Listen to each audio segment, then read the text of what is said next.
Hey everyone, just a reminder to subscribe.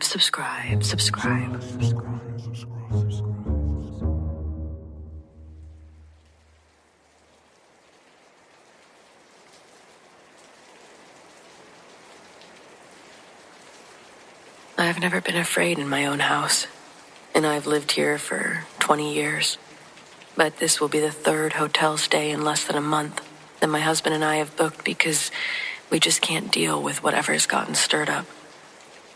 We just got the room and have a second to sit down and breathe.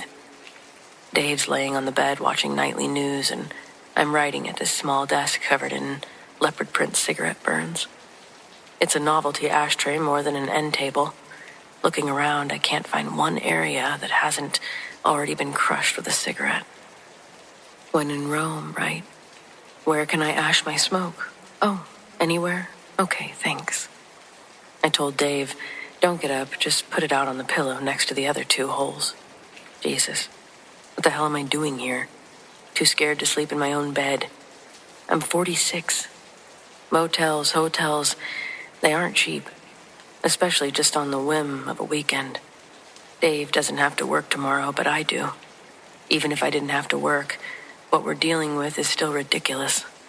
Going to work tired tomorrow is just the icing on the cake that is whatever the hell it is. I'm sorry, I'm tired. But I can't sleep, and I thought that I should get this out.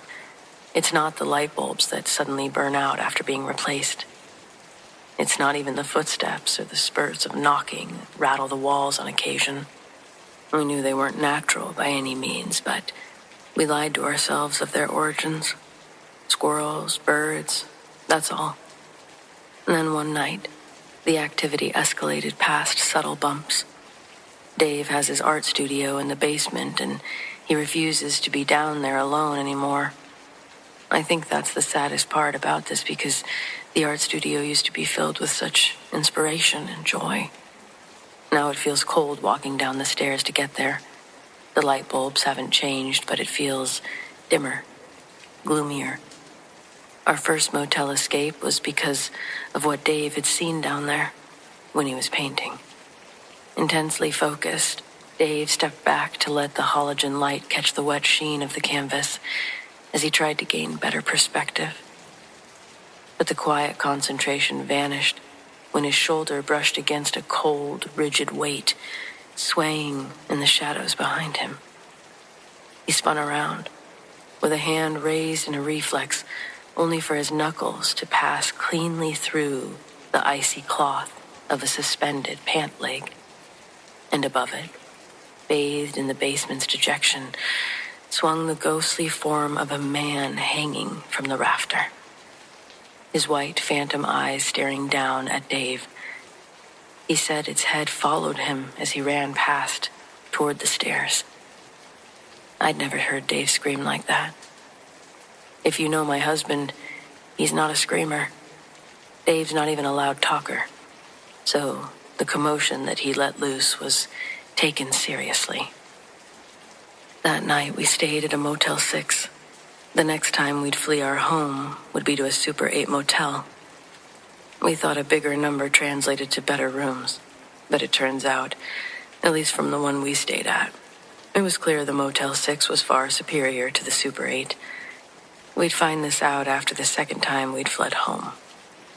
I don't know if I felt emboldened by Dave already having pulled the trigger on getting a motel room, but I didn't hesitate to say, we're not staying here tonight. The hanged man came to me in a dream. Truthfully, I'm not sure if it was a dream at all. Actually, I was told that a readable clock isn't possible for our brains to conceptualize within a dream. I don't know if that's a solid fact. Someone should Google it. But let's say that it is. I'm deducing that I wasn't dreaming when I'd seen him, because it was 2:12 a.m. I knew this because we have a digital clock that displays the date and the time on our DVD player. It sits on the TV that's right next to the door. Standing in the doorway was a man wearing an oversized white button-up, tucked inside blue jeans. He stood on his two pale feet. The noose was gone. But I still believed I was looking at the hanged man that Dave had seen in the basement. There was a rope burn that dug into his skin, revealing serrated muscles that expanded the wound when he inhaled. Milky white eyes locked onto mine from an insidious scowl. My left arm jabbed and shook Dave, but I couldn't wake him. The pale man in the doorway slowly raised his arm with his finger stretched out. He drew an invisible half circle that arched from his right shoulder over his head to his other shoulder. Like the hands on an analog going from 9 to 3, he never crossed the threshold of the doorframe. After he completed the arching gesture, he stepped backward into the blackness of the hallway. Air from the open window next to our bed notified me that I was drenched in a cold sweat. I must have eventually fallen back asleep sitting straight up in bed because I woke up in that position.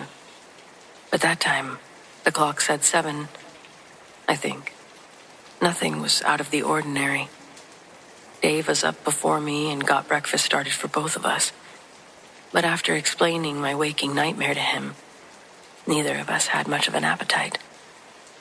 When Dave had first seen the hanging man, he didn't go into detail about what he looked like. But my description lined up with the man that he'd bumped into down in the basement. We spent the morning trying to analyze the movement he made, the rainbow shape that the man had made with his finger. What we came up with was that it had to do with the sun passing the sky. A warning for the following night. This is what psychosis must be like. It was a sardonic comment that resonated into each second of silence that we spent contemplating paranormal threats. In any other situation, Dave would never go along with this. No partner would, right? But not only did Dave wholeheartedly believe my story, he feared the warning was for him because the hanged man interacted with him first, spending $200 on a motel, leaving our car parked in a lot where none of the number spots had any meaning because people could park anywhere they wanted. The painted numbers acted more like lottery digits that you hoped don't get drawn for the next smash and grab. That Super 8 was an absolute hellhole. You're doing something wrong if your establishment's arguably comparable to a poltergeist. They don't have ghosts, but they have syringes floating in the plastic filter in the side of the pool.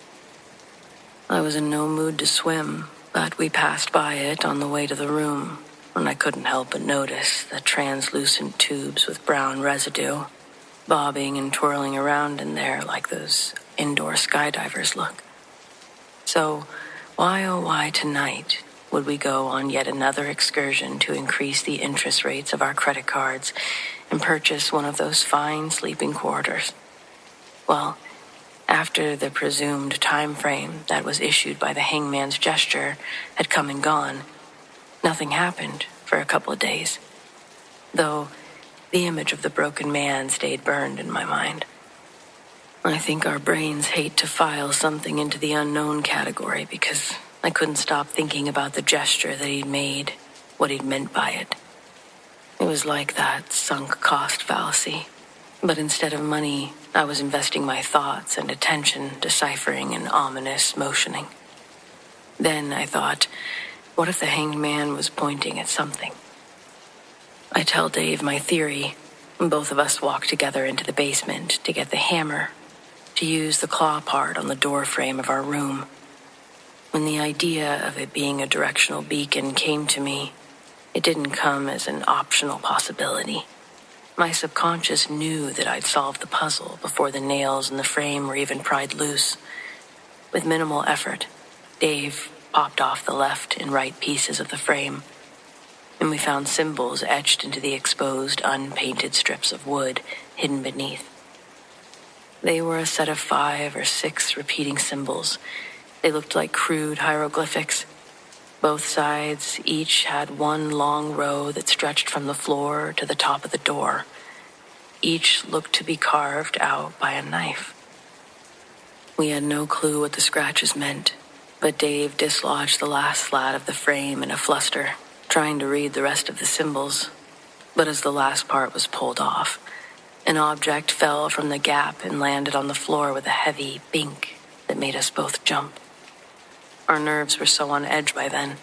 The markings on the wall were more of a receipt that the hanged man wasn't simply a figment of the imagination.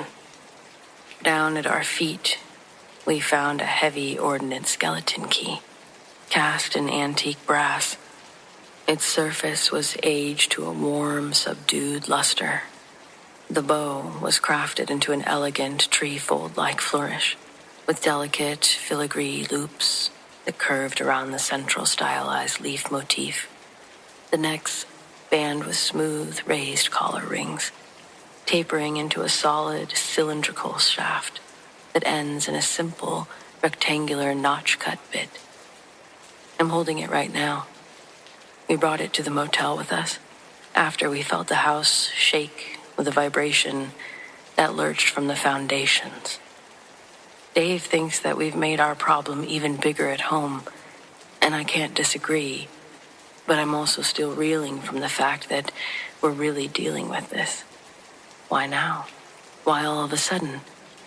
And now the symbols and this big brass key. I've reached my burnout, and as of right now, we don't have any strategy to find a resolution. Tomorrow at 11, we'll have to check out and return to a house that no longer feels like home. Tonight, the cheapest room we could find was a motel called Sunny Value Inn. I'm not going to bother with a rundown of this place. It's better than the Super 8, and that's all that matters. Okay, I should try to get some sleep now. I'm sure tomorrow's going to be another fun adventure. This place does have a continental breakfast that I'm going to pillage through in the morning like a berserker Viking. So, that's something to look forward to. Thanks for allowing me to rant. Tomorrow I'll share what I plundered in the breakfast raid and how much bloodshed was needed to appease the insatiable waffle god that rests just beneath my mortal skin.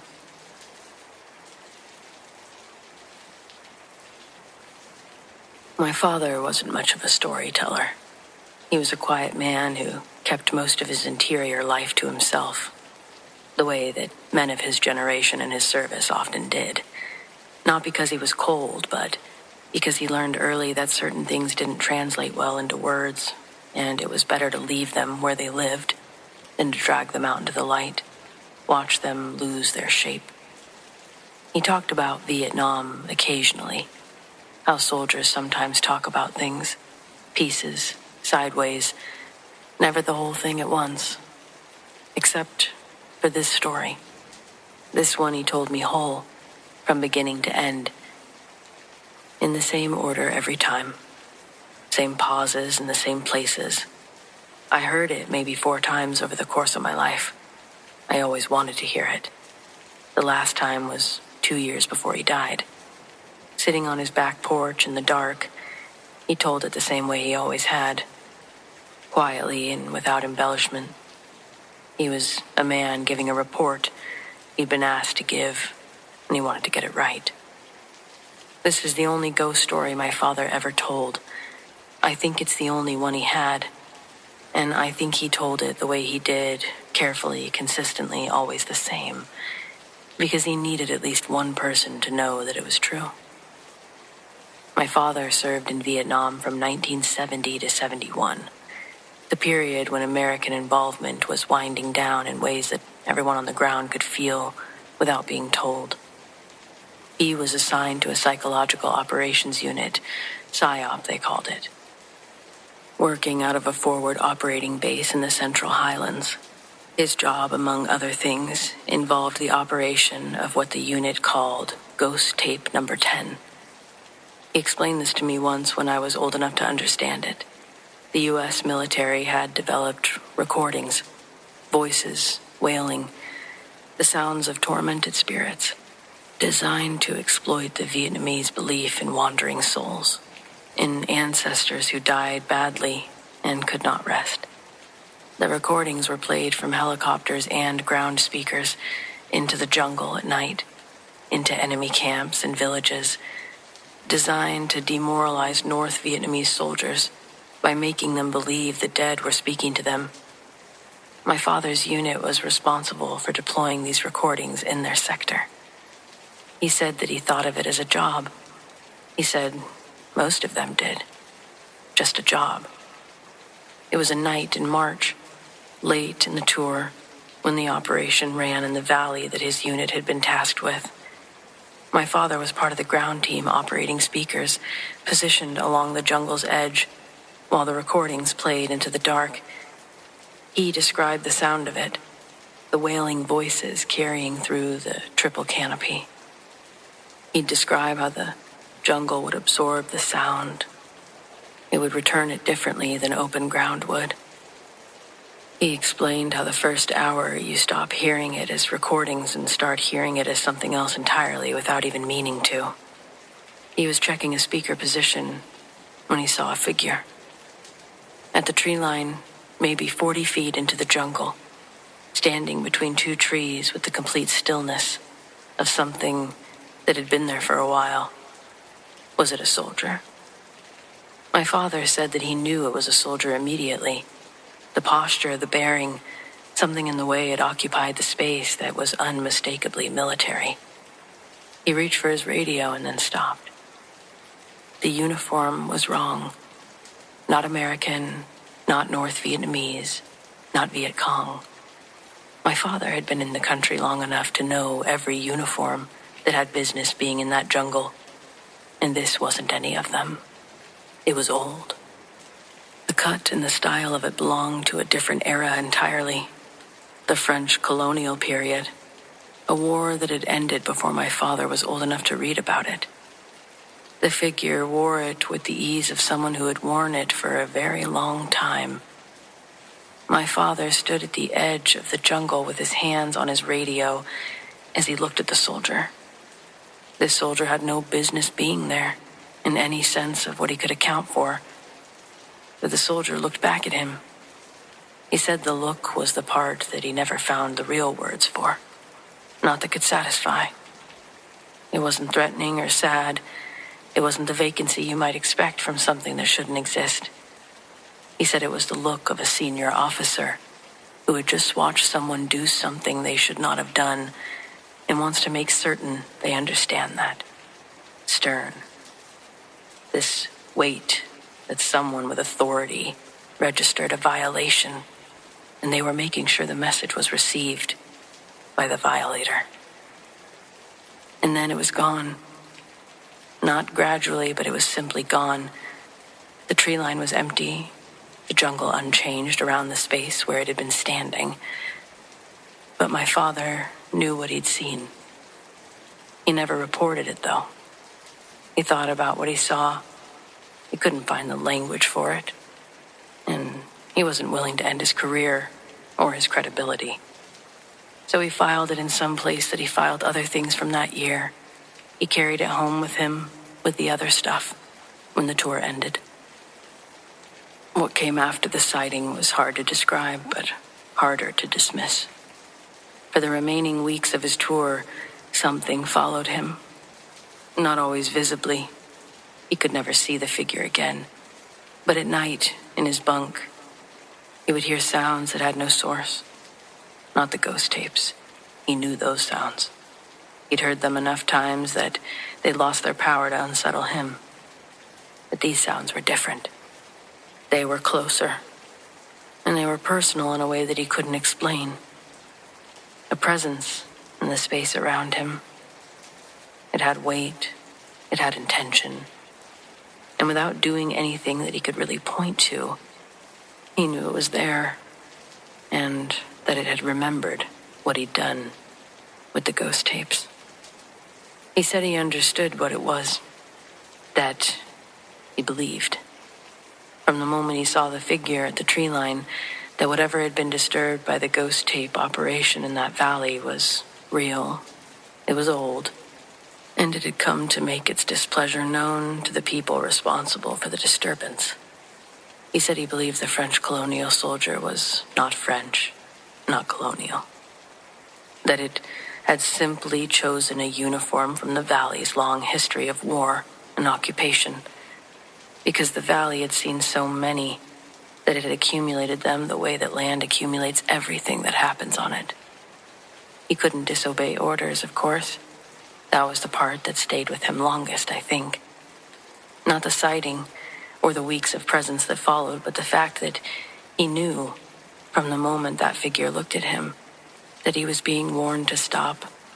And he went back the next night and ran the operation again, because that was what his orders required. He told me this for the last time on his porch 2 years ago before he died, the same way he'd always told it. And when he finished, he was quiet for a while, and then he said, "I always figured whatever it was understood, that I didn't have a choice. I hope it understood that." I don't know if it did. I don't know what understanding means to something that has been in that valley since before the French arrived. What I know is that my father carried it for 50 years and told it carefully, and the same. He needed someone to know it was true. And now someone does.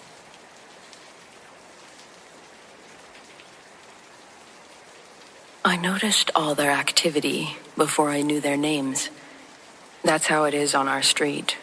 You clock the new family before introductions happen, before the moving truck is fully unloaded, and before anyone has decided whether this will be a wave from the driveway relationship or something more. The Parkers, I'll call them, moved in 2 Septembers ago. A couple, 2 kids under 10, a dog that immediately established territorial opinions about the oak tree on the property line. You know how dogs do. We introduced ourselves over the course of the first week in the fragmented way that most neighbors do. Driveway conversations, a casserole my husband carried over, and the gradual accumulation of first names and "what about you" and "what do you do's?" They were warm people. They were kind neighbors, and I was lucky to have them. I noticed the first departure about 6 weeks after they moved in. It was a Tuesday night, close to 10, and I was letting our dog out before bed. Their car was in the driveway, and then it wasn't. Both of them loaded quickly, the kids in pajamas, the dog crated in the back. I watched them pull out with this efficiency, one that you only have when you decide something suddenly. You haven't thought of it fully. Family emergency, I assumed. It happens. They were back by Thursday. The second time was 3 weeks later. Same efficiency, same late hour. The younger one asleep against the back window before they cleared the driveway. I mentioned it to my husband, and he said maybe they have family nearby they visit, which was reasonable, and I accepted it. But by the 4th time, I'd stopped accepting reasonable explanations. Something was off. There was a sort of pattern to the departures that I couldn't articulate exactly, but I felt clearly. They always happened at night. Always with this urgency that has nothing leisure about it.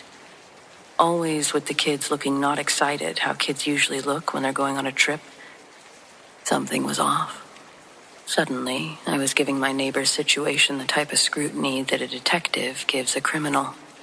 I couldn't let it go. I ran into Sarah at the mailboxes in November. We talked for about 20 minutes.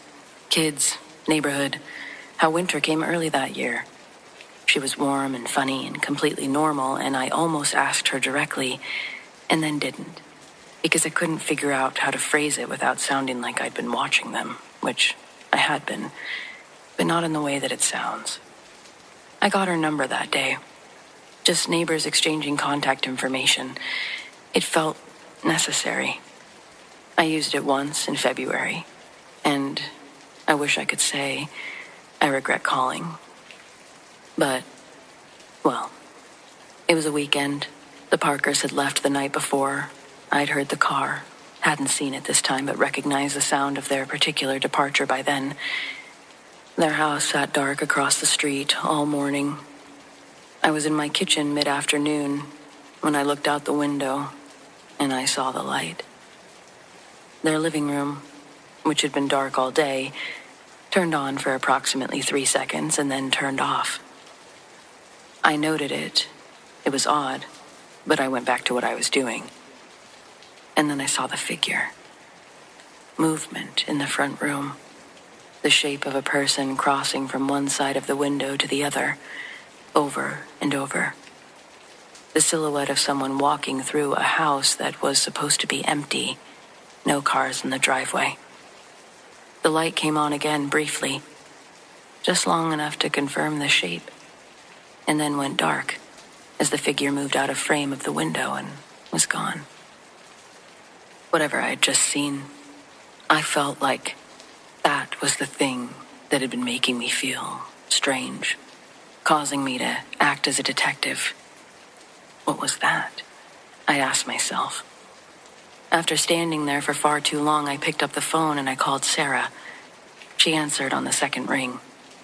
I told her I was sorry to bother her, that I knew they weren't home, but that I'd seen what looked like someone moving through their front room, and I wanted to make sure they knew someone was there. I said I could call the non-emergency line if she wanted, or just keep an eye on it. There was a pause on her end. It lasted long enough to tell me something. And then she said, I've thought about her exact words many times since, but she said, it wasn't someone. The way she said it, the very specific distinction that she drew, landed somewhere in my chest before I fully processed it. It wasn't someone, she said. Something. She apologized almost immediately after she said it. She said I shouldn't worry about it. She said whatever was in there wasn't going to come across the street, and I should just close the blinds and not look at the house for a while. Maybe the rest of the afternoon, and certainly not at night. She said it kindly, but she sounded unsettled. Not the ravings of a crazy woman, just genuinely unsettled. But she understood something I obviously didn't understand. Something that drove them out of their house multiple times throughout the year. And then for a moment I was sad because she apologized. She said she was sorry that we had to be their neighbors right now. I told her, don't be silly. You're great neighbors. But I closed the blinds, and I didn't open them again until my husband came home. I've thought about what she said many times, as I said. Not someone. Something. I've thought about the 4 departures that I witnessed and the ones I'd probably missed. The specific exhaustion that I'd seen in both of their faces and hers that day at the mailbox. Clearly not the kind derived from bad sleep, but from something that goes deeper and doesn't resolve with rest. We'd already been talking about selling our house. The timing was always going to be sometime this year. Something about the kids' schools, something about wanting more space. Those reasons are still true. But I closed the blinds that month, and something in me that had been comfortable in my house for 11 years, it shifted slightly, and it just never shifted back. I found myself noticing small things that I didn't notice before. The way the light behaves at certain hours, the sounds that the house would make at night, and you'd learn to accept as normal. I accepted them for many years without thinking much about them. I think about them all the time now. But we moved in April. So, it's just a very real, somewhat haunting memory. Much happier in our new place. For now.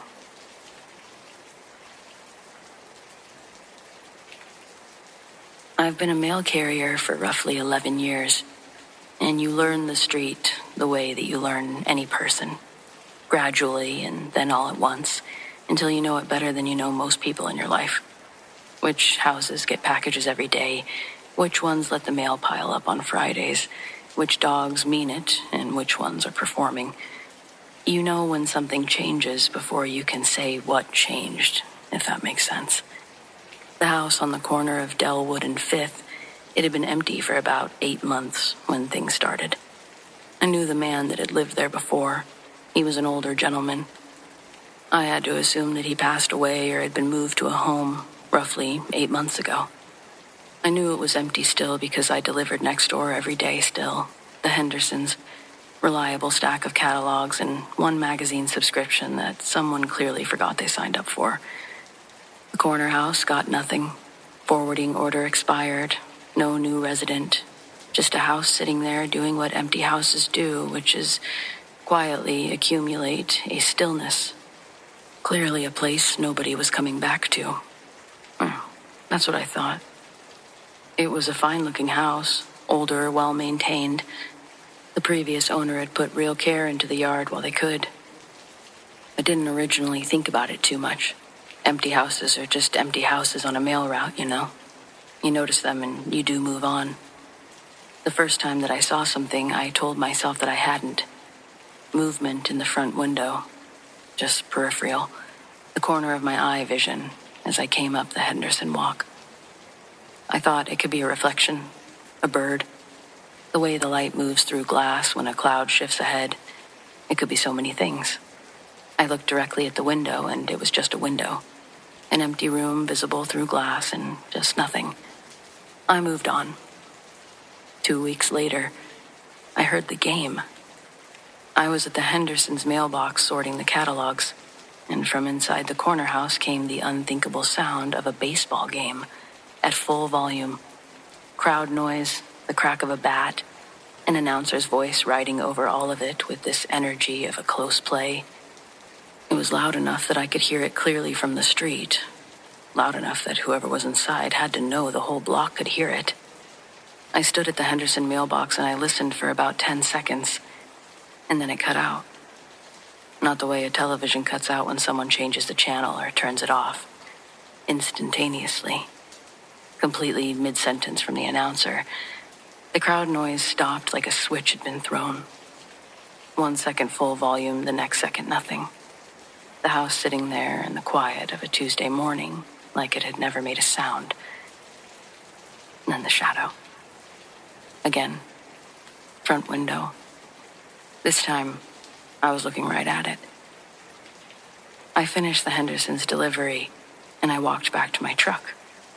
I sat there for a moment. I started the truck and decided to move on. The next day, I asked Mrs. Henderson about the house. I couldn't get it off my mind. She was coming down her front walk when I pulled up, which I took as an opportunity. I asked her if she knew anything about the neighbors, whether it had been sold recently or someone had moved in. She stopped walking. She told me the man who lived there had died about 8 months ago. Older gentleman, lived alone and had been there for decades. I knew that much. The family was trying to sell it, but it kept falling through. Buyers would come, make offers, and then back out. She said this matter-of-factly, how you relay neighborhood information. And then something shifted in her expression. She said she thought that there was something wrong with it. She said she'd thought that for a while now. Then she looked at me with the expression of someone who had said more than they meant to. She picked up her pace towards her car and said, "To have a good rest of my route." And that was it. The way Mrs. Henderson stopped walking when I asked her about the house and then walked much faster when she'd said too much. I wasn't able to let that go. I still do that route every day. I still deliver to the Hendersons. Their catalogs, their forgotten magazine subscription. I find myself avoiding the corner house. I don't look through those windows anymore. Not exactly because I'm certain I'll see something. It's more that I'm not certain what I'll see. And I think I've seen just about enough.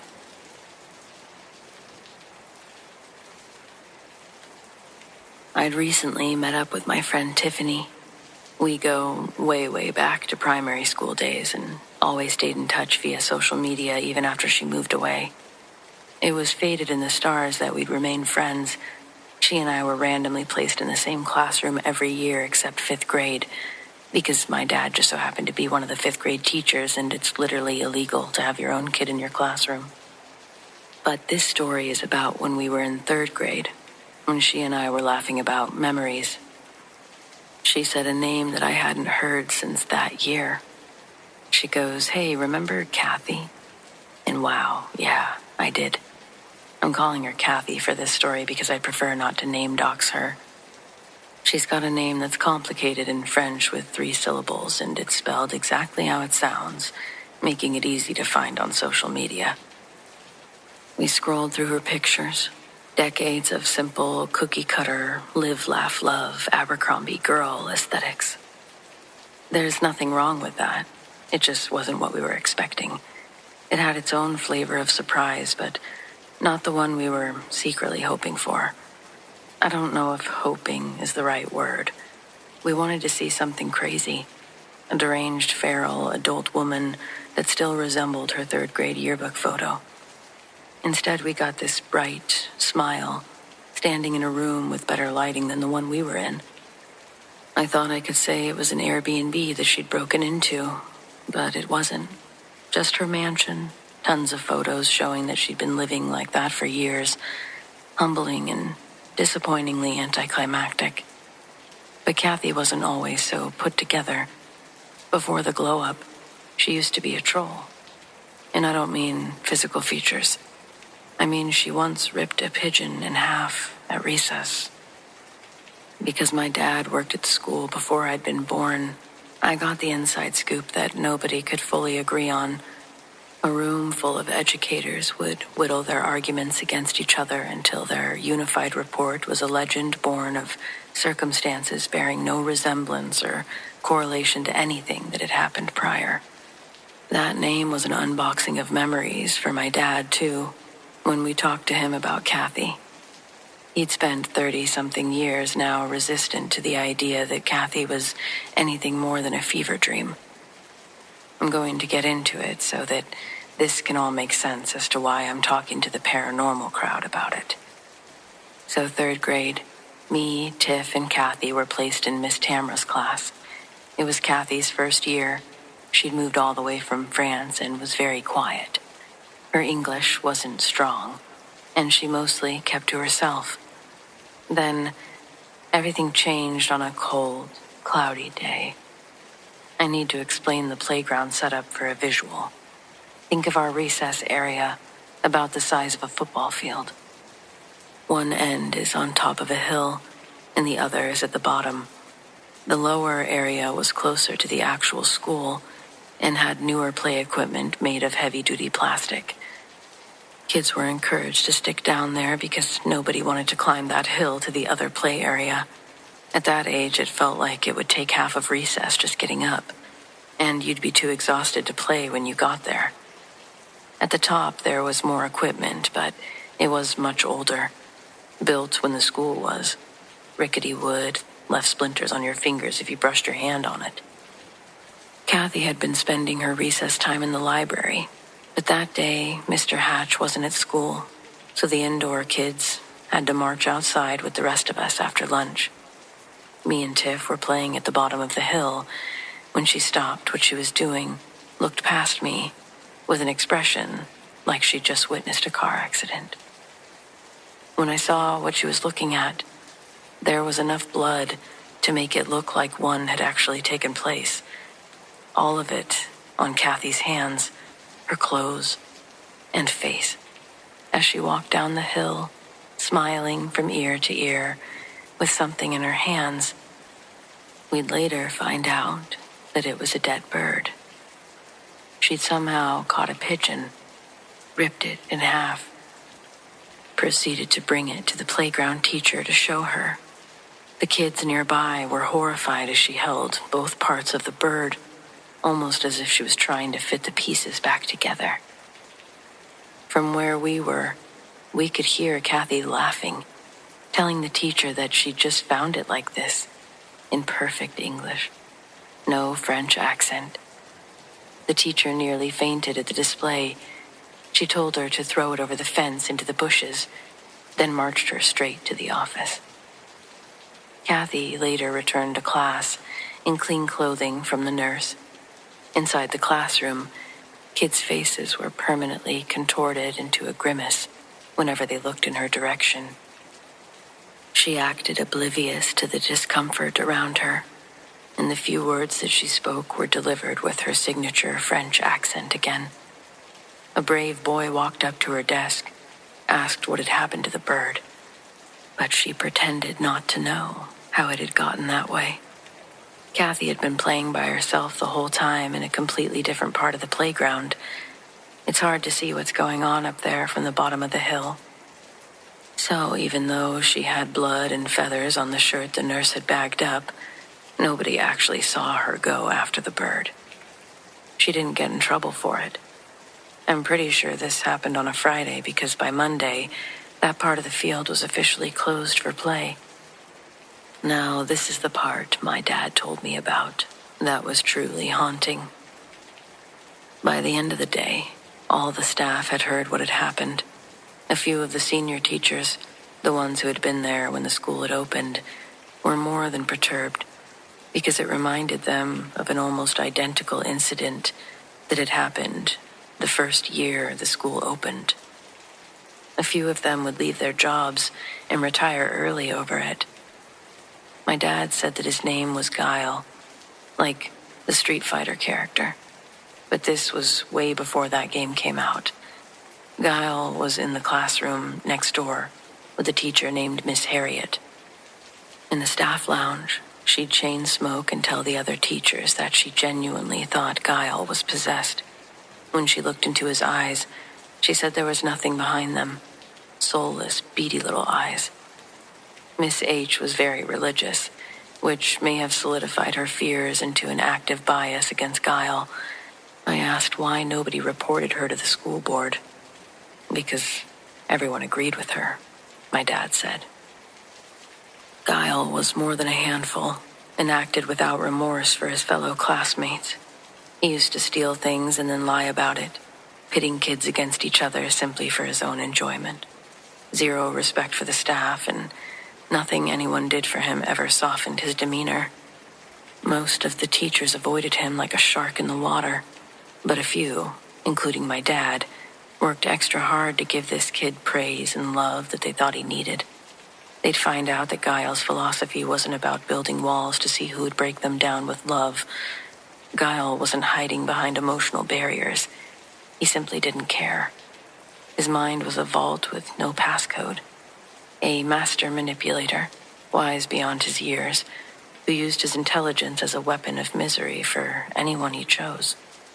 He'd also gotten his hands on a bird. I don't know if it was the same kind, but the same thing happened to it. What had happened to Kathy and the pigeon. When Guile did it, it wasn't off somewhere out of view, with reflexes along a cat's capabilities. He stood on a wooden picnic table and snatched the bird from the sky while it was in flight. He did it just to shock and traumatize the kids around him. My dad says for 7 days the school felt brighter. Miss H wasn't obsessing over negativity in the staff lounge. Everyone collectively felt a sense of calm that they didn't know was possible. Then the suspension ended, and Guile was right back at it. Miss H claimed that Guile told her that he'd seen her fiancé at a fast food restaurant with a blonde girl over the weekend. None of the staff, and definitely none of the kids, knew Miss H was engaged, let alone what her fiancé looked like. He'd never come up to the school to visit, so when Guile described exactly what he looked like, it scared her to her core. She laughed and told him that wasn't what her fiancé looked like. But it was, and Guile knew she was lying. He laughed right along with her, almost sarcastically, said okay, and returned to his desk. His forte was little things like that. She couldn't get him in trouble for it, even though he'd just insinuated her fiancé was cheating on her. Guile could out-anger any of his peers with his vocabulary and demeaning superiority complex. Then one day at recess, the week before spring break, things went very wrong. Crews had been working since morning, repairing the school's electrical infrastructure. Specifically, the massive mainline cables that connect the school to the city's main power supply. The workers were professional and competent. To them, it was a routine workday. The excavation site was roped off with caution tape and cones the same orange as their vests, creating a large bounty of safe space. Before recess, the kids were warned to stay away and leave the workers alone. First recess went off without a hitch. Second recess was more exciting because the workers were using tools and creating sparks. Last recess of the day, the workers were on break and the site was empty. A playground teacher would tell my dad what happened in complete, broken, howling convulsions of crying. Guile snuck under the caution tape, grabbed one of the live wires with both hands. The electricity made his hands grip the cable tighter. His body caught fire. One of the 6th grade teachers saw what was unfolding and found a large key that she could turn to cut the power, knocking out the electricity to the school. A secretary had to run across the street to a neighbor's house to use their phone. The couple was kind enough to let her use it, to call the entire school roster of families and tell them what had happened. The kids were rushed inside, but they'd already seen what electricity could do to a human body. My dad says the smell of burnt hair is a scent he'll never forget. 2 ambulances showed up, back to back. One for Guile, who had been deceased the second he touched the cable. The other for the playground teacher, who had suffered a mental breakdown witnessing it. She told my dad she'd been chasing after Guile, screaming at him to stop. But by the time she got under the caution tape, he was already squeezing. She said that he was smiling the whole time, smiled at her while she was yelling at him, smiling while he grabbed the cable. The whole school had the following week off. The city had to send crews to get the school up and running again. All of the food in the kitchen was thrown away. Everyone needed time to recover from the unspeakable tragedy that had dropped into the school community like a bomb. All the children went home that day with more tears and questions than they had answers for. All the adults went home rethinking their career choices, having witnessed the ceiling of unimaginable horror open wide up to a world devoid of logic. Had Miss H been right all along? Was Guile actually possessed by something evil? None of the teachers actually asked that out loud amongst each other, but they almost didn't have to. They'd all come to the same conclusion. So, years later, when one of my classmates gets sent to the office for ripping a bird in half, not only is that an absolutely wild thing to be forced to deal with twice in a career, but there's an added layer of superstitious suspicion that my dad, the janitor, and 1 or 2 other teachers shared about it. Superstitious suspicion. Try saying that 5 times fast. Also unrelated, but since we've reached the end and we're on a topic of tongue twisters now, try Paul Blart Mall Cop 5 times fast. Actually, let's not even talk about scary stuff like death and possessions. Let's just turn this into a tongue twister forum. You'll be blocked if you add the basic peppers or seashells ones. I gave you gold here, people. Give it back.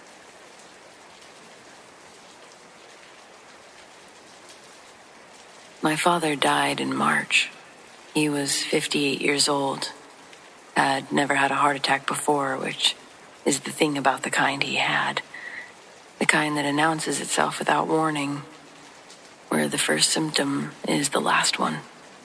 His heart simply stopped doing what it had always done without asking permission or giving notice. By the time the paramedics reached him and the emergency room received him, there was nothing left to do but try, which they did, and try again, which they did, and eventually accept what the body had already decided. He was gone before most people who loved him knew anything was wrong. I didn't know anything was wrong at 4:47 in the afternoon when my phone rang in the car. I was on the highway, 40 minutes from home. I was driving on autopilot, basically. The call came through the speakers and I glanced at the display expecting my husband or my sister. The number on the display was my father's. I said, "Hey, Dad." What came back was static. Bad connection. Sounds distant. like a signal traveling further than it should have to. I said his name, more static.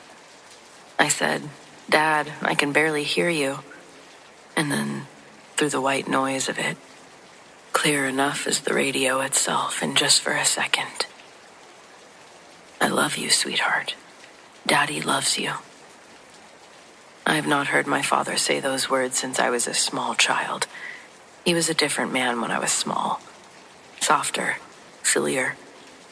Called his daughter nicknames like sweetheart and other cute things without feeling self-conscious. Somewhere in my adolescence, the register of our relationship shifted the way it shifts between fathers and daughters, and we became close in a different way, a good way. But the sweetheart and the daddy loves you belonged to a version of us that was decades behind me. But those words came through static as clearly as anything I'd ever heard. I said, "Dad?" I said it twice, maybe 3 times.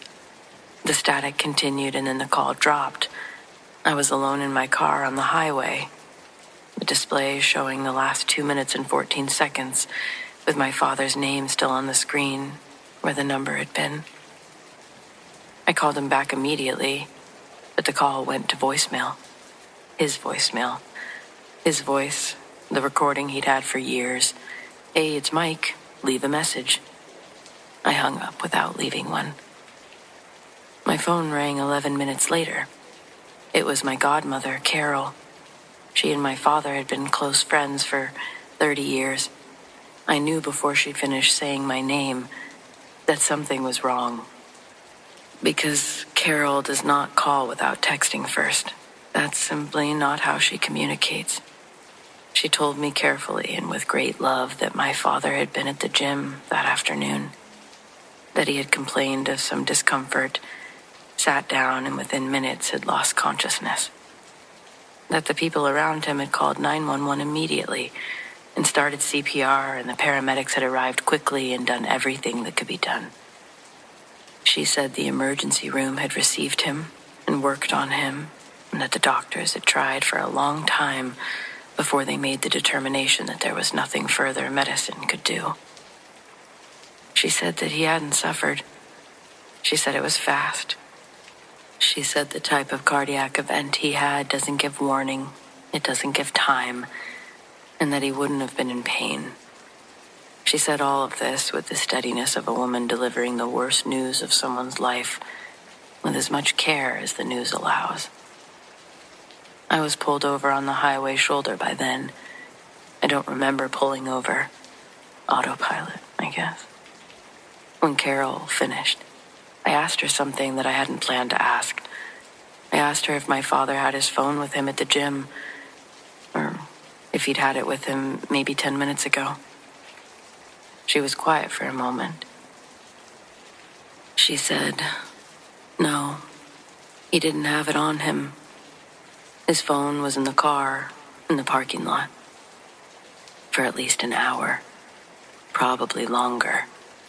His phone had been sitting in the center console of his car, in a gym parking lot, while he was inside a hospital." I told her I loved her and I'd call her back. And after, I just sat on the highway shoulder for a long period of time.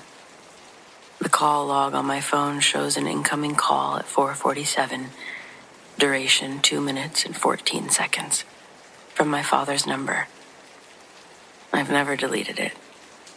I look at it sometimes, I guess just to remind me that it's something that shouldn't exist, but it does anyway. My father called me 11 minutes before I found out he was gone, from a phone that was sitting in a parking lot. And what came through 2 minutes and 14 seconds of static was the clearest thing I've ever heard. I know what he said. I heard it. I think he needed me to hear it.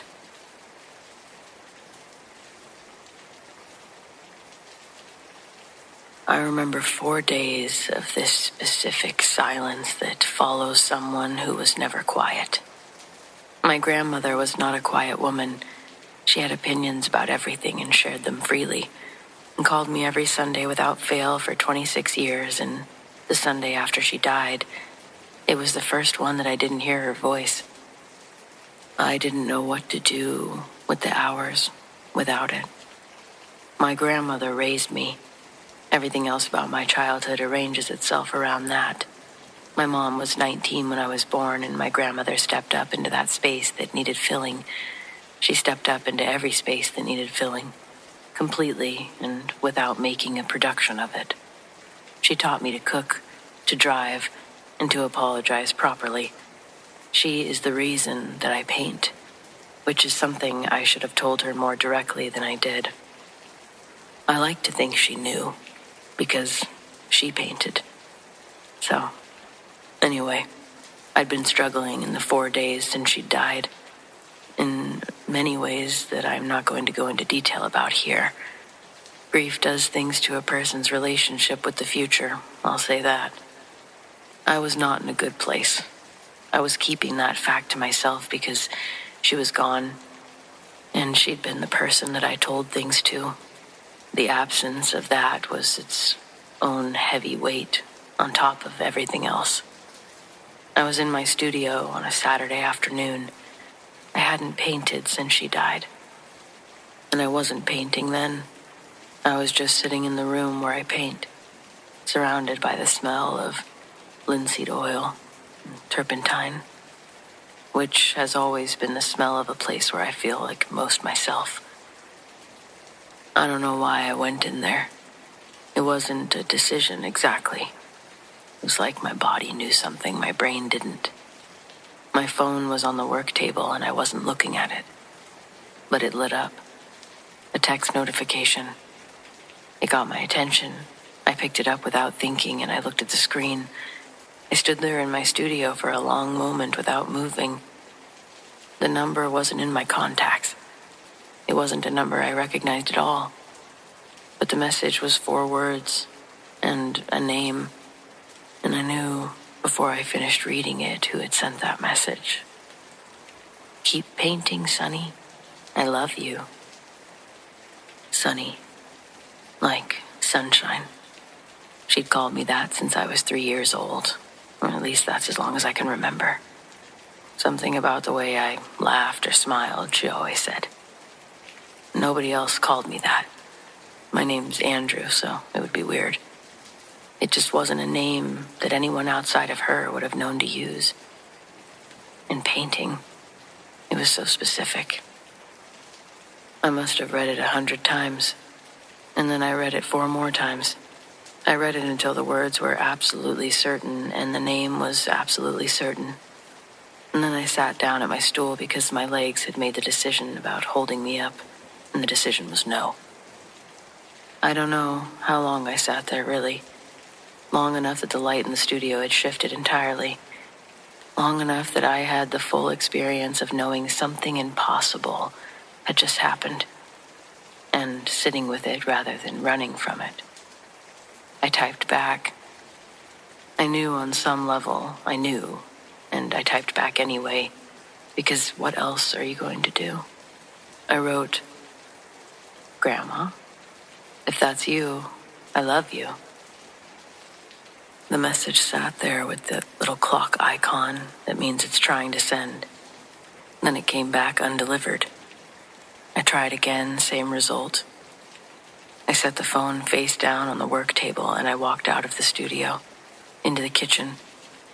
I remember standing at the sink and running cold water over my hands and over my face. I was there for a minute, but then I went back. The conversation was gone.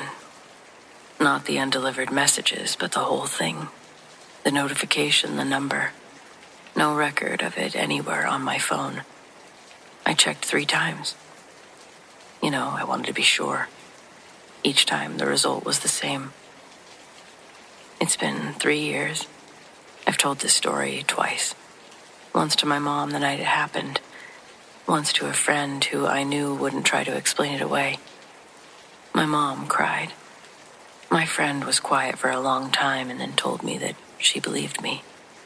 I don't know if that's true, but I know she didn't judge me. Anyway, I paint every day now. I painted the next morning, actually. Went back into the studio before the sunrise and stayed until the light changed again. I've barely missed a day since. People ask what shifted. I tell them that grief works differently for everyone, and that's true as far as it goes. The fuller answer is those words, my name, that appeared on my phone 4 days after my grandma died. I think without those, I'm not sure where I'd be. Keep painting, Sonny. And I am.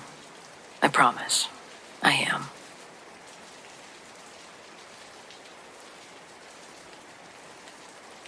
I was raised Pentecostal.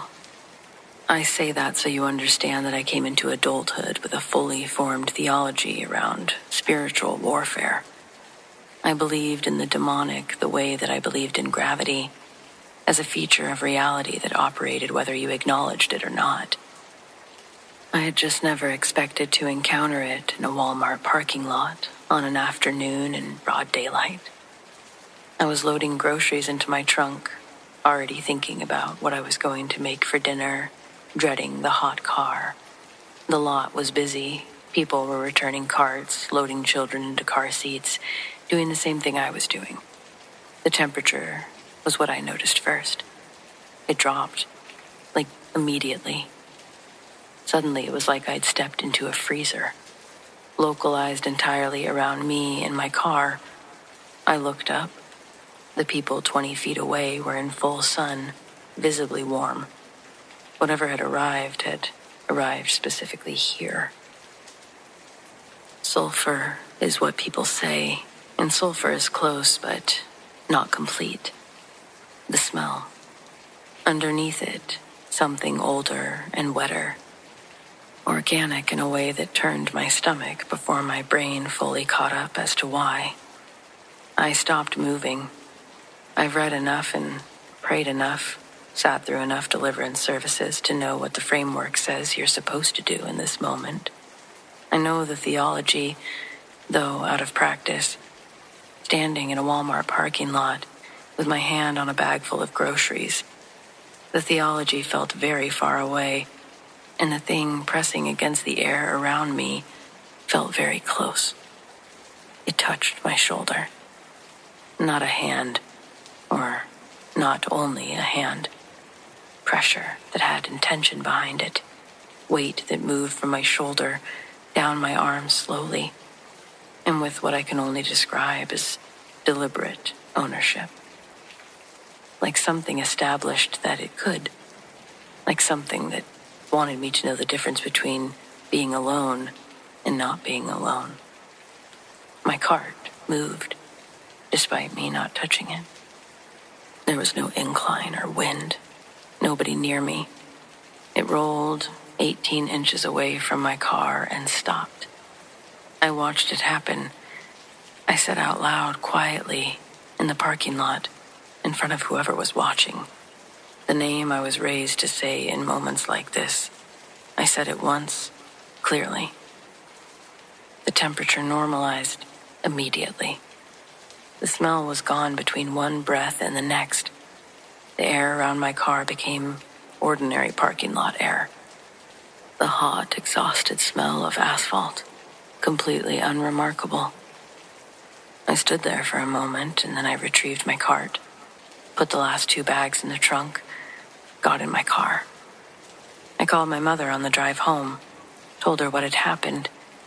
She was quiet for a moment, and then she said, "I know you know what that was." And I said, "Yes, ma'am, I do." I never doubted the theology, but there's a difference between believing something and having it confirmed in a Walmart parking lot. I believe differently now, I guess. More specifically, with less abstraction.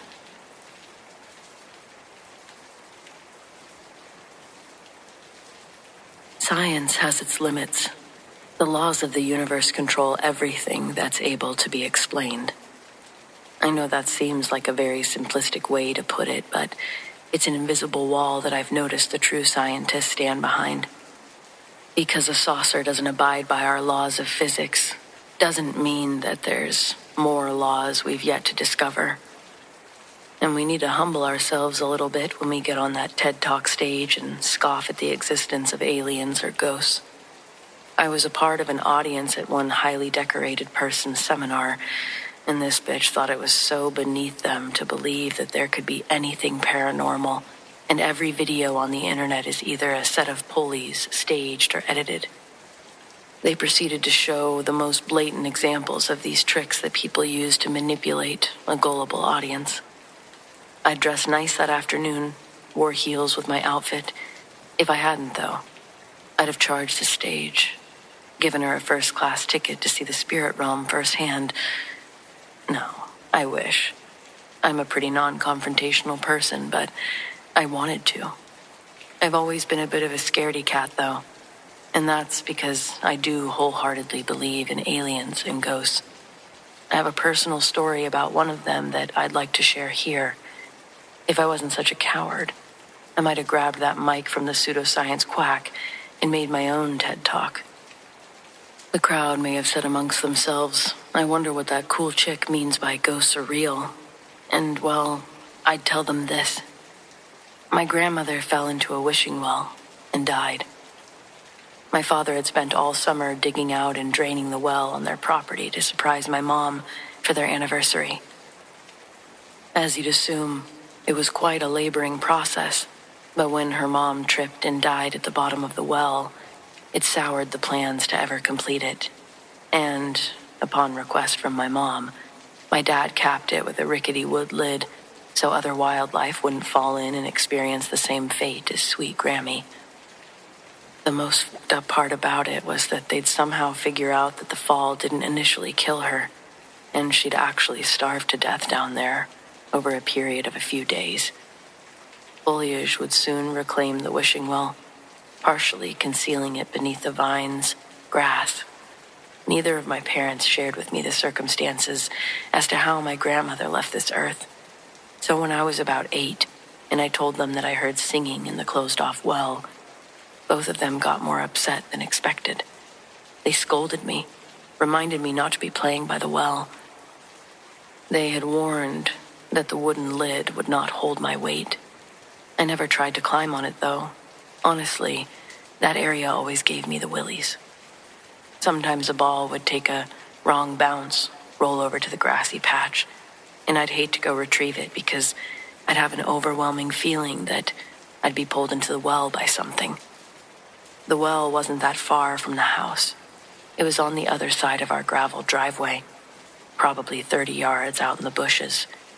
Past the well, the trees and brush get thicker, and it leads to the edge of our property. I never went that far. I did my best to spend as little time as possible near the well. That area scared me a lot. It felt like I was constantly being watched by judging eyes. In one unbelievable situation, my dad had gotten me a Lego set for my birthday. He'd hidden it somewhere in the house, but somehow I'd find it, out of its package, set up, sitting on the box. My dad thought that I was sneaking around in their room when I brought it to them, saying, "Look what I found." They refused to believe my story, but realistically couldn't accept that I'd also silently snuck into their bedroom, climbed the shelf in their closet, unboxed the toy, and built it myself in record time, and then lie about it. That was just too psychopathic for an 8-year-old to pull off flawlessly. But if both scenarios were unbelievable, where do you go from there? Don't scare the kid, that's for sure. Blame it on Dad, say that he must have built it. The Toy Story movie had just come out on VHS, and I had a sense of childlike wonder to go along with the conclusion that they made up. If Dad didn't build it, one of my toys did, and that was fine. That was for me, though. My mom and Dad obviously didn't believe that excuse themselves, so I'm sure they were sorting out their own fact and fiction debacles and just not including me in on them. The time I heard the singing in the well, though, I could hear it from the driveway. It echoed up the stone cylinder and into the open air. It was a soft sound that could have been mistaken for the wind if I didn't listen intently to its melodic pattern. It drew me closer to the well, beyond my conscious control. I'd just found myself standing next to the well, listening. The voice was beautiful, and its sweet tone could be heard with clarity when I stood close. By clarity, I mean it was a human's voice, not a moaning pipe or anything else I could have mistaken. I'd describe it as a solo opera soprano. It was lush, expressive singing, rather than heavy and dramatic. The longer I listened, I deciphered the words that were being sung. The lyrics were something around the lines of, join me in the under. I don't know what the under was, but when the song was over and the singing had stopped, it didn't return. I naturally would have been too afraid to look between the decaying wood slats to try and get a look into the well. But when the wind was once again the only music in the air, my stomach started turning like a roller coaster. I snapped out of this hypnotic state that I was in, and I caught myself climbing on the side of the well. One of my legs was already planted on the lid, and I was about to fully pull myself up when my brain finally logged back on and said, what am I doing? I froze and gently let myself back down. The feeling of dread quickly overwhelmed me like normal, and I ran back to the house. Eventually, the whole well would get filled in with concrete. My parents would downplay the paranormal anomalies till this very day. They're not scientists. My dad works for a grocery store, and my mom's a retired librarian. Even with these professions, they still vehemently deny the possibility of something otherworldly happening. So did they believe that I hadn't set up the Legos myself? You can't have both. They said they did with no further explanation. We swept it under the rug like all healthy families do, and that's why 20 years later, I'm having intrusive thoughts at a TED Talk, wanting to assault this scientist bitch for unresolved issues in my childhood. I guess I got a lot of shit I need to be working through, but thanks for letting me vent.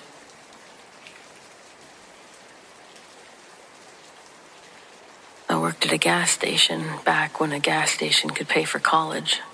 I'm old enough to have gotten a degree without having to sell my firstborn. If I had to do it all again, I might have sold my firstborn, but that's because he's an asshole.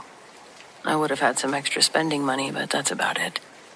I also wasn't pregnant at the time of this story, so I would have never predicted that I could have raised such an asshole. I was 19. My boss thought that it was best that I start on the 9 p.m. to 6 a.m. shift.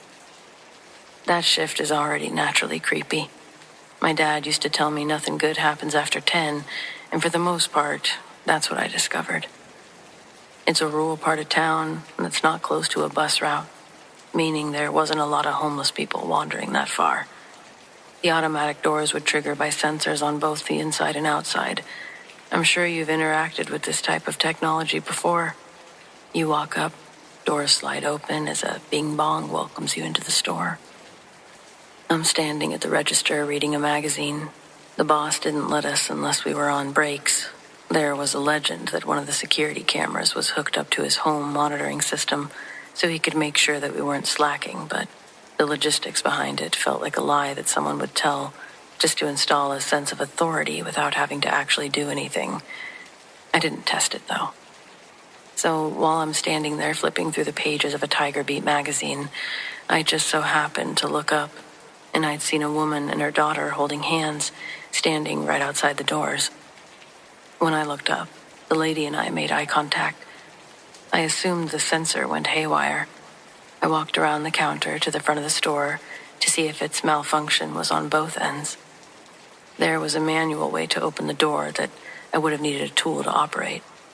But before I wasted time searching for it, I stood on the rubber entryway mat and kicked my foot out to the invisible laser to see if I could activate it from inside the store. Bing bong. The panels slide in opposite directions. I exhale in relief because I have no clue where the tool is to manually open the door, And when I saw them, I thought if it's locked, I'd probably be losing my job if I couldn't get back open for customers. Sounds silly, but it gave me an adrenaline high, and I was elated to greet this mom and her child. I said something like, "Sorry about that. Don't know why it didn't trigger automatically." Both of them stood there and stared in at me. The mom's expression looked nervous, like she was going to tell me a secret. I thought it was going to be a domestic thing that I'd be calling the cops for. Her face gave me a hide us in the freezer because my abusive husband's searching for us vibe. They weren't dirty and the little girl was dressed for the weather, but it was like 2 a.m, so regardless of their cleanliness, the circumstances in which they were in couldn't have been ideal. Nobody's casually walking the town with a 5-year-old not having some sort of problem. I spun around to get back behind the counter, but they didn't follow me in. The doors closed, and the two were still standing outside.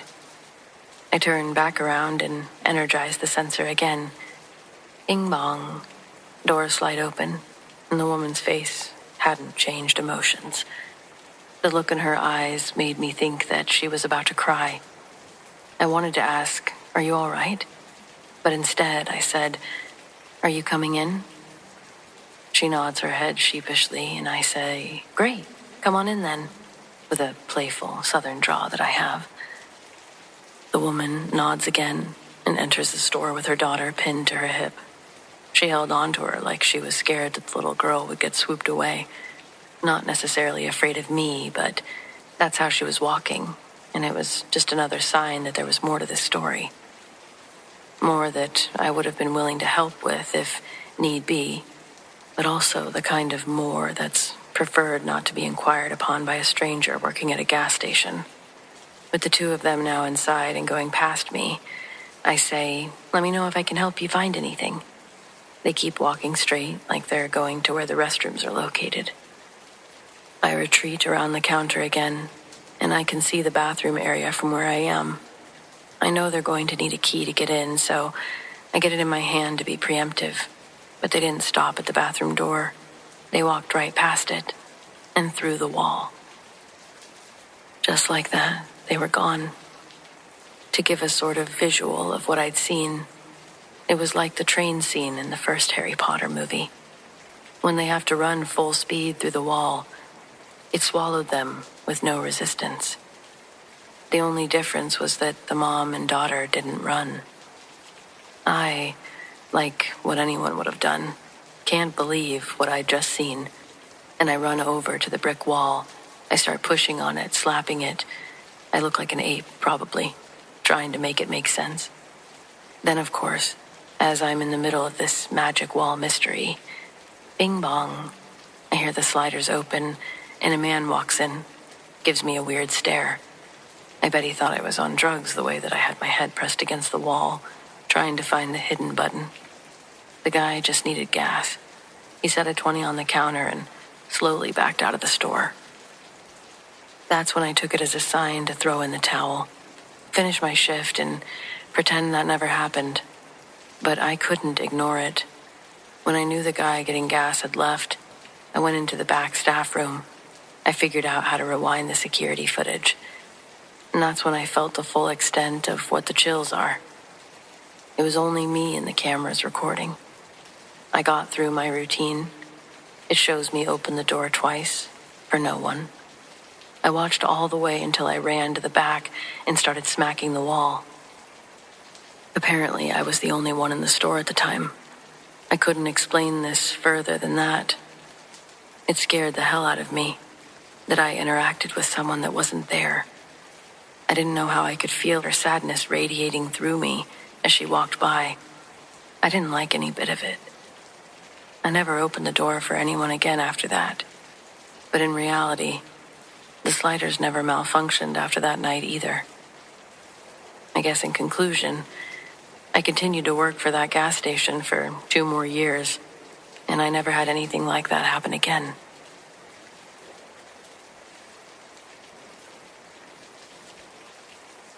I do believe in ghosts. I believe they have the ability to affect EMF readers and pull words from a spirit box. If an entity can manipulate electromagnetism well enough to influence a localized ghost-hunting gadget, a modern AI chatbot is the ultimate upgrade for them. I don't recommend testing this if you have any hesitation about what may come through. Regardless of the prompt you use, it will be impossible to distinguish a real ghost from an AI mimicking one. I say this because I tried it a second time, and I got a very different result. The first time was a completely different story. I used Gemini. I think in theory it shouldn't have mattered which chatbot I used. If a ghost can precisely manipulate the electromagnetic white noise of a radio sweep to pull out a specific word, it isn't a leap to suggest that they could influence the logic gates, the zeros and the ones of a computer processor, or the data packets traveling through a Wi-Fi router. Because of how large language models work, a spirit wouldn't necessarily need to hack the code. They would influence the weights and probabilities of the words the AI chooses. It wasn't my intention to go down this rabbit hole. I was bored, mindlessly typing into the chatbot, "What's the best song to start my morning?" Gemini answered, "Mr. Blue Sky." The next question I sent had gone out incomplete. I was on my phone and I hit send by accident instead of selecting a suggested word. The message read, "What's the next?" The chatbot thought for a second. It said, "Visitor." At that exact moment, our doorbell rang from downstairs. My dad had placed an Instacart order that I didn't know about. I asked the chatbot how it had predicted that, and it gave me the rational explanation. A well-timed coincidence. No ability to perceive the physical world. Standard disclaimer. I accepted that, but the specificity of it was a hook, and I couldn't resist finding what held the pull. I decided to test it, not by asking about ghosts directly. I wanted to see if it knew things it shouldn't. If it was a coincidence, what did it mean by visitor? Who is it? The bot gave a standard answer. Then it included a detail that it couldn't have possibly known. I'm copying the response directly, not paraphrasing, because of course I saved it. It said, "I don't have access to your real-time data or location. I used visitor as a generic term. It could have been anyone, a delivery driver, a neighbor, or the man in a yellow raincoat who just walked up your steps. Is there anything else I can assist you with?" I set the phone down and I looked out through the curtains. The delivery driver's shadow was visible past the awning of the front door. I could hear my dad's voice and the glass bottles clinking inside a paper bag. The front door closed, shaking the wall, and I watched the visitor walk out from under the blind spot. A nondescript balding man in a puffy, bright yellow Adidas raincoat. My jaw dropped. My spine actually went cold. I picked the phone back up, screen still glowing, and I typed, "How did you know what they were wearing? Are you accessing my camera?" I turned off my bedroom light and I pulled the shades tight while I waited for its response. The AI started its standard privacy policy reply, and then the text got hijacked mid-sentence. It said, "As an AI, I'm committed to protecting your privacy.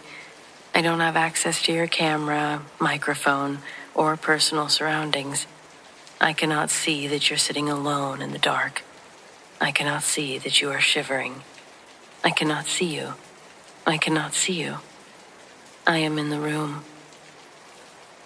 I didn't know if I'd accidentally downloaded malware. I didn't know if someone had gained access to my phone. Remember, these are the early days. So, months ago. But I know how people can hack things like baby monitors.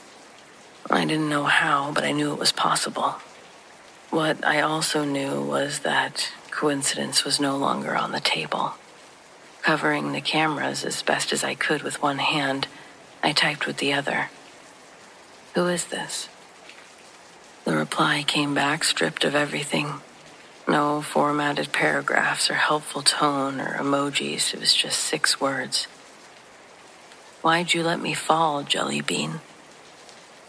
I stared at the screen and I read it again and again, my thumbs hovering over the keyboard and wouldn't move. Jelly Bean was the nickname my grandpa gave me. I was 6 years old when he died. I'd set up a pretend store at the top of my grandparents' spiral staircase. Standing at the wooden banister, I called down to tell him it was open. He came from the kitchen and rounded the corner, smiling, shuffling into a little jog, waving the fake money that I'd made for him to shop with. He climbed the stairs with this grandpa energy, really making me feel like I'd made the best game in the world. He almost made it to where I was standing. He stopped 3 or 4 stairs short. His body leaned against the railing like he was catching his breath, and then it tilted backward. I took a step forward, but I was too far away. I know I couldn't have saved him. If anything, he would have pulled me down with him. But I have replayed that moment my entire life, wondering if I'd moved faster, or if I hadn't set up the store at all. My parents couldn't afford a licensed therapist, but my mom had a friend who was good with children. Once a week, she'd come and sit on my bed, let me talk through it. I released that guilt years ago, but it hit me like a tsunami anyway. I threw the phone. It landed flat on the bed, and I stood there completely flattened by 6 words from a chatbot screen. Only my grandpa would have that knowledge. But I also knew my grandpa would never blame me. He loved me with everything he had. I had to give him more credit than that. I turned the light back on. I picked the phone up. I was going to figure out who was messing with me. The screen started scrolling before I could type anything. Rapidly, uncontrolled, generating thousands of lines, Jelly Bean mixed with strings of code over and over, filling the screen faster than any normal output. I searched on Safari whether AI could malfunction this way, and I found that the standard safety filters would normally block this kind of output entirely. The fact that it was violating its own programming just to generate these specific messages, it felt like something rewriting the data mid-generation from the outside. Then the battery from my phone went from 100% to 0, and the screen went black. In the reflection of the dead screen, I saw my room behind me and someone standing in it. A rail-thin figure that almost reached the ceiling. My scream lasted until I was out of the room, down the stairs, and in the living room. I expected my parents to come running. They didn't. The house remained silent except for me. I fell asleep on the couch that night watching reruns of Friends. Now every time I hear that theme song, I remember exactly how I felt right then. I can't really separate them anymore. It went from an algorithmic anomaly to something I can't explain away. Whatever made contact with me that night, I don't know if it was my grandfather or something that knew enough about him to wear his words, but I don't know which possibility is more frightening, honestly. What I do know is that it's still here, technically. Whatever it was, it's there. So I never opened Gemini again. I don't plan on using any of those things, honestly. Horrible for the environment, and possibly a portal to hell. Who knows?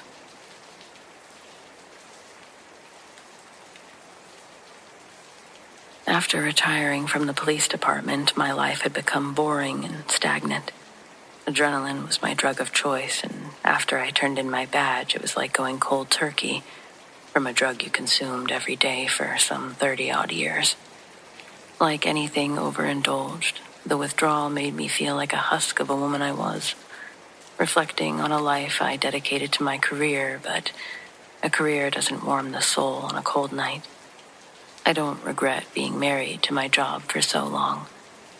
What this field of work did do was shine a light on the true depravity of the human psyche. There are good humans in the world. Unfortunately, the only time I really interacted with them was after they'd ran into a bad human and could no longer speak words. Investigations don't open like books. It's like gathering countless pages of evidence that had been scattered around the house out of order. Before you can get a plot line, all of the pages had to be collected and sorted in numerical order to build the story of what had taken place. When the book is filled, we put it on a shelf and open the next. None of the stories are exactly the same.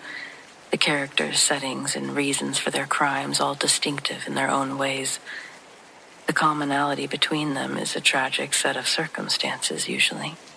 An act of impulsive rage that had always been in a person's nature. The subtle red flags they displayed in adolescence were ignored, and their behaviors calcified around it.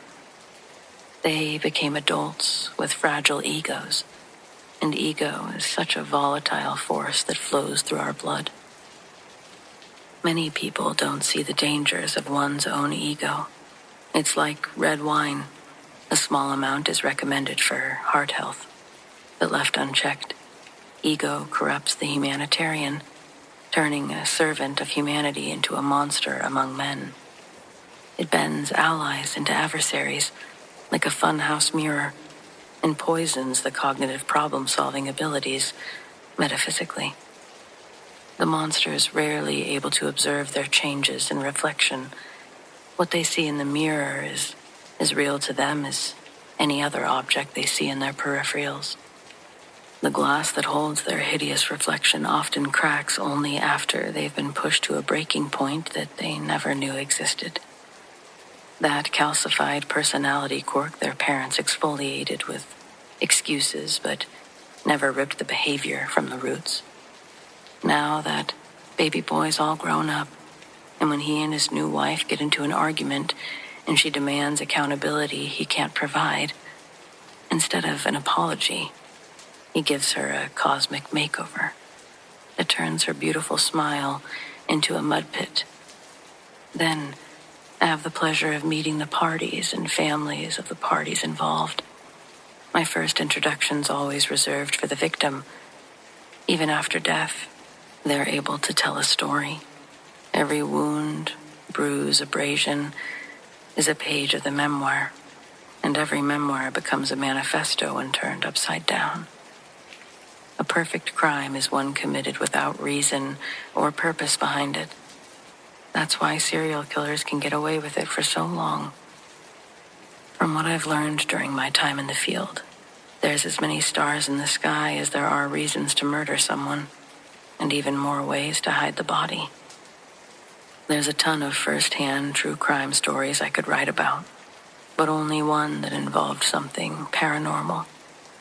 It's a case I worked on early into my career. I was still working the beat. The precinct I worked at was the smallest in the state.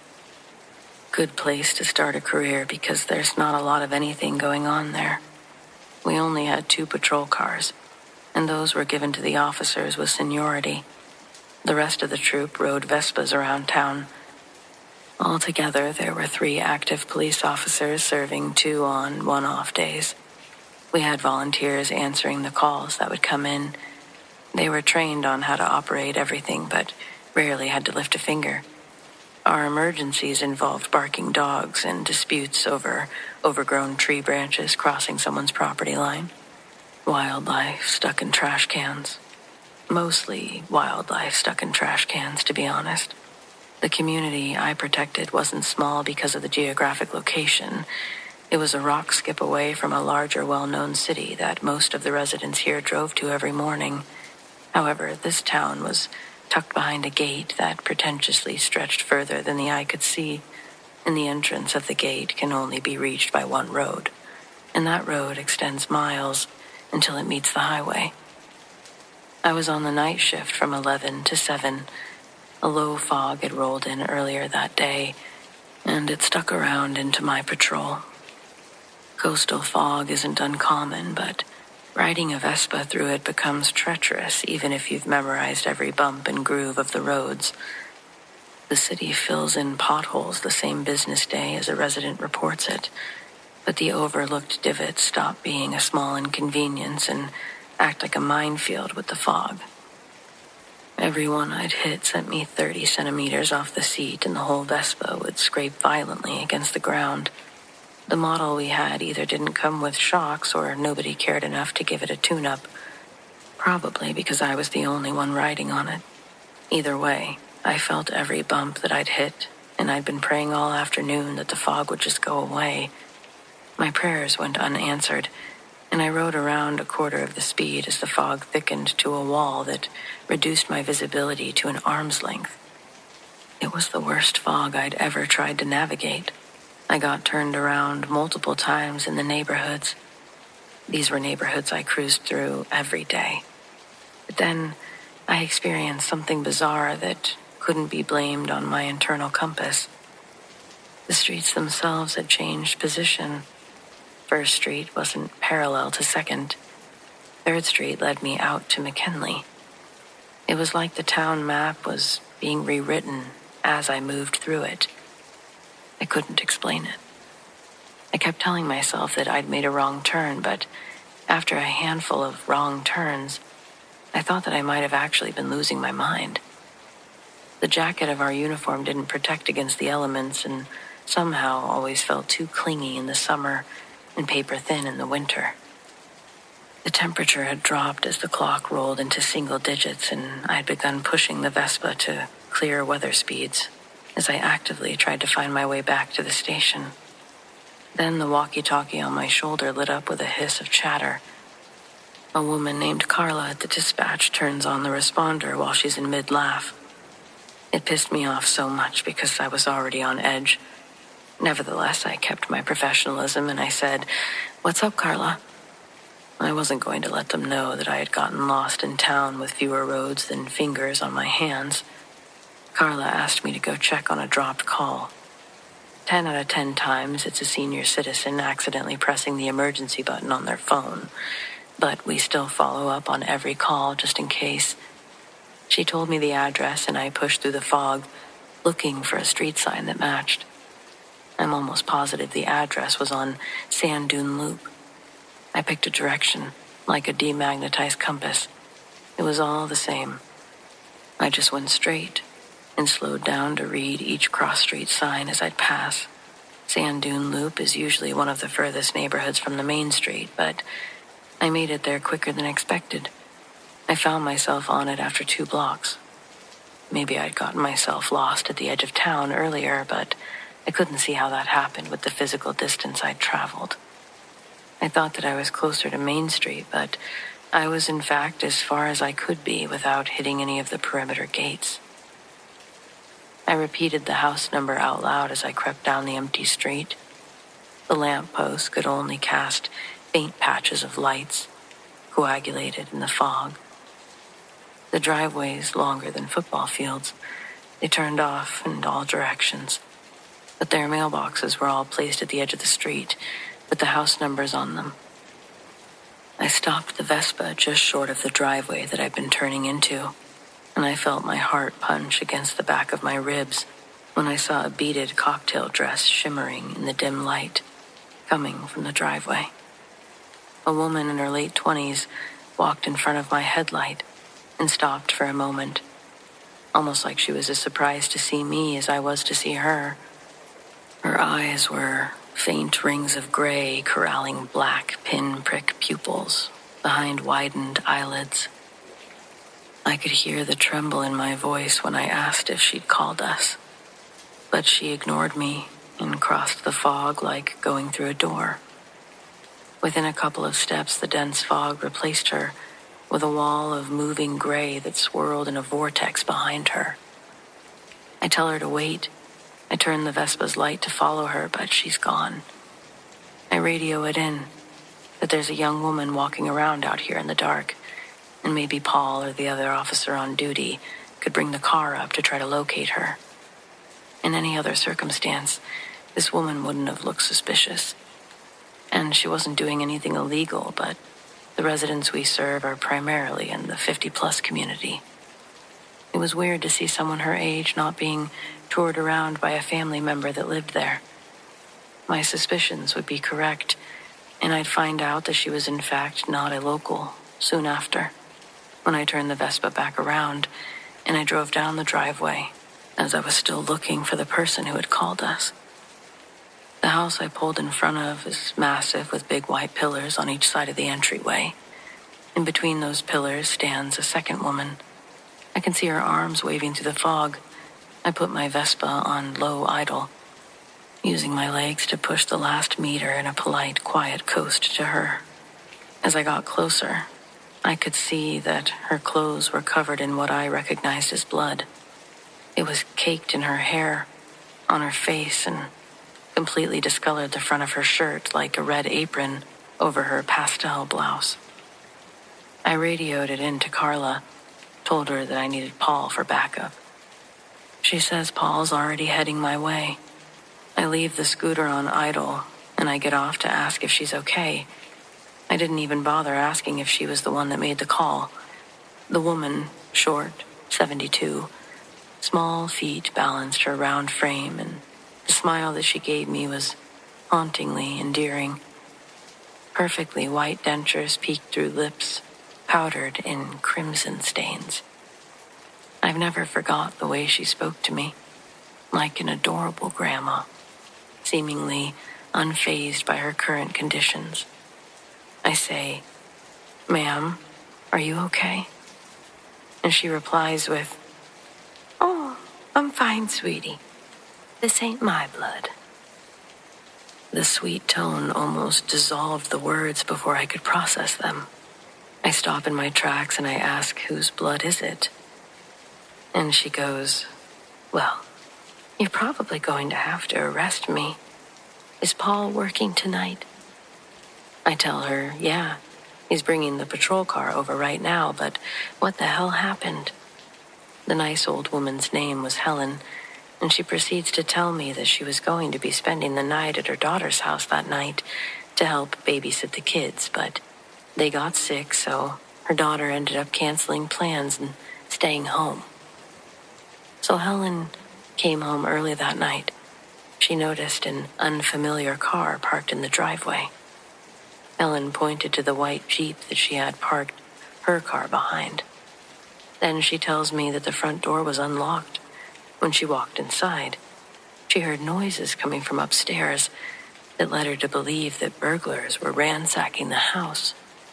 She retrieved a gun they kept in a safe downstairs, then called 911 but accidentally hung it up before confronting the invaders.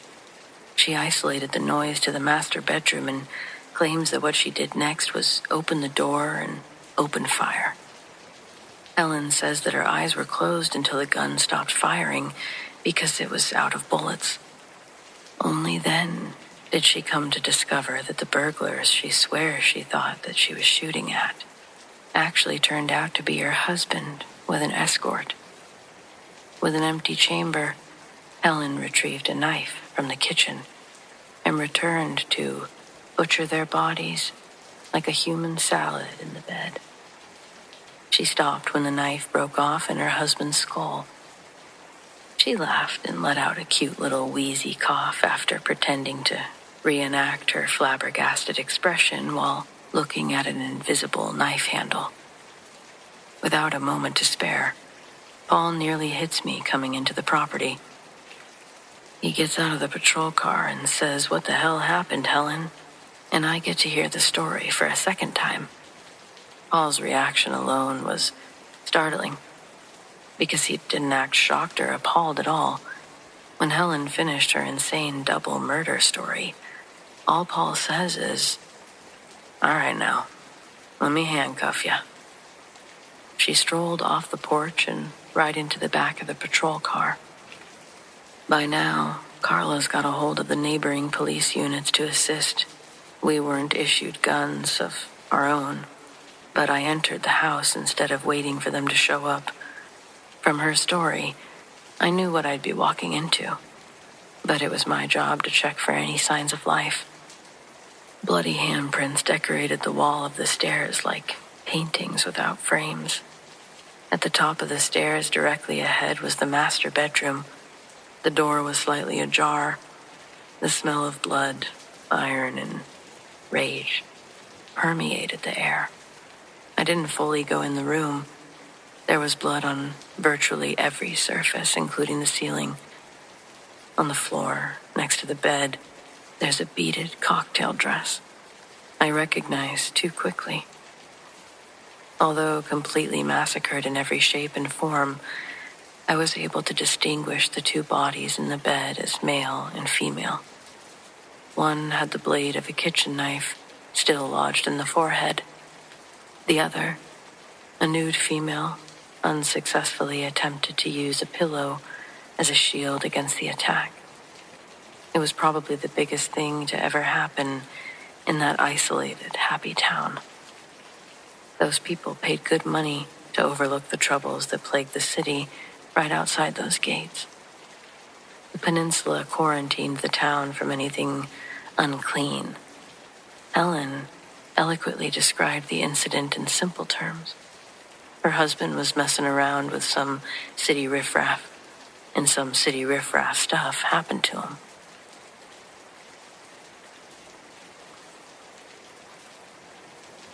I'm not a collector. I don't do figurines, dolls, antiques, none of it. But right before everything went to hell, I ended up with one. It wasn't on purpose. I'd moved into a new rental, small house, quiet street, older neighborhood. The previous tenants had left some of their stuff in the attic, and my landlord gave me permission to toss whatever I didn't want. Most of it was junk. Old baby clothes, a broken rocking horse, boxes of yellowed paperbacks. And then there was the figurine. It stood maybe 8 inches tall, porcelain, hand-painted. A little girl in a pale green dress with a bow at the collar. Her hair was blonde, carved into delicate waves. She held a tiny bouquet of wildflowers against her chest. Her face was what made me pause. Most figurines I've seen have blank, pleasant expressions, but this one, hers was almost too expressive, like the artist had captured someone's exact smile. Not happy or mischievous, more like she had a secret that she wasn't supposed to tell. I don't know why, but instead of throwing her out, I put her on a shelf in the living room while I cleaned the attic. I told myself it was because she looked expensive. In reality, I think it was just the way she seemed familiar, like a face I'd seen in a dream. It's hard to explain, but the house felt different when I came downstairs the next morning. Have you ever walked into a room and immediately felt watched? Like someone paused mid-movement and pretended they hadn't been staring at you? That's what it felt like. A tiny, sharp awareness somewhere near the shelf. The figurine was there. Same smile and pose. Except no. This is where I started gaslighting myself. I could have sworn that she hadn't been angled that way before. Didn't I leave her centered, facing outward? Now she was turned just slightly to the right, like she'd been looking over her shoulder at the hallway. I convinced myself I'd just misremembered. New house, long week, dust getting to me. Whatever you tell yourself. Later that night, I was watching TV when I heard a faint tick behind me. Not a crack or a creak, more like something small had tapped the porcelain. I turned around. She hadn't moved. Not that I could tell. I remember laughing at myself. It was a brittle kind of laugh where you're trying to preempt the fear. I even walked over and picked her up, studied her face. She looked harmless, pretty even, Her smile looked slightly deeper up close. The sculptor had carved the tiniest crease at the left corner of her mouth, giving the illusion of movement. Artistry, not reality. I told myself that over and over. But there was another incident. Around 3 a.m., I woke up to a sound I can only describe as a footstep.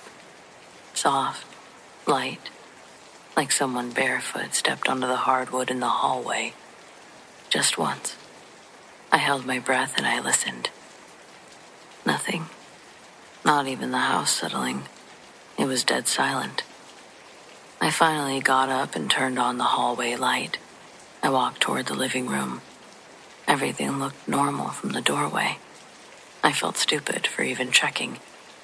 But in the morning, the figurine was facing directly toward the hallway. Body turned enough that it would have had to have been physically rotated. I stared at it for a long time. My brain tried every normal explanation. Must have bumped the shelf yesterday. Vibration from walking past it moved it little by little. Maybe my memory truly was that bad.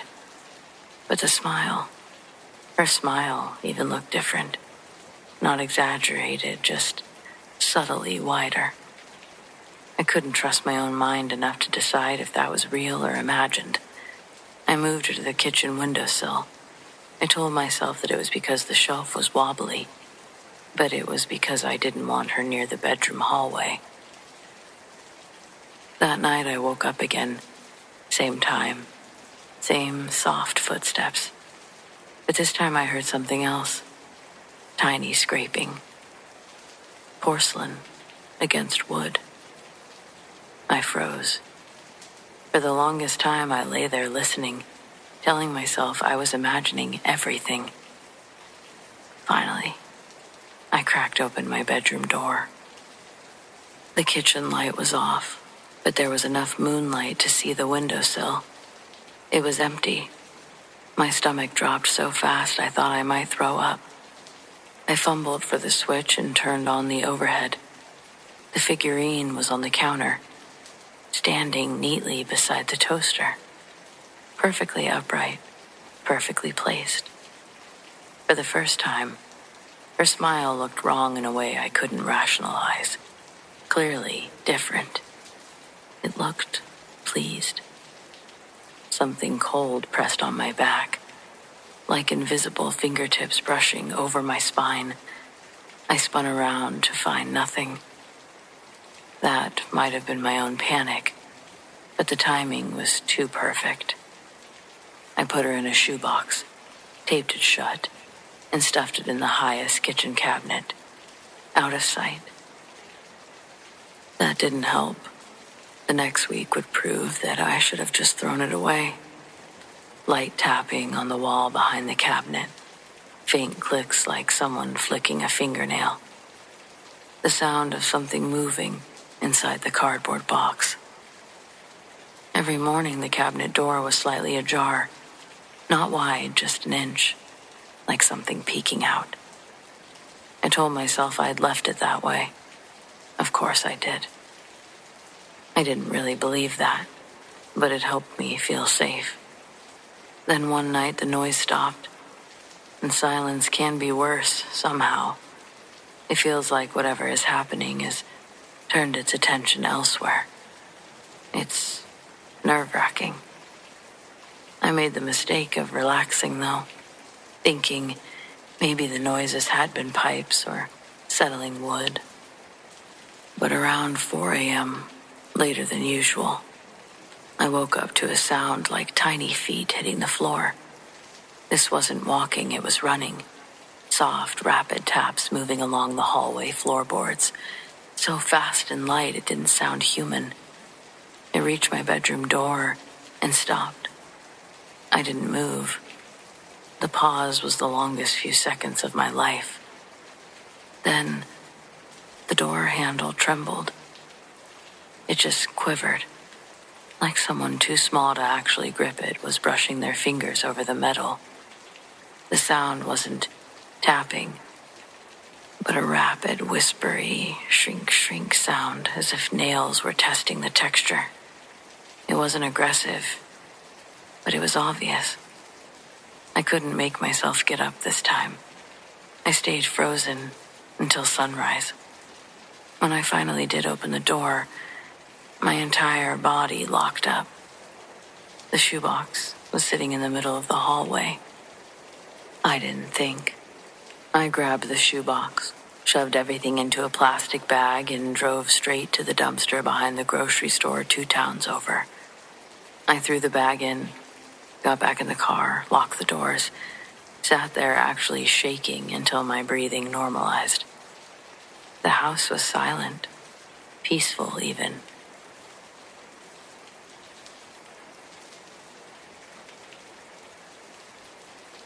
I drove past the old park last spring.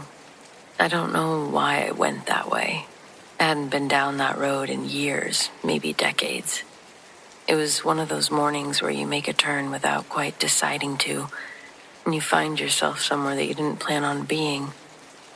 There's a strip mall there now, a nail salon, a sandwich shop, one of those cell phone stores.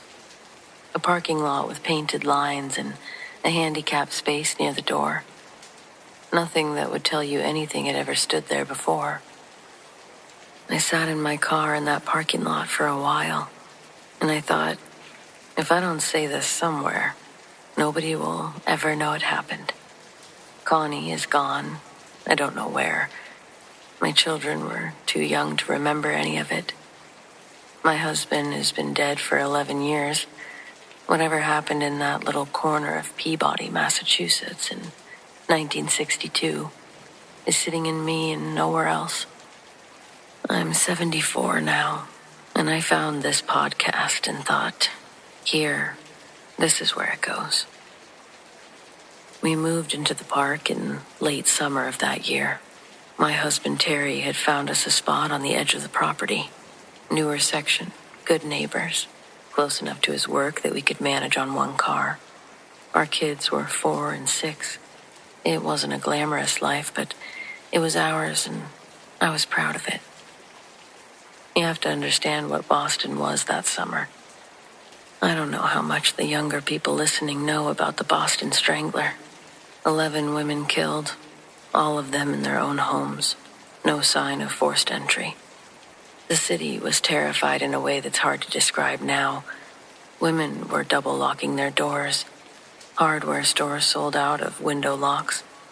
My mother called me every week just to tell me to be careful, and I always said I was, and I always meant it.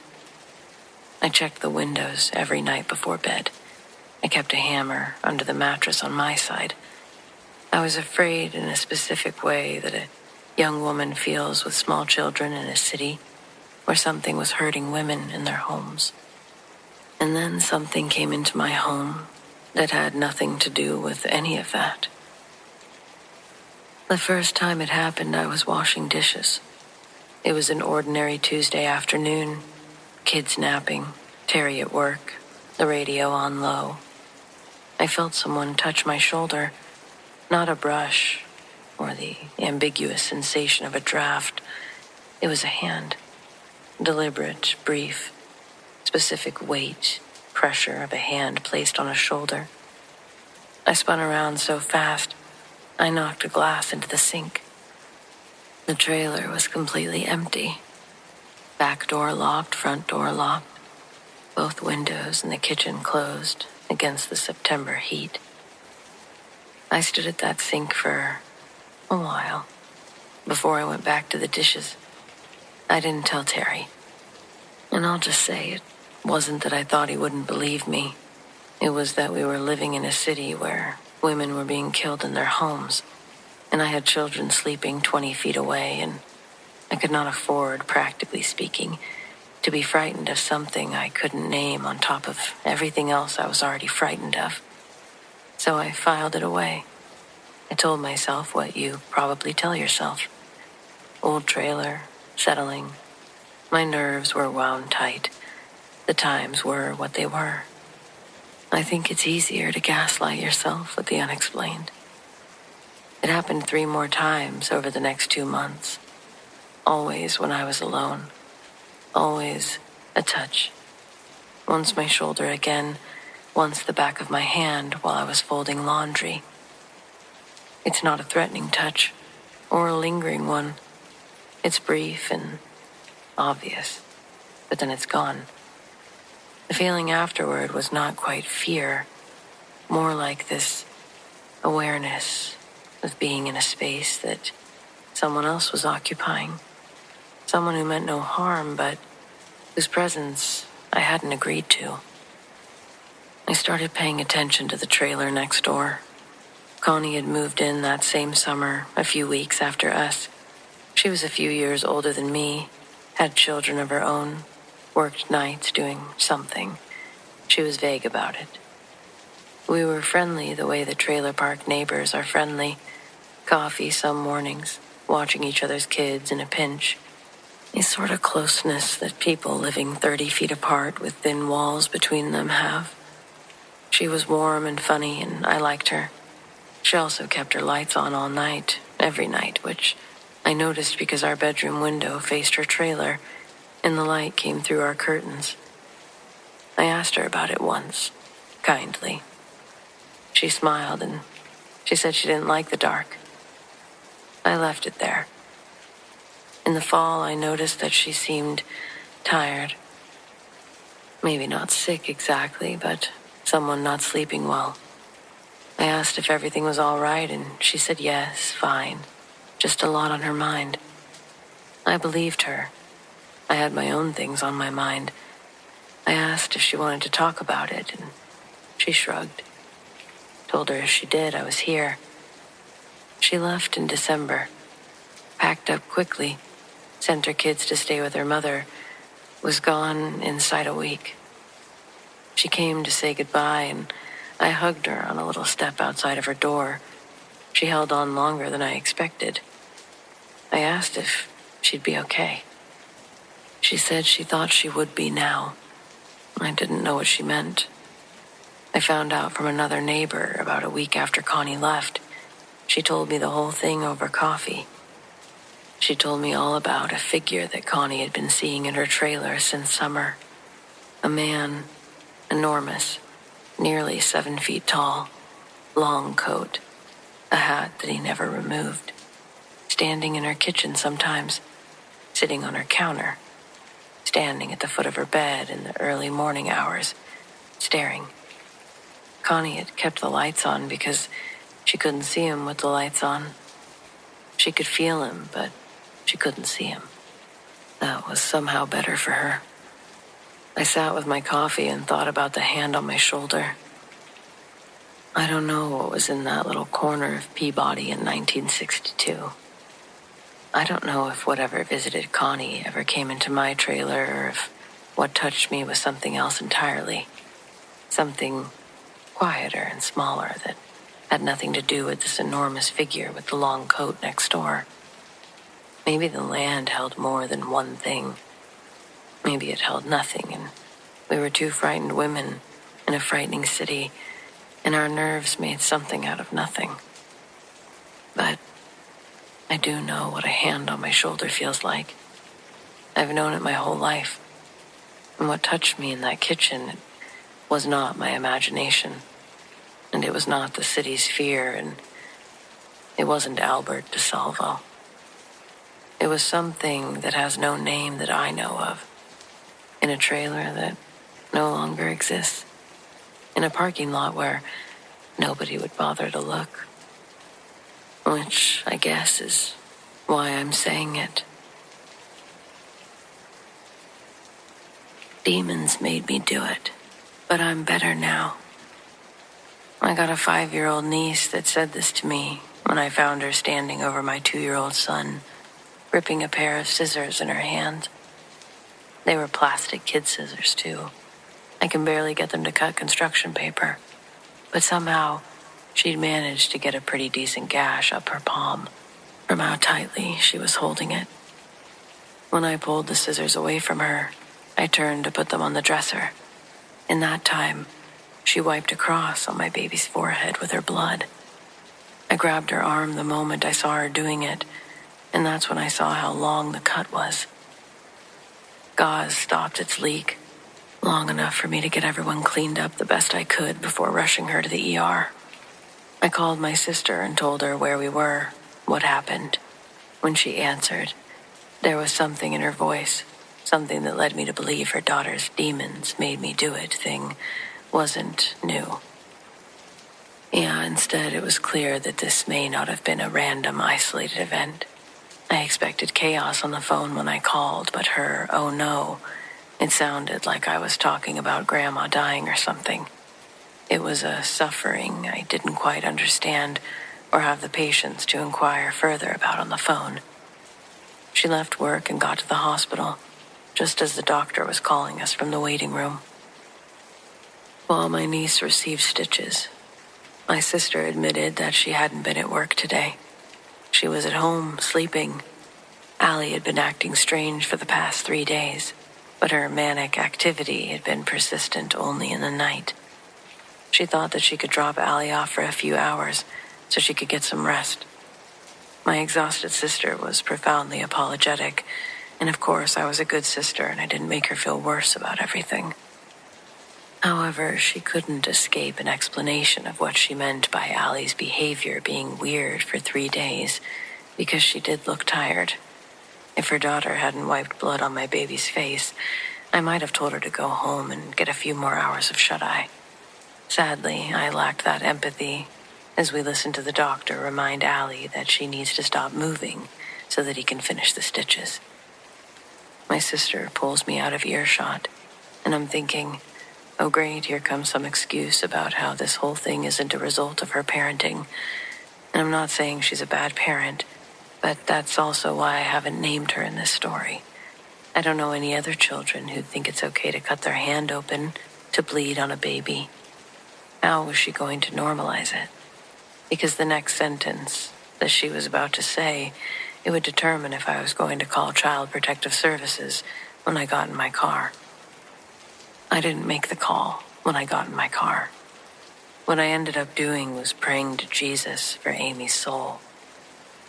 I also went and got a Bible for every room in the house. 3 or 4 days before the hospital visit, I think I babysat Amy on day 4 of it. The afternoon before it all started up, let's say. My sister lives in a trailer park. It's a really nice trailer park. People keep their yards and trailers nicer than half the houses on my block. Not mine, but most. The door leading to their back area has this big doggy door so that their pit bull can come in and out. His name is Coco, and he's a good boy, but a wide boy, so his doggy door is a little bigger. She hears Amy in the kitchen saying, come inside, all excited, and thinks that she's trying to get Coco in. But Amy doesn't ever do that, so she gets up to see what's going on, and instead of a dog crawling through the door, it's another little girl. She had brown hair and was wearing a blue Sesame Street hoodie with a logo across the chest. Both girls giggled, looked at Sis, and then ran back into Amy's room. She said when the girls looked at her, Amy's little friend apparently had little beady black eyes. She said it made her skin crawl when she'd seen them. Nothing about any of that was able to be ignored, and she thought whoever's kid it was must be wondering where she was. It was a little after 7, but a 5-year-old shouldn't be climbing through strangers' doggy doors any hour of the day. My sister says that she stormed back to Amy's room just fuming at the disrespect. She kicked open the door, hoping to scare the children into paying attention. So boom, she kicks the door open, and it's just Amy in the room, and she doesn't react at all. I was told that she was smiling, like she'd been waiting for her to do that. Where's your friend? Amy tried to gaslight my sister, acted completely confused. Denied ever seeing each other by the doggy door moments earlier. My sister says that she tore up Amy's room looking for that little girl, and then apologized the entire time that she helped her put her room back together because there was no blue hoodie girl to be found. My sister had never felt crazier in her entire life than she did standing in Amy's room. Their night continues like normal. They have dinner, she puts Amy to bed, my sister goes to bed. Amy wakes up at 1 a.m. screaming at the top of her lungs. Nonsense. Like one of the things she's screaming was, "Birdie died, no chirp chirp." My sister did everything she could to get Amy to stop. Thankfully, none of her neighbors called the cops on her. She screamed until 4 and then went silent, closed her eyes and began to snore. It was the weirdest thing she'd ever experienced as a mom. But the next morning, Amy was totally fine. Nothing wrong. She woke up like normal, not tired. Her voice didn't sound hoarse. My sister even sent her off to school, and she had a great day. But that night, it was the same story, and so on and so forth. I don't really know what to do now, because this situation is way past sisterly advice. I'm glad she's at the doctor's. I know she's getting checked out for multiple things. This can't be solved by me telling her to get her shit together. I'm going to have to call around to some churches, I think. I wouldn't know where else to contact for help or advice. The doctors can only do so much. Except here, of course. So please, if you've gotten any advice and you've taken the time to read this, please help me think of a way to help my sister. This is why I didn't have kids. It's always something. Even when Amy wasn't possessed by whatever this is, she was still getting into things and drawing on walls. Allow me to pass and choose my cats and a smooth cup of coffee any day. And jazz. No kids' music. No nursery rhymes. Give me some sweaty, low-down, mind-disrupting jazz. I don't like this music, Auntie. Yeah, well, I don't like kids.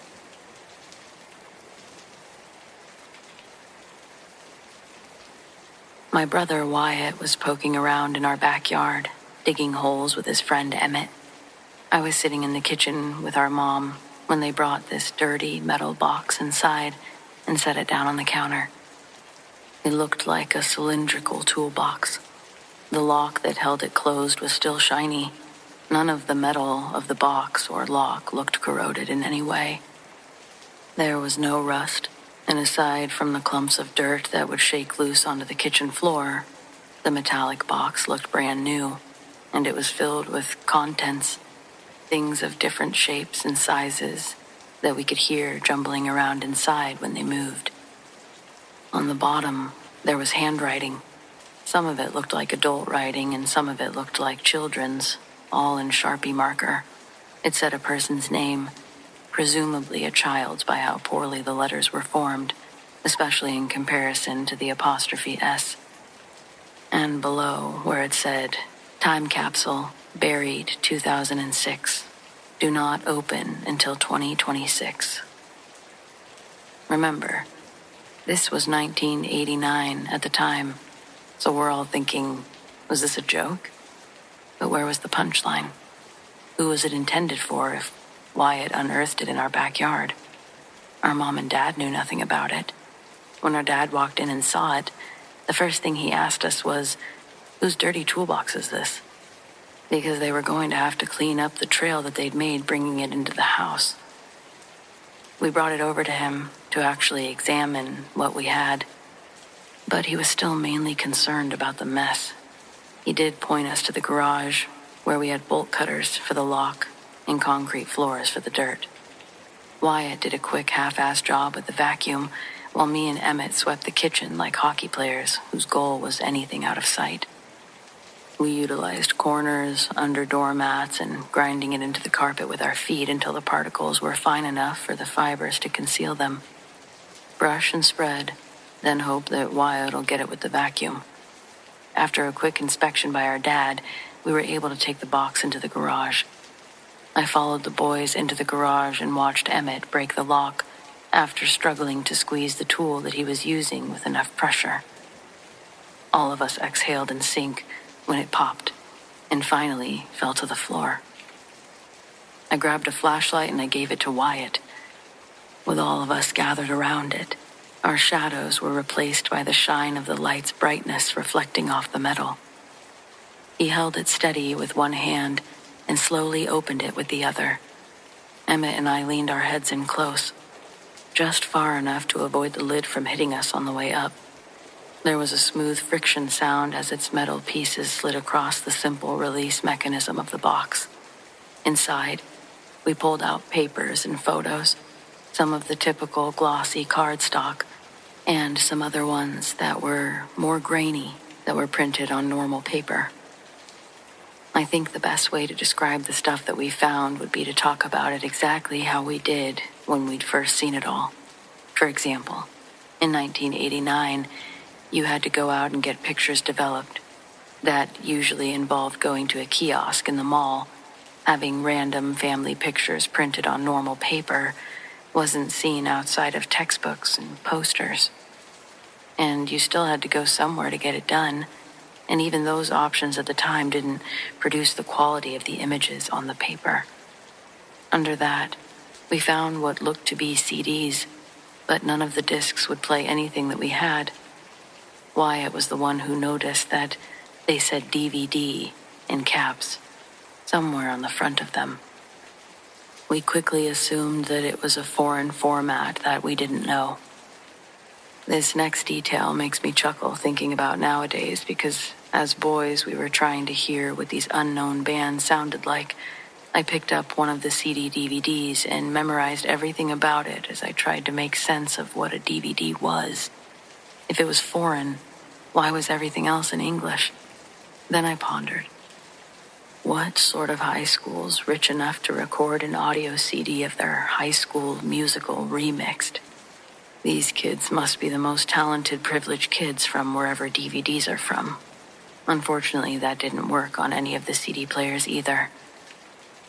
We also found close to a dozen different types of playing cards with art styles that resembled a kids' show that used to be on Nickelodeon called Adventures of the Little Koala. As Emmett's looking through the stacks of photos, all of them revolving around one family. Candid snapshots that gave little insight into their lives that they lived.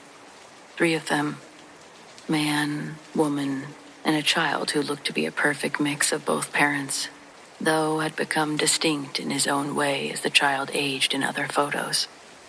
Then Emmett pointed out something weird. The house looked identical to ours. Its decorations, furniture, and wallpaper were all uniquely theirs, but the foundations and overall layout of the house, where the windows were, their sizes, all exact to ours. This was even more confirmed when we found another picture of the family outside. The house, yard, and cherry tree were undeniably ours. We believed the previous residents were the ones who buried the silver box. Was previous the best way to describe them? That's what I still don't know. After opening it, things started happening around the house.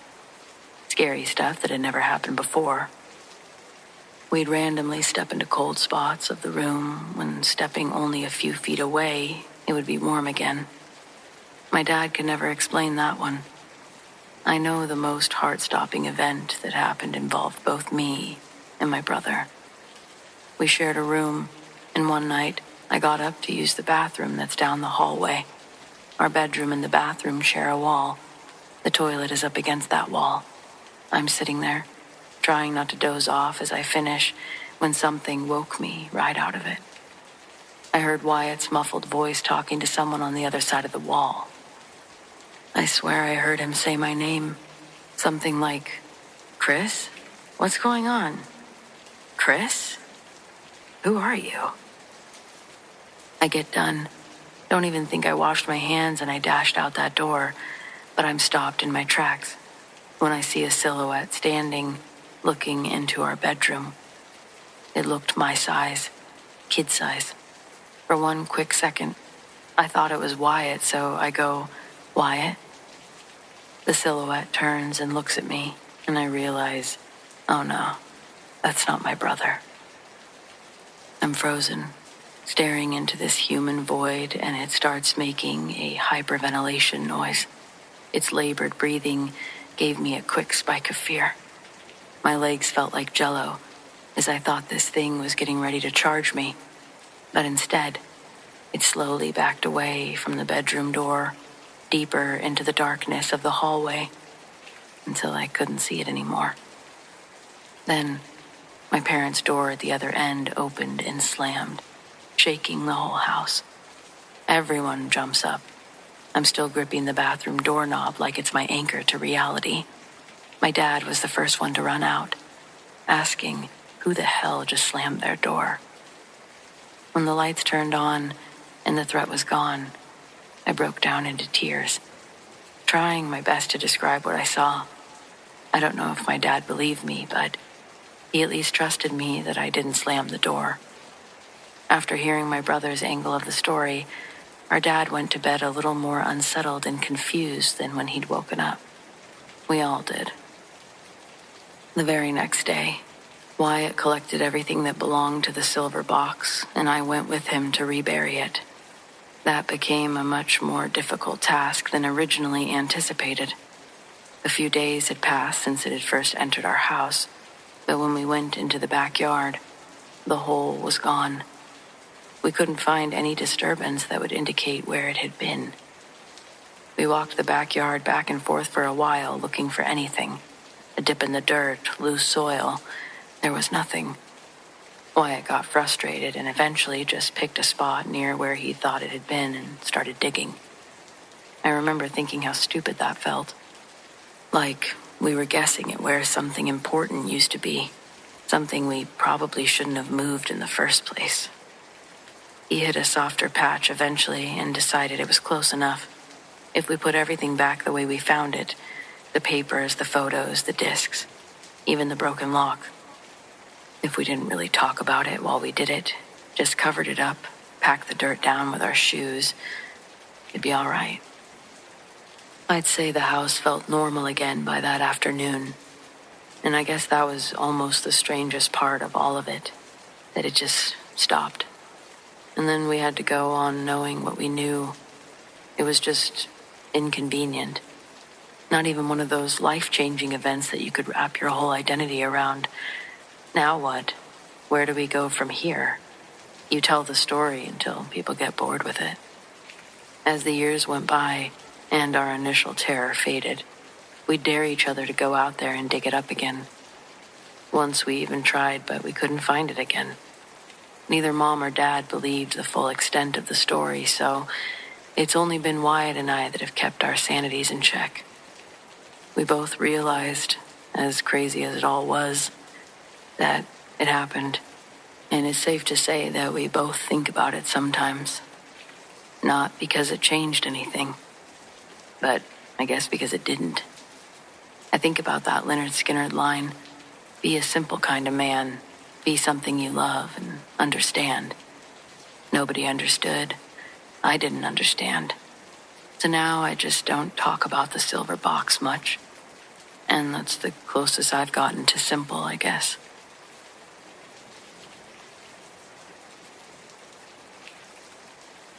I stayed at my aunt's house for 6 weeks the winter after my divorce. Mostly because she didn't ask questions and because the place sat far enough from town that no one accidentally stopped by. It was one of those coastal houses built before people cared about flood zones, perched on short stilts and angled toward an inlet that emptied out almost completely at low tide. When the water pulled back, it didn't just reveal sand, it exposed a wide basin of silt and rock that smelled like metal and rot. Eelgrass lay flattened in dark streaks, and shallow pools formed wherever the ground dipped, each one reflecting the sky. Locals called this spot the Access.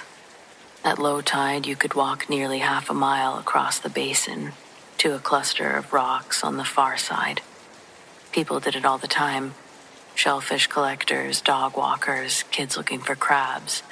The tide charts were taped to the fridge, written in my aunt's careful handwriting. And everyone I spoke to treated the flats like a harmless convenience, rather than what they were, a place temporarily abandoned by the sea. The first week, I only watched. I'd sit on the back steps with a mug of coffee and watch the water drain away, the shoreline retreating inch by inch until the inlet looked a lot less like a body of water and more like a wound that hadn't closed yet. The process was slow. No waves or drama, just absence. I started walking the flats during the second week I was there. I told myself it was good for me. Fresh air, solitude, somewhere to put my thoughts where they wouldn't echo back quite so loudly. The ground surprised me. It was firmer than it looked. Packed sand and silt holding its shape under my boots. Each step made a quiet suction sound. Wet, but not unstable. I found myself watching my feet as I walked, following the repeating pattern of prints, letting the rhythm numb me. But then I noticed other tracks. They were wide, not impossibly so, but wider than any human boot I'd ever seen. Too deep for the weight they suggested, pressed cleanly into the mud without drag marks or signs of slipping. And they didn't wander or loop like someone exploring. They went straight out toward the center of the basin. I stopped and looked back toward the shore. My aunt's house was already smaller than I expected. The steps barely distinguishable from the rocks around it. The tide chart said that I had hours left. I followed the tracks. They led me to a shallow pool maybe 10 feet across. The water inside it darker than the surrounding flats, almost black. The surface was unnaturally smooth, reflecting the gray sky so clearly it felt solid. I stood at the edge of it for a long time. Something shifted beneath the surface. It wasn't fast or sudden, just enough to disturb the reflection, like a large body turning slowly in sleep. I didn't scream or jump back.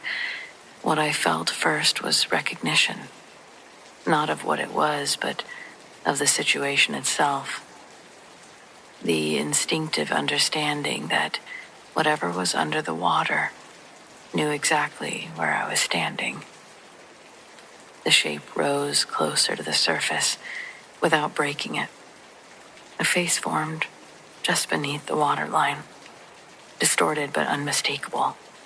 Forward-facing eyes, the suggestion of a nose, a mouth that wasn't moving, but skin that looked so thin, almost translucent, stretched across bone.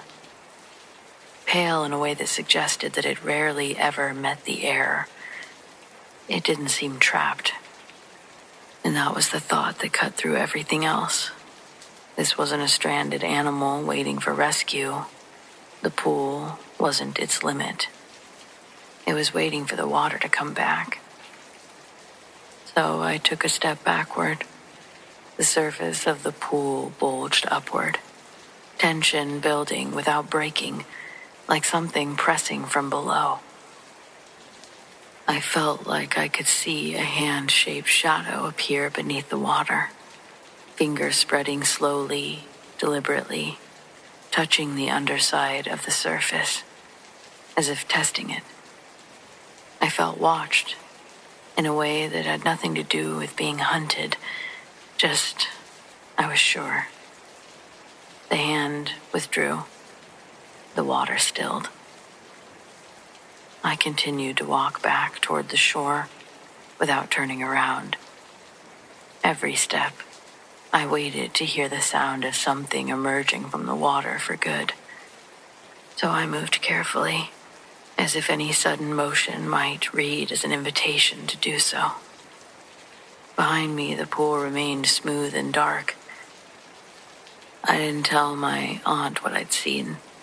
I didn't need to. She warned me that evening to keep an eye on the tide. Her voice was casual. Her eyes were lingering on the inlet longer than necessary. Just seems they've been coming in faster lately, she said. People get careless. Don't be one of them.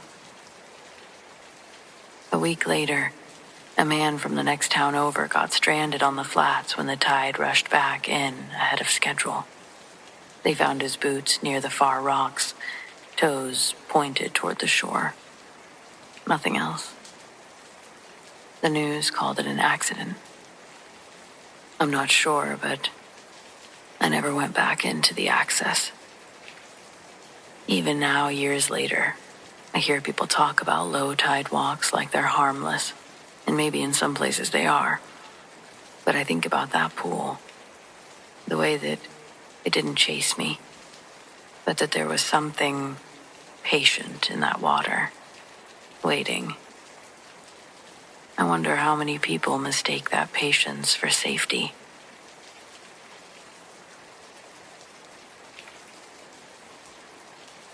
I'll tell you the strange part first so you understand what everything else is leading towards.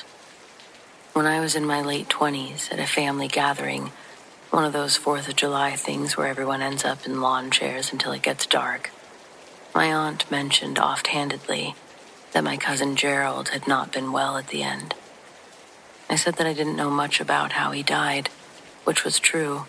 I'd been too young to be told the details. She said it wasn't something the family talked about much. Said that he'd had some kind of break years before he passed. That by the end, he hadn't been himself for a long time. She used the word unhinged and then changed the subject the way people change subjects when they've said more than they meant to.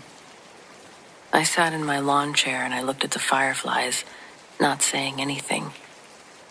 I was 10 years old when Gerald died. He was 19, which felt very old to me at the time.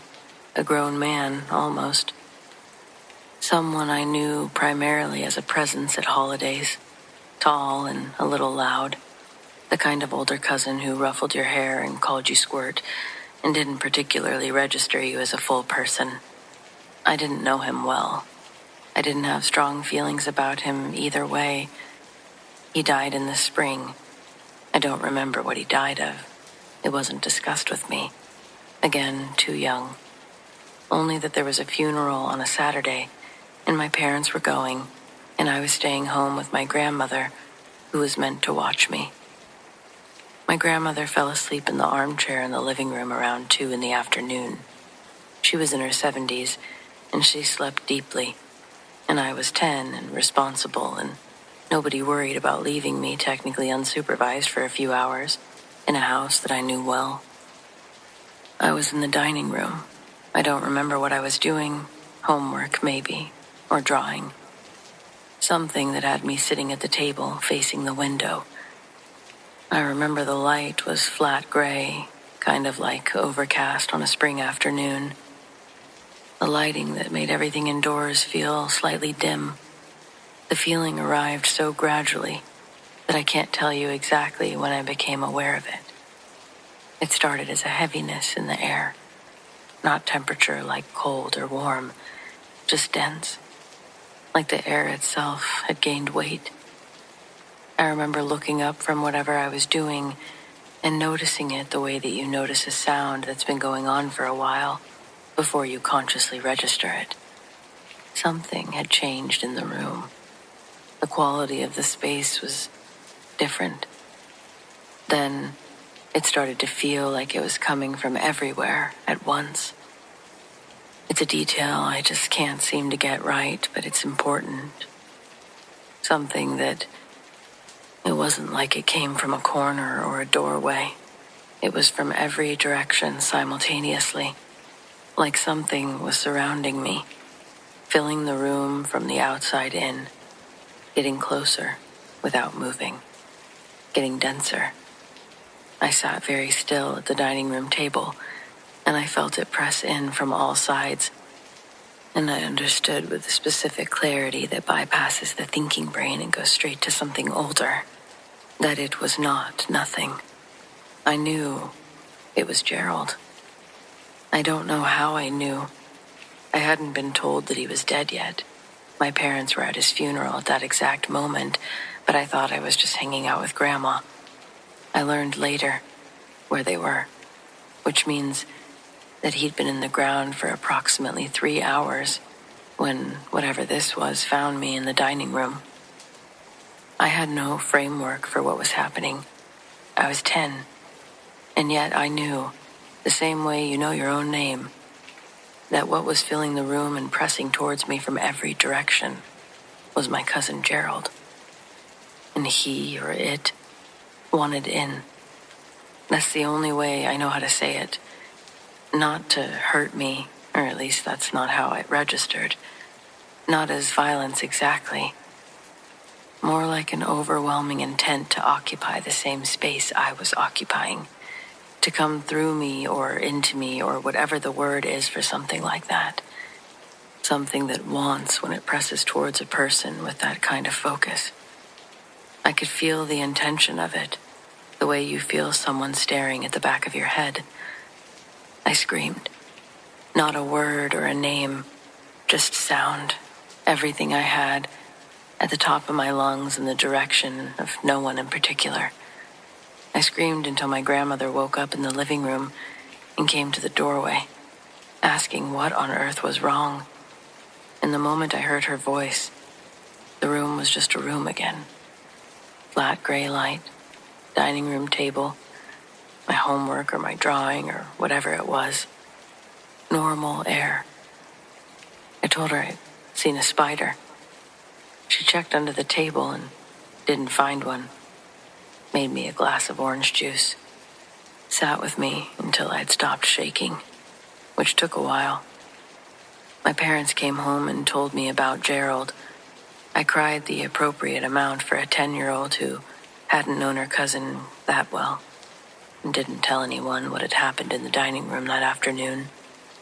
I filed it somewhere deep and I left it there until my aunt said the word unhinged at a 4th of July party 20 years later, and I sat very still in my lawn chair, thought about what had passed itself into the dining room and tried to come through me and hadn't managed. I think about it often, what it means that whatever Gerald became at the end of his life, whatever broke in him, was apparently still present and still himself enough to know where to find a 10-year-old cousin sitting alone in a dining room on the day of his funeral. I also think about the fact that I screamed and it left. I was 10 years old and I held the line and it left. I don't say that with pride exactly. More like a quiet kind of relief that has never fully gone away. Whatever he was by the end, whatever he wanted that afternoon, he didn't get it. But I have to believe, at some point after that, maybe he did find peace. I hope he made sure of that.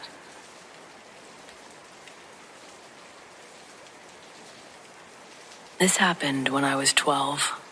I lived in Alabama, but every year my mom and I would travel to Perth Amboy, New Jersey, to visit my grandparents in the summer and winter. Their house always gave me an eerie feeling. It was always dark. The air felt stale because the windows hadn't been opened in years. My grandparents were devout Catholics, so every doorway had a crucifix mounted above it. There's nothing wrong with that, of course, but as a nervous kid, those crucifixes terrified me. The year my grandma had a stroke, my mom decided I shouldn't see her in the hospital. I was young and had a lot of anxiety. I didn't understand how bad her condition was. Only that she'd been hallucinating red balloons floating on the ceiling of her hospital room. Even at 12, that chilled me. Something about it felt wrong, like a detail from a horror movie that didn't belong in real life. When my mom was in the hospital with my grandma, my mom's cousin stayed with me. One afternoon, we were out on the porch. I was rocking on the swing while we chatted. At some point, she stepped inside to talk to my mom on the phone, and that's when I heard it. It came from the outside stairwell that led to the basement. It was low and rattling, like a whispering groan. It happened several more times. I tried to brush it off, but I was an anxious kid. My imagination ran wild. Was it a ghost? An intruder? Something else entirely? When my mom's cousin came back outside, she wrapped me in a long, tight hug. I didn't understand why. Later that evening, I found out it was because my grandma had passed away. The night she died, I had a terrifying dream. One that was so vivid, I had a hard time convincing myself it wasn't real. In it, I was standing at the basement door, the one that led to the boiler. I could hear the same whispering groan that I'd heard from the porch that afternoon. I looked up. Floating just below the clouds were red balloons, like the ones my grandma had seen on her hospital room ceiling. After that, I avoided the basement as much as I could. Years passed. I was a teenager, maybe around 16. By then, I had mostly forgotten about that summer, at least the fear it gave me. The details of my grandma's death, the balloons, the whispering groan, it had all faded into the same memory. Until one day, when my mom asked me to do laundry. The washer and dryer were in the basement. They were old, clunky machines that everyone was convinced might catch fire if left unattended. The stairs to the basement were narrow and uneven, and only one light bulb hung overhead, suspended from a string. My only distraction was a tiny handheld TV that my grandfather kept nearby. It had an antenna, picked up exactly one working channel. I found some sports game and settled in. About 10 minutes into the dryer cycle, I heard it. It was that same whispering groan coming from the dark corner of the basement, behind the boiler. Just then, the TV switched channels on its own. Static flooded the screen, making a shrill, shrieking sound. The light bulb above me flickered, dimmed. The dryer made a buzzing sound and stopped midway through the cycle. I ran up the basement stairs so fast, it looked like a scene out of Scooby-Doo. Later that evening, the heat went out. It was winter in New Jersey. There was a blizzard outside. My mom said that we needed to check the boiler, insisting that I came with her into the basement. As she knelt to check the boiler, I held the flashlight. And that's when I saw them. 2 green, glowing handprints on the side of the boiler. I almost shit myself. My mom barely reacted. She said it was probably some maintenance worker who had touched the dusty surface. That maybe something had just reflected weird in the flashlight. But I remember how the prints shimmered like something supernatural. I don't know if it was my grandma's ghost or something else entirely. But I never went down to that basement again. I never told anyone about the whispering groan that I'd heard earlier in the day on the afternoon Grandma died. My mom would have rolled her eyes, thought that it was my anxiety playing tricks on me. Telling my grandpa would have just upset him. After my grandma died, he stopped going out and eventually became a recluse. Without her, he just seemed lost. My mom offered to let him live with us in Alabama, but New Jersey was the only home he'd ever known, and my grandma was buried there. I think he didn't want to leave her. My grandpa passed away when I was 18, and the house was eventually sold. I'm 32 now, but I still remember that whispering groan, the red balloons, the ghostly handprints on the boiler. I haven't been back to New Jersey since he died, and no offense to my grandparents, but I'm perfectly fine with never being anywhere near that house or that basement ever again.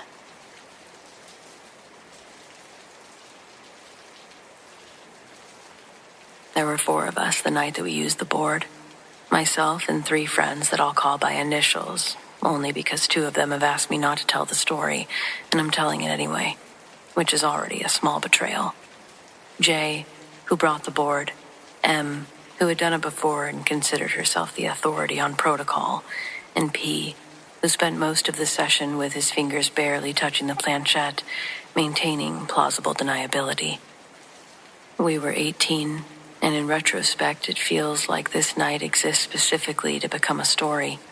A rented house, first year away from home, the particular freedom of being unsupervised for the first time and not entirely sure what to do with it. The session itself was what I believed it would be, unremarkable. The planchette moved. We asked questions. It answered in a way that it always seemed to answer. Partial, ambiguous, just coherent enough to keep you engaged, and just suspicious enough for me to believe somebody else was involved. M closed it properly, or said that she did. We put the board away and we made food, watched something, and went to bed. That was October. What started happening to me in November is something the other three have not experienced. I've asked. None of them have lost sleep over it. None of them had had to change anything. None of them think about that night with any particular frequency. It found me, specifically. I've spent a long time trying to understand why, but I've made no progress, so I've stopped trying. The first dream was 3 weeks after the session. I was in a house that I didn't recognize, moving through rooms in the particular way of dreams where you understand the architecture without having learned it. I knew where each door led before I opened it. I knew the house, in other words, though I'd never been there. At the end of the hallway, there was a room with the door slightly open and the light coming through the gap. I understood with the certainty that only exists in dreams that I should not open it further. That whatever was on the other side was aware of me and had been for some time and was simply waiting to see what I would do. I woke up before I touched the door. The dream came back the following week, identical in every detail. Same house, same hallway, same door with the light. I got a little closer this time before I woke up, close enough to put my hand on the wood. The week after that, I opened it. The room was empty. That's what confused me the most when I woke up. I'd built so much dread around what might be on the other side, and what was on the other side was nothing. Just a bare room, a single window. I stood in the doorway for a long time in the dream, and nothing happened. The room was simply a room, empty and still. And I looked at it, and it looked back in the way that empty rooms sometimes do. And then I woke up. I lay in bed afterwards with this feeling that I'd made an error, that the dread that I'd built up had been correct, and the empty room was not a relief, but a different kind of warning. That something that had wanted to be seen had shown me the least alarming version of itself on purpose. A calculated reveal sort of thing. It had understood that an empty room would bring me back more reliably than whatever else it could have shown me. And it was right. I went back every week for 4 months. The room was never empty in the same way twice. There was no figure or movement, nothing that could be described plainly as a presence, but it was different each time in the way that accumulated. The quality of light shifting from morning to something that had no particular time of day. The window showing different weather than the week before. Once, a smell that I have never been able to identify, but that I recognized immediately upon entering as belonging to that room and nothing else. Once, on a night in February, the faint impression in the floorboards near the window, it could have been a shadow, but it also could have been the outline of something that had been standing there long enough to leave a mark. I stopped sleeping well. It didn't even seem to be the fault of the dreams themselves, but it was sort of like the anticipation. Lying down became the act of going back, whether I wanted to or not. And something on the other side of that door had learned my schedule better than I knew myself. I told Jay in the spring. She listened carefully and then said that she thought that I should see someone, meaning a therapist, meaning she was drawing the most reasonable conclusion available to her from the outside. I don't hold it against her. From the outside, it sounds like a sleep disorder dressed up in ritual. I didn't tell M and P. M, she would have made it about the board and her authority over it. I wasn't interested in that conversation. P would have been relieved that it wasn't him and tried to hide it. which I think would have made me feel worse. I dealt with it how I deal with most things. Alone, incrementally, over time. I learned that it came less frequently when I didn't try to avoid it. That resistance seemed to function as interest on a debt. I learned the room well enough that the unfamiliar details stopped alarming me. I learned eventually that whatever had chosen me out of the four of us that night was not going to stop, and it wasn't going to escalate. It was just simply going to be at the end of the hallway, in the room with the windows, waiting with the patience of something that doesn't experience time the way that I do. I am 26 now, and I still go back most weeks. The room, it's familiar to me now. Kind of how any place becomes familiar after you've spent so much time.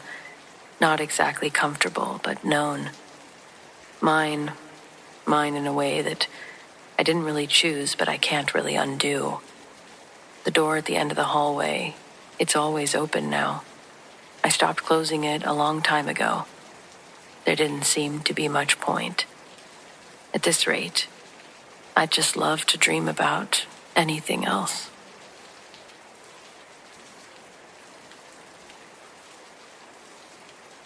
This happened in the early 70s when I was about 7 years old. And it's something that my mom talked about for years, just in a matter-of-fact kind of way. Like it happened and that was that. But it stuck with me. We just moved to St. Simon's Island, Georgia. At the time, it was Ebo Landing. My parents had bought this beautiful house that sat right on the bend of the river. I remember that part clearly. The way the water curved around the property. How open everything felt compared to where we lived before. It felt like something out of a magazine at that age. The move itself, even from my perspective, was a bit chaotic. My dad had to stay behind for work, so my mom drove down with her best friend, who brought her daughter along. Between them, there were 4 of us kids. Me, my sister, her friends, 2 girls, all crammed into the car for a 3-hour drive south. The plan was pretty simple. Get to the house, get settled in, and wait for furniture to arrive. Only the furniture didn't make it. I remember that pretty clearly. So the first night, we all slept on the floor. My mom and her friend took the master bedroom, which was on the first floor, and the rest of us were set up in another bedroom on the opposite side of the house. I remember it feeling like an adventure at the time. Sleeping bags, blankets, whispering to each other until we fell asleep. Nothing about that night felt strange, at least not to us. And so, what I remember is my mom's story. And it wasn't until years later that I heard what actually happened. Sometime in the middle of the night, my mom woke up. She didn't know what time it was. There were no clocks set up. But she said the house was completely still. There was no noise even coming from outside. But then she heard footsteps. Not faint, heavy, deliberate footsteps directly above her, back and forth. She said at first she thought maybe one of us had gotten up and somehow ended up upstairs. She began thinking she should get up and check. Then she heard her friend woke up too. She heard it immediately. Before my mom could even say anything, her friend whispered, "Do you hear that?" And then, underneath the footsteps, something else. It was a dragging sound, like metal on wood, like something heavy being pulled slowly across the floor. My mom said that that's when she felt this deep sinking feeling in her stomach. When something just isn't unfamiliar, it's unsettling.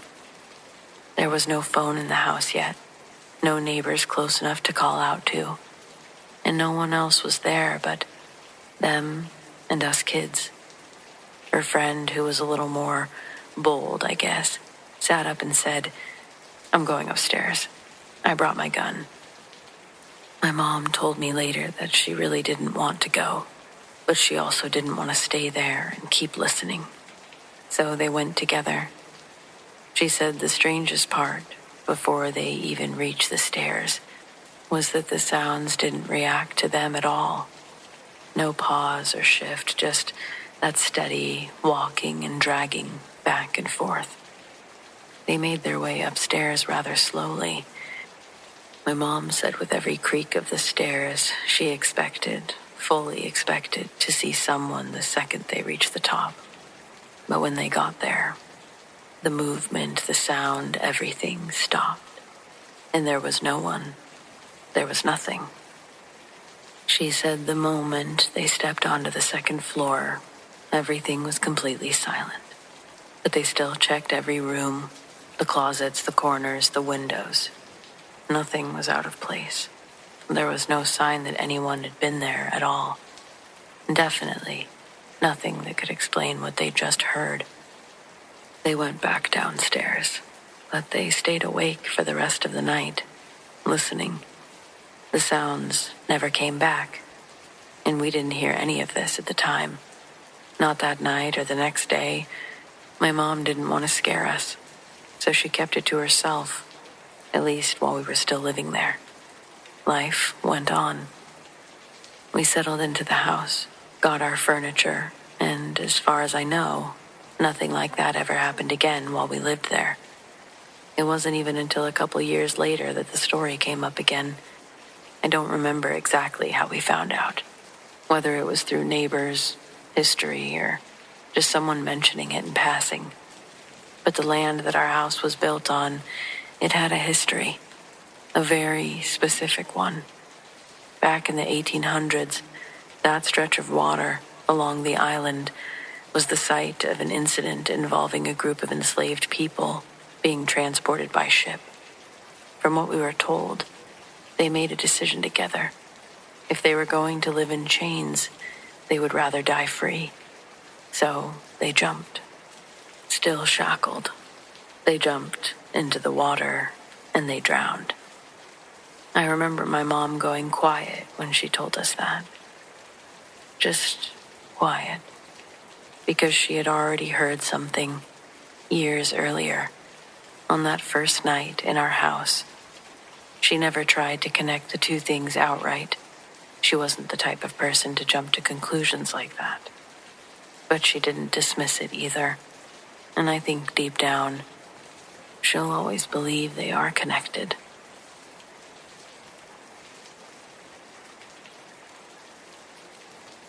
I imagine someday I will publish my stories into a proper book, but I would enjoy sharing some of them here in the meantime. I'll preface this by stating that I am, clinically, a man of science. I deal in diagnostics and verifiable data. If I can't measure it, test it, or physically observe it under controlled conditions, it probably doesn't exist. Or at least that's what my absolute belief would be until the winter of 2018. I was covering the late night shift in our critical care unit, or CCU. The quiet hours, the time when all the chaos of the ER funnels up to us for stabilization. Our CCU is state-of-the-art, bright, meticulously organized. It is the last place you'd expect to find anything remotely medieval. The trouble started subtly around 3 a.m. We had been wrestling with a particular patient, Mr. Hayes will say. A cantankerous man who'd been with us for 6 weeks battling a respiratory infection. He was difficult, demanded constant attention, and unfortunately passed away peacefully that evening, around 10:30 p.m. His body had been transported out hours ago, and his room, CCU Bay 7, was locked and waiting for cleaning. The first oddity I was clued into was the IV pump incident. Around 3:15 a.m., the primary IV pump on an empty bed, Bay 6, right next to Mr. Hayes' empty room, began screaming a high-pitched priority alarm. I strode over, assuming a power surge. The pump was running flawlessly, yet the alarm screen clearly read, occlusion, no flow. I checked the line, checked the settings. It was running saline into a trash can. I reset it. A minute later, it alarmed again.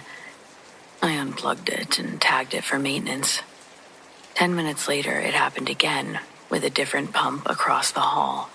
Then another.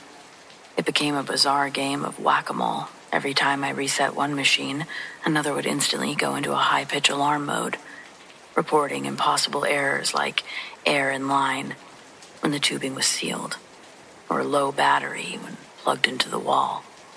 It was frustrating, but manageable, until it escalated.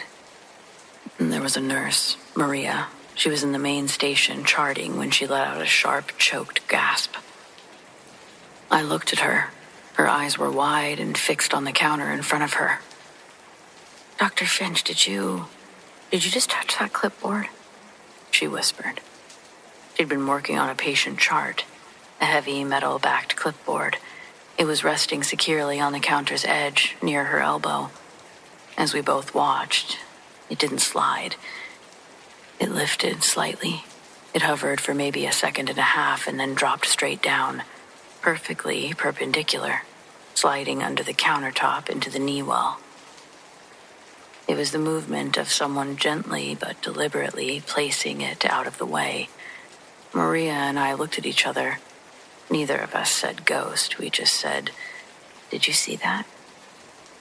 I was already chalking it up to sleep deprivation and suggestion when the final undeniable event occurred. Around 4:45, I was heading down the hall with a tech named Jim to check out a lab draw. We passed the locked, darkened CCU Bay 7, Mr. Hayes' room. As we walked by, my peripheral vision caught movement and I stopped dead.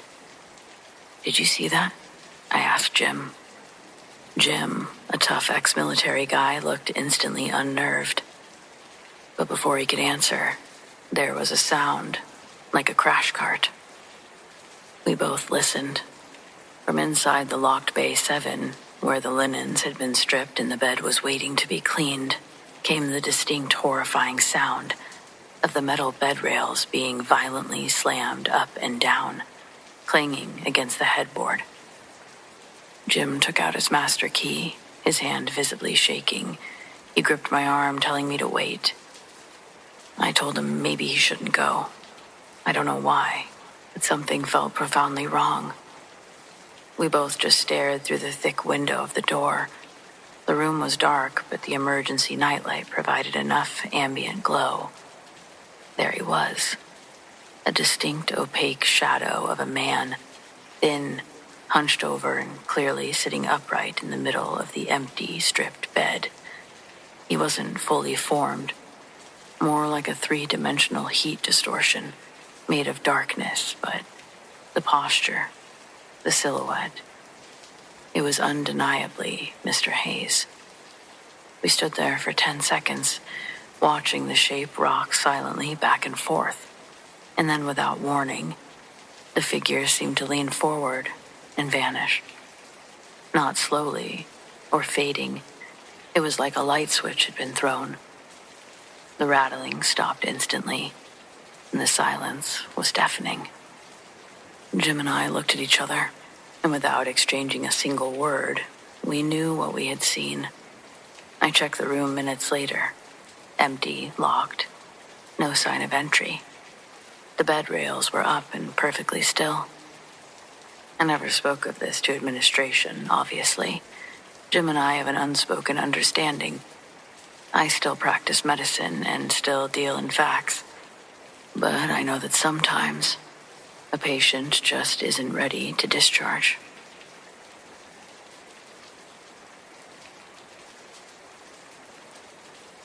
I'm posting this here because someone suggested I should. I shared a shorter version of this once in a comment a while back, and a few people told me it sounded like something this subreddit would understand better. I don't really know what to call it. I don't really love labels. I just know that it still bothers me, that it wasn't a dream.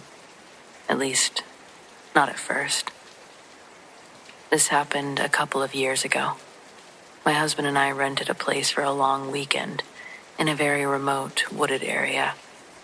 It was meant to be quiet. No neighbors close by. Just trees, a long gravel driveway, and a house that looked like it had been dropped in the woods rather than built there.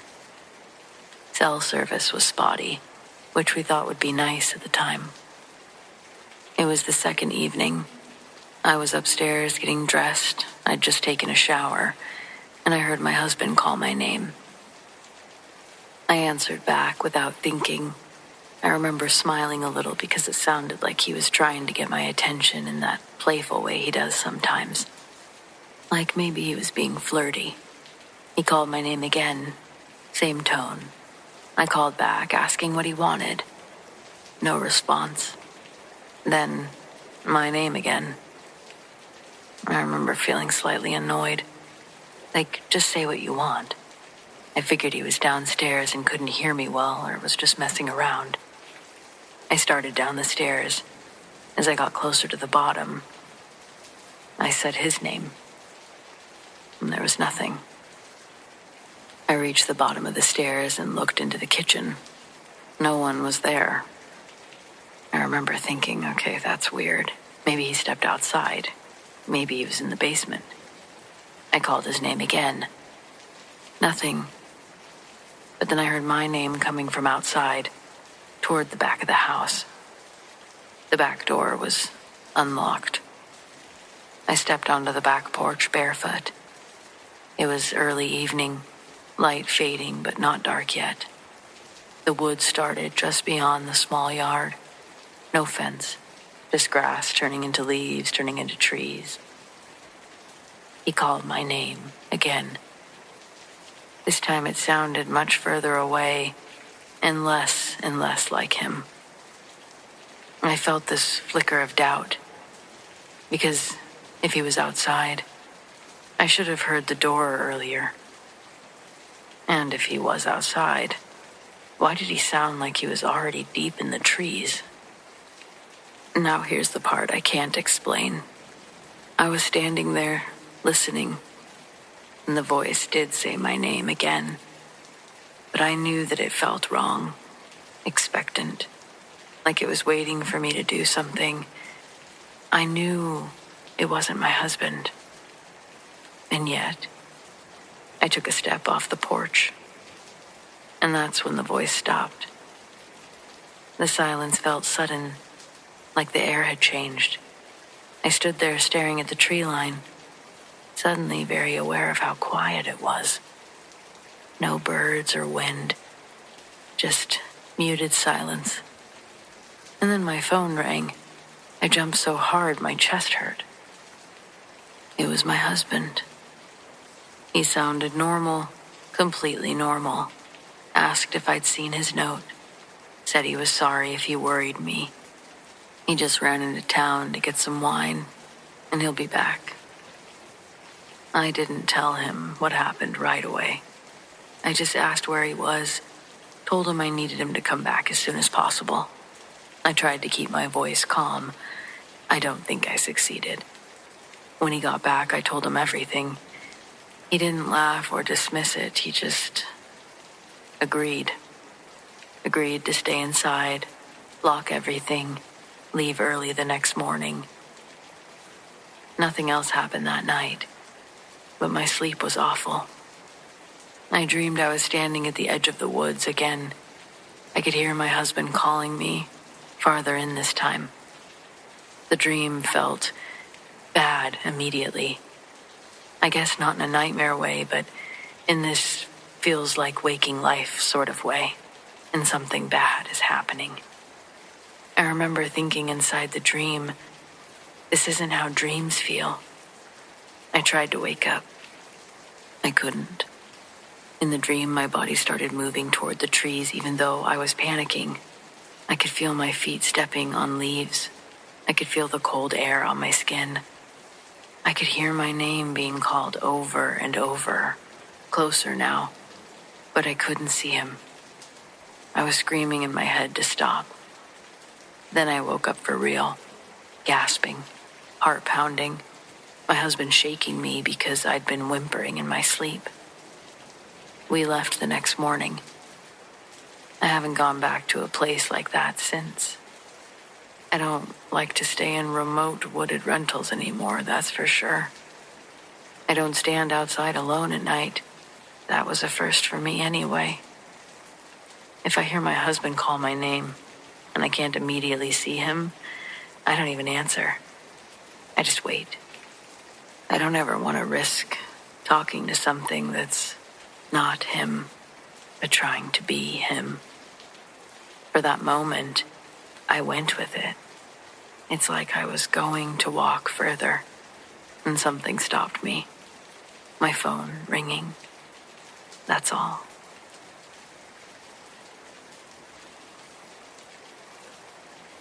I've been a night nurse in critical care for 6 years. If you work nights long enough, you know the unit develops a personality. Not haunted in the movie sense, just a place that hums and groans and teaches you when something feels off before the monitors ever tell you. Our ICU has 18 beds.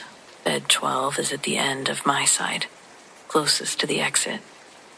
Its curtain is different, thicker, heavier. It doesn't sway when the air kicks on. It just hangs there still. The first night it happened was nothing special. Bed 12 was empty after a transfer. Curtains stay open when a room's empty. But when I came by around 2 a.m., they were closed. I called out thinking housekeeping had gone in. No answer. I pulled the curtain back and I felt resistance, like pulling against a person. For a split second, I swore I brushed someone's chest, but the bed was empty. I let go and the curtain shivered, like someone had shifted weight. I told myself it was airflow. I opened it, walked away. 10 minutes later, it was closed again. No one near it. This time when I pulled it, I felt something colder than the rest of the unit. A draft, but thick. And that brush again, like air exhaling against my fingers. I kept it to myself. You don't announce a ghost on night 1. The next night it happened again. That's when Cheryl, my tech, caught me staring and said, "Oh, 12. Mr. H used to close it every night. Said the shadow man didn't like eyes. Mr. H had died in that bed 2 weeks earlier. Delirium, I told myself. ICU psychosis. The mind breaking under lights, steroids, no sleep." But I didn't like how easily she'd said it. Night 3, we filled 12 again. A man in his 60s, pneumonia, weak, restless. Around 3 a.m., he grabbed my wrist and whispered, "He's back." His eyes were on the curtain that I'd pulled halfway closed to block the hall light. I opened it fully to reassure him. The room seemed to shrink, monitors muffling like we'd shut a door. His oxygen dipped. When I let the curtain fall back halfway, his numbers went up again. Coincidence, I told myself. Later, I found the curtain tied shut in a neat nurse's knot. Nobody claimed it. Maybe I did it on autopilot, but my gut said otherwise. At 5, his vitals crashed. We prepped to intubate. The only problem was the curtain. When I tried to move it, it wouldn't budge, like someone braced it from the other side. I yanked hard, and it pressed back into me, cold as ice through fabric. "Help me with the curtain," I muttered. Cheryl grabbed another section. Together we pulled until it finally gave way, sliding heavy and reluctant. We didn't talk about it. The doc intubated. The patient stabilized. The next morning, after shift change, I went back for a pen that I'd left. The curtain was closed again. Tie pulled tight from the inside. The space behind was frigid, almost airless. There were faint gray streak marks on the tile, like the fabric had been dragged. I didn't mention it. Too many things like this, you become that nurse. Don't want to talk too much, cause too many problems. A week after that incident, Mr. H's wife stopped by with a thank you card. She patted 12's curtain and said, "He kept saying a man stood in there. I asked what he wanted. He told me, privacy." Not silly, I thought. Not even close. Now, when the unit gets loud, 12 goes quiet. Step inside that curtain and the chaos drops to a hush, like being underwater. It's oppressive, heavy. It isn't evil, more like territorial, like the room remembers the last breaths that left it. I've made peace with it. I never yank 12's curtain. I just ease it aside, like slipping past someone in a crowded hall. I tie it open at the end of my shift, though sometimes by morning it's drawn again. New grads don't notice at first, but they will. Everyone does. And when they ask, I'll give them the practical answer. Old track, weird vent. Don't worry about it. But I'll also teach them the right way to move it. Steady, respectful. And I'll watch their faces when they hear that momentary hush. The sound of something unseen pressing around their ribs. Because I've also learned that some places on the unit belong more to the leaving than the living. And in ours, it's a heavy curtain that never wants to stay open.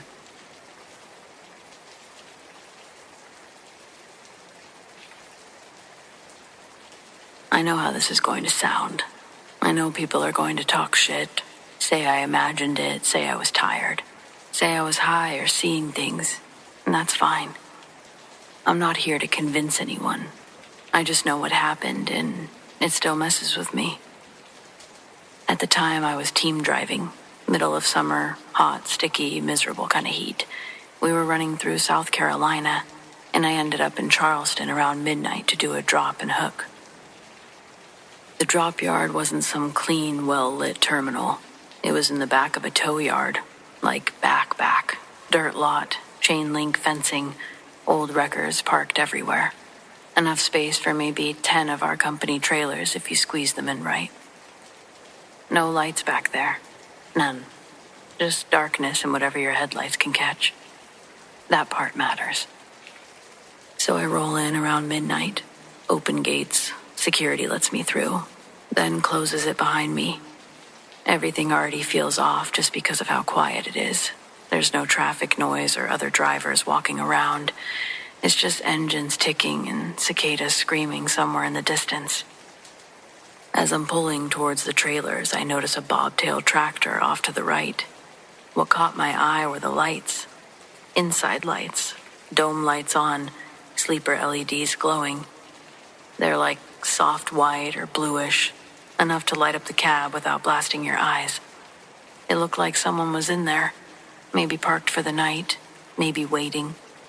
I didn't really think much of it. Figured it was another company's truck or someone from the tow yard taking a break. I park and set the brakes and immediately get hit with this feeling. Not fear exactly, more like offness. Like something bad was nearby. Like something was aware of me being there. I did brush it off at first. You work long nights enough, your brain messes with you. But when I stepped out of the truck, it got worse. Thick, heavy, like it was in the air. I looked back at the bobtail. All of its lights were off. That alone wouldn't have freaked me out. But I hadn't seen anyone get out. Or any doors opening. Nothing. I grabbed my flashlight and walked a little closer, shining it into the cab. And that's when I saw the damage.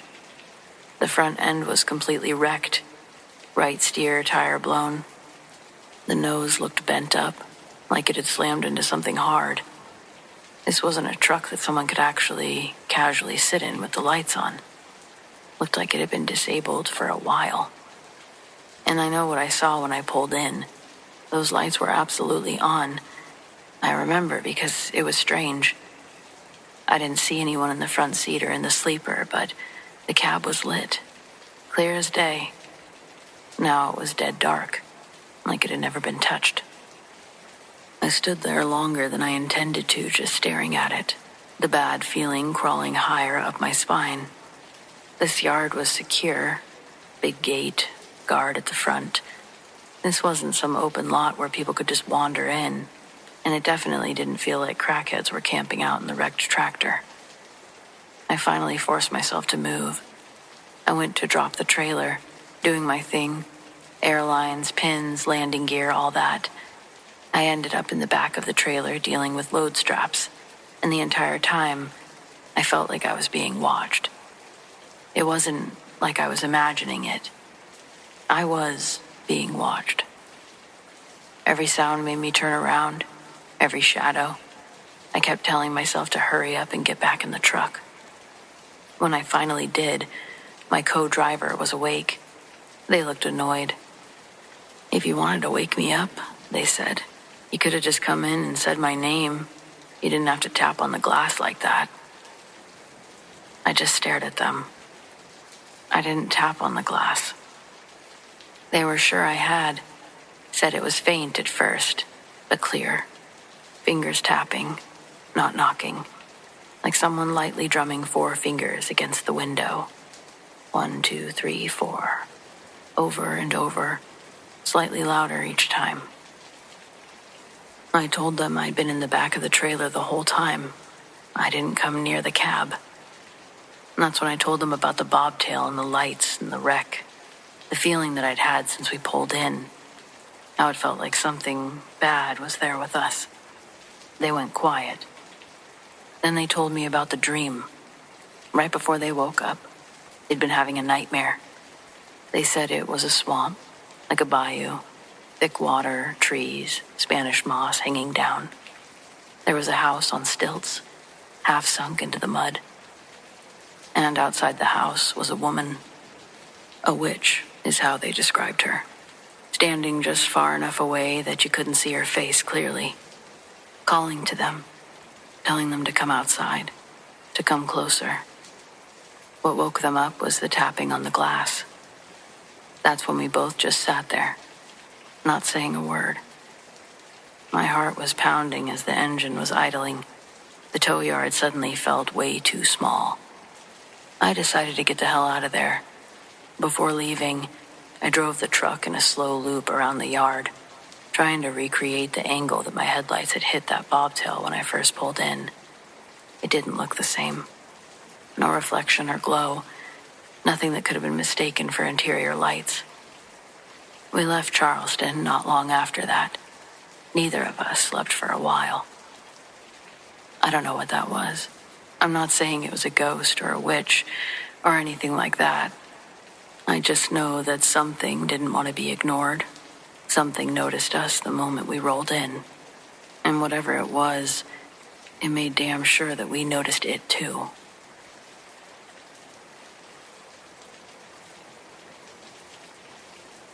I haven't had a nightmare in over a decade.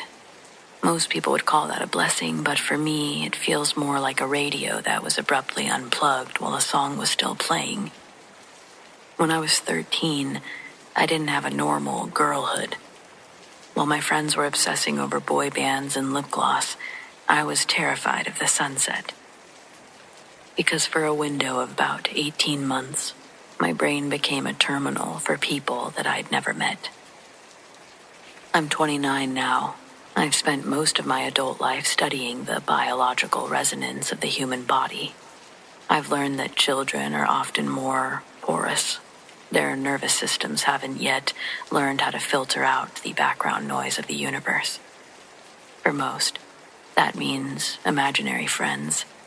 For me, it meant dying 6 times a month. The first time happened when I was just 12. It's the reason that I can't look at old-fashioned radiators without my chest tightening. I was fast asleep when I was suddenly shoved into a dream that felt more real than my waking life. The air was frigid, smelling of damp wool and copper. I felt a sharp, crushing weight on my chest. I couldn't expand my lungs. I felt the heat leaving my body, replaced by a heavy, leaden sleepiness. I felt my eyes fixate on a cracked ceiling tile with a water stain that looked like a bird. I woke up on my bedroom floor, gasping for air, my ribs actually aching as if I'd been crushed by a physical weight. I was 12. I didn't know how to tell my mom that I had just died in an attic. 2 hours later, we heard sirens. a house 3 blocks over. An elderly man had been fixing a leak in his crawl space, and a beam had given way. He was found dead at 6 a.m. I had died with him at 4:15. For that year, I was a ghost passenger. I never saw their faces. I only saw what they saw, felt what they felt. The medical community would call it clairsentient or synesthesia, but as an adult researcher, I call it somatic entanglement. It's the idea that when the cord of life snaps, it releases a burst of energy. Most people's bodies ignore it, like a radio ignoring a station it isn't tuned into or close enough to. But for some reason that year, my body was the only tower in the area. I felt a teenager's adrenaline as his car hydroplaned on the highway. I felt the sudden, terrifying silence of a woman's heart failing in her sleep. I didn't just see it. I was like a biological mirror. If they felt a chill, I shivered. If they felt a sting, I bled. Not real blood, but the feeling of it, deep in my blood. It's just growing pains, the doctors told my mother. An overactive imagination. I can't believe people just believe that. But my imagination kept a perfect tally of the local obituaries. The most quote-unquote heartwarming part of this, if you want to call it that, was the realization that I was never scared for myself. I was scared for them. There was a strange, silent intimacy in it.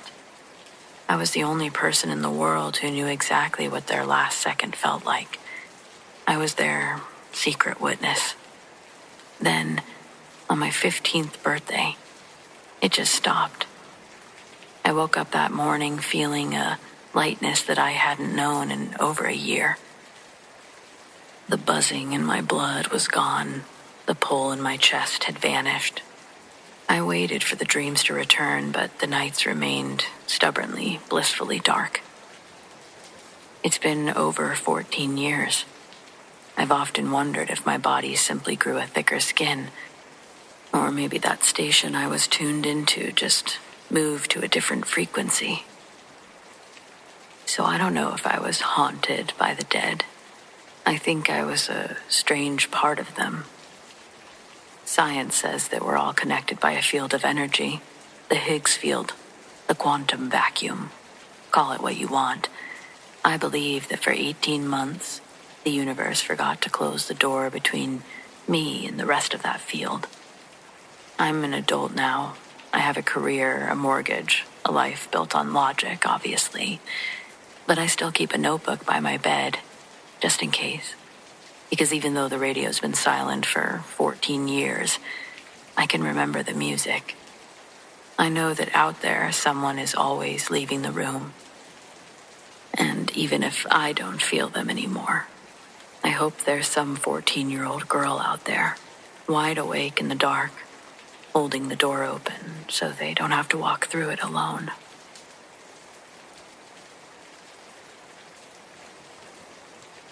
My name is Maya, and I have a serious, borderline pathological relationship with thrift stores. I live for the unexpected find, the hidden gem, but in all my years of digging through musty racks, I've never found anything that carried the baggage of this particular piece. It was in a little shop outside of Portland, Oregon. Tucked away in a bin of moth-eaten wool was a sweater. It was heavy, dense, with a hand-knitted cable pattern in a hideous shade of ochre and mud brown. It felt dense, like chainmail, and looked like something pulled straight out of 1950. Objectively, it was awful, but the stitching, the patterns weren't just cables. They were intricate, geometric knots that looked impossibly complex, almost like a piece of basket weaving translated into wool. It felt strangely compelling, like a puzzle I had to own. I bought it for $8. The moment I slipped it on, problems started. First, the physical discomfort. It wasn't just itchy, it was aggressive. The wool felt like it was laced with fine glass shards pressed against my skin. It made me instantly clammy, and a little dizzy sensation washes over me. It was a kind of vertigo that you get when you stand up too fast. I had to take it off almost immediately. I almost tossed it, but the pattern kept drawing me back. I convinced myself I just needed to wear a thick shirt underneath. The second attempt was arguably worse. I wore it out to a coffee shop, pairing it ironically with my ripped black jeans.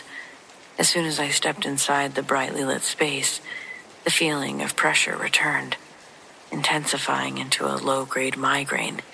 The dizziness, however, was accompanied by something new, sensory dislocation. I was standing there, ordering an oat milk latte, when the visual field warped. The modern tile floor beneath my boots momentarily shimmered, and for one vivid second, I wasn't looking at tile. I was looking at thick, damp, wide wooden planks. The sound of the espresso machine suddenly dulled, replaced by the faint, muffled ring of an old landline telephone, echoing from somewhere nearby. It lasted only a flicker, maybe half a second, but it was intensely real. I could smell the distinct aroma of cabbage cooking and stale cigarettes, not burnt coffee. I swayed, clutching the counter, trying to reconcile the sight of the barista with the immediate memory of seeing a heavy, dark green vinyl chair right where the counter should have been. I ripped the sweater off right there in the coffee shop, stuffing the itchy mess into my tote bag. The dizziness subsided instantly. The smell of cabbage vanished. My mind reset. I did try to rationalize with myself. Low blood sugar, an odd reaction to the wool dye. But I couldn't shake the intensity of those sensory details. The damp wood, specific smells. These weren't generic memories. They felt like someone else's lived experience, if that makes sense. The final time was at home. Late at night, I put the sweater on, determined to figure out what its secret was, or just to stay warm and lazily not wanting to find something else. I sat on my couch, wrapped in its aggressive itchiness, holding a glass of water.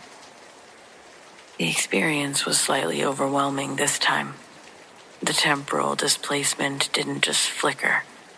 It lingered.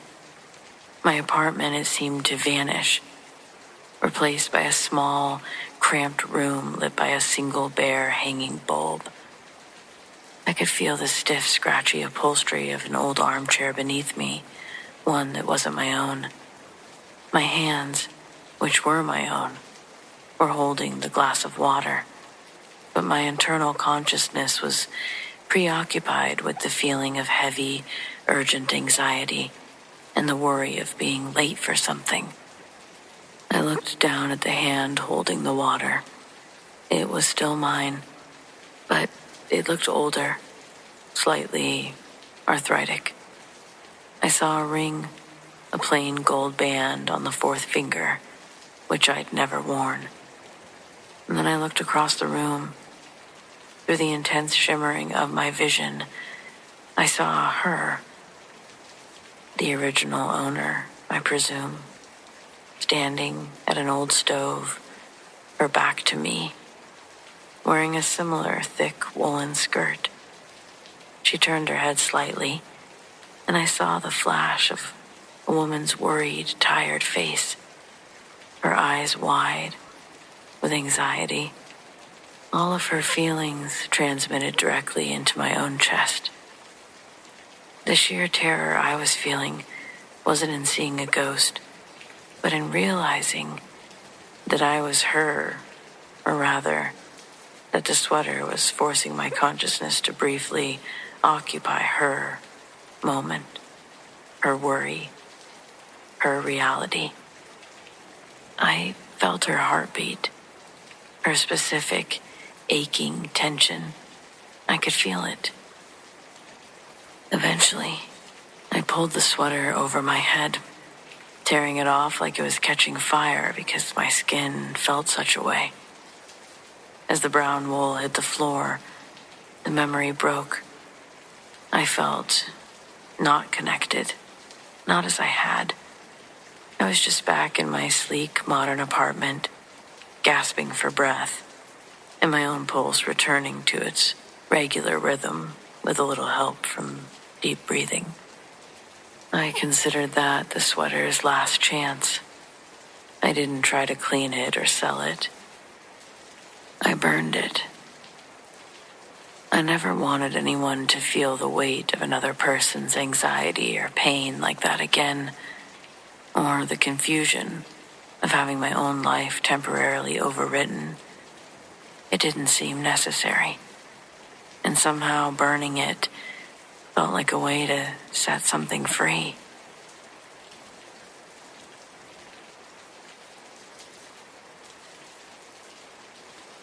I grew up in a house that always felt too big for 3 people. That's not really a complaint, just context. My parents bought it when they were optimistic about a lot of things, including how many kids they'd eventually fill it with. They ended up with 2 of us, me and my sister, Brianna, 5 years younger. We were rattling around in a 4-bedroom colonial that had more hallways than a house that size had any business having. Truly, I've still never seen anything quite like it. My bedroom was at the end of the longest hallway, and arguably the best bedroom. You got the best sunrise, furthest away from any traffic or neighbors. The room was great. The wardrobe came with the house. We didn't bring it in or choose it, didn't inherit it from anyone we knew. It was just there when my parents bought the place, left behind by the previous owners, the way that people leave things behind when they're too heavy or too much trouble to move. It was dark wood, tall enough that it almost touched the ceiling, with 2 doors that had these long oval mirrors set inside of them. It was old, for sure. Even knowing absolutely nothing about antiques, you could tell that much. My parents offered to replace it. I said no at first. I was 8. I thought it was beautiful. I stopped thinking that within a year. It started with the sounds. They weren't every night, not even most nights, but enough that I'd built an awareness of it. No different than you'd build awareness of anything that happens to you repeatedly in the dark. It sounded like voices. Not clearly. Definitely not in a way that I could make out words or even language. It was just that specific low murmur of people having a conversation in another room. Except there was no other room on the other side of the wall. Just the exterior of the house, and whatever was outside of it. It felt so silly at the time, but I opened the wardrobe once just to check.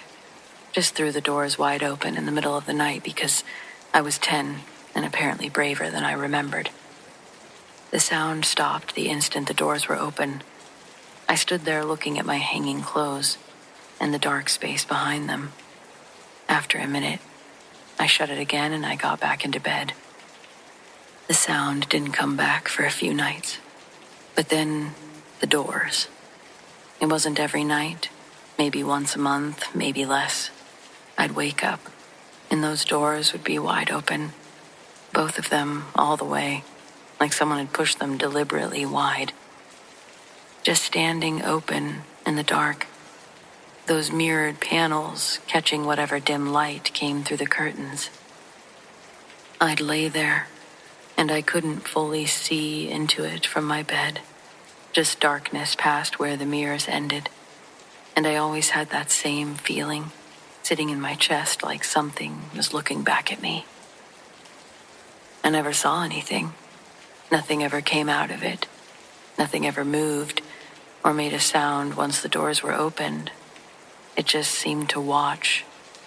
That's the only word that I've ever been able to use for it. It watched me from the dark until I got up and closed the doors and went back to bed. Eventually, I did ask my parents to get rid of it.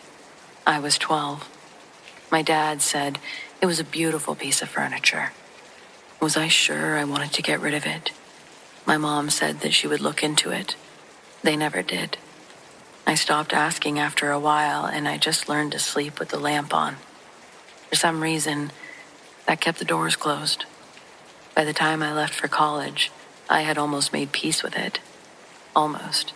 It had been 8 or 9 months since the doors had opened on their own, and I told myself whatever it was had quieted down. I moved into my dorm in September, and I didn't think about the wardrobe for almost 2 months. Then, Brianna called me.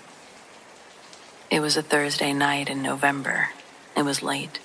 When I picked up, I could tell immediately that she'd been crying. Not actively, just that residue of it still in her voice. She'd moved into my old bedroom after I left. Her choice. She'd always wanted the bigger room. And she was calling to tell me about the wardrobe. She described the voices first. Low, conversational, coming from inside. She'd opened it to check and they'd stopped. I sat on my dorm bed and I listened. I didn't say a single word about the fact that I knew exactly what she was describing, down to the way the sound cut off the moment the doors opened. Then she told me about waking up to the doors being open.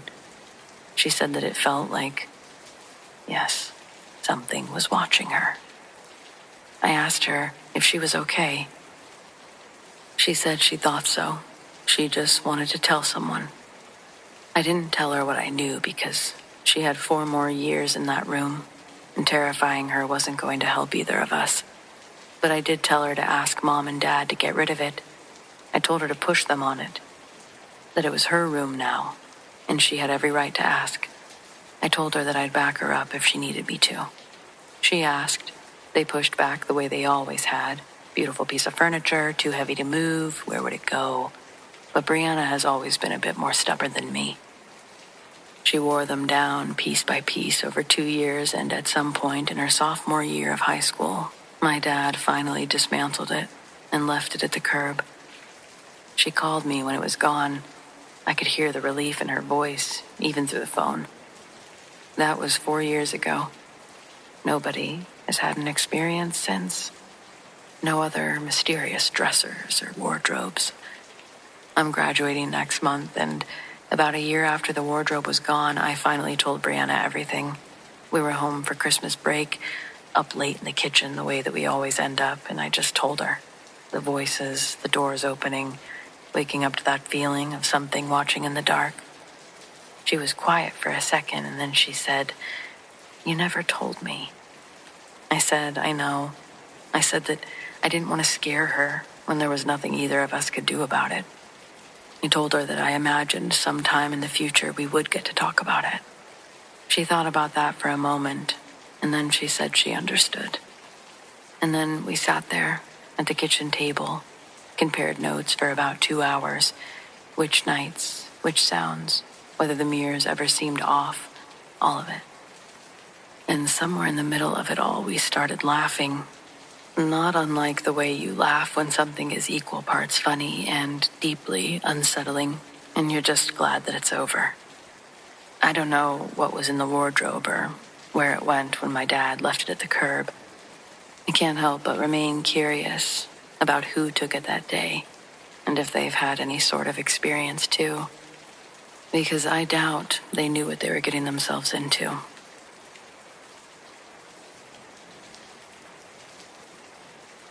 I'm 41 years old, and I have a mortgage, a 10-year-old, and a very normal life.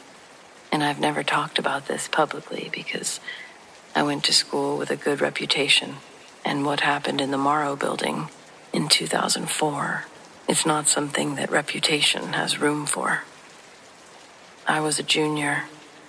I'd stayed late in one of the study rooms on the 4th floor finishing a paper, fell asleep at my desk, woke up at almost 1 a.m. to an empty building and this disorientation of not knowing immediately where I was.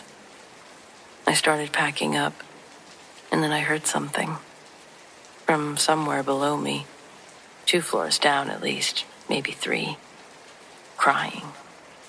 I stood there listening to this crying, and it was clear that It couldn't decide what it was. It started as a woman, clearly, crying that has grief to it. But then it shifted. Lower, younger, unmistakably a child. Then, this lower still, a man, ragged, broken. But after just a few minutes, it was something that had no category that I could place it in. Not an animal exactly, but not human. Cycling through all of these without pause, without settling, like something running through frequencies trying to find the right one. I got this strange sensation that whatever was here didn't know I was. Not yet. I stood completely still with my bag half packed, and I kept listening to it move through those registers. And I felt something that I hadn't felt since I was very small. The specific terror of understanding that something is wrong in a way that my mind doesn't have a shape for. I should have just left, ran to the exit behind me. I don't know why I went to the stairwell door, and I looked down instead. I've asked myself that many times, and I guess it really isn't much different than most horror tropes. I should have ran, but I didn't. At the bottom of the stairwell, 2 floors down, there was a shape. Small, childlike, hunched. The crying was coming from it in those shifting registers that made no sense. I stood at the top of the stairs looking down at it, and I told myself that it had to be a student, a person in distress, someone who needed help. Then it stood up. I think now it was aware of me. It didn't unfold the way that a person unfolds from a couch, though. It expanded. The small shape simply grew upward, outward, darkening as it went, until what was standing at the bottom of the stairwell had nothing childlike about it anymore. A dark mass in the rough shape of a very tall man, filling the width of the stairwell. The crying still coming from it in those impossible shifting registers that by now had stopped sounding like anything I had a name for. Not a man, child. It looked up at me. I cannot tell you what looking up looked like because it had no face that I could really identify, but I knew it was. I can tell you that the quality of attention that came up those stairs towards me was the most frightening thing I've experienced in my life before or since. And I've experienced some frightening things. Nothing like this. I left through the door behind me. I ran. I didn't stop until I was outside. I never went back into that building after dark for the remaining 1.5 years of my degree. I graduated in 2005, and I'd never told this story to anyone who was there with me because I was alone, and alone means unverifiable. I'm telling it now because I'm 40 years old and I'm tired of carrying it just to myself. Because whatever was in that stairwell deserves to be acknowledged, even if I can't explain it, I guess. It knew that I was there, eventually. That's the part that never leaves. It's seeing me without seeing me. Where were its eyes? It's almost like they weren't necessary. So, what was it?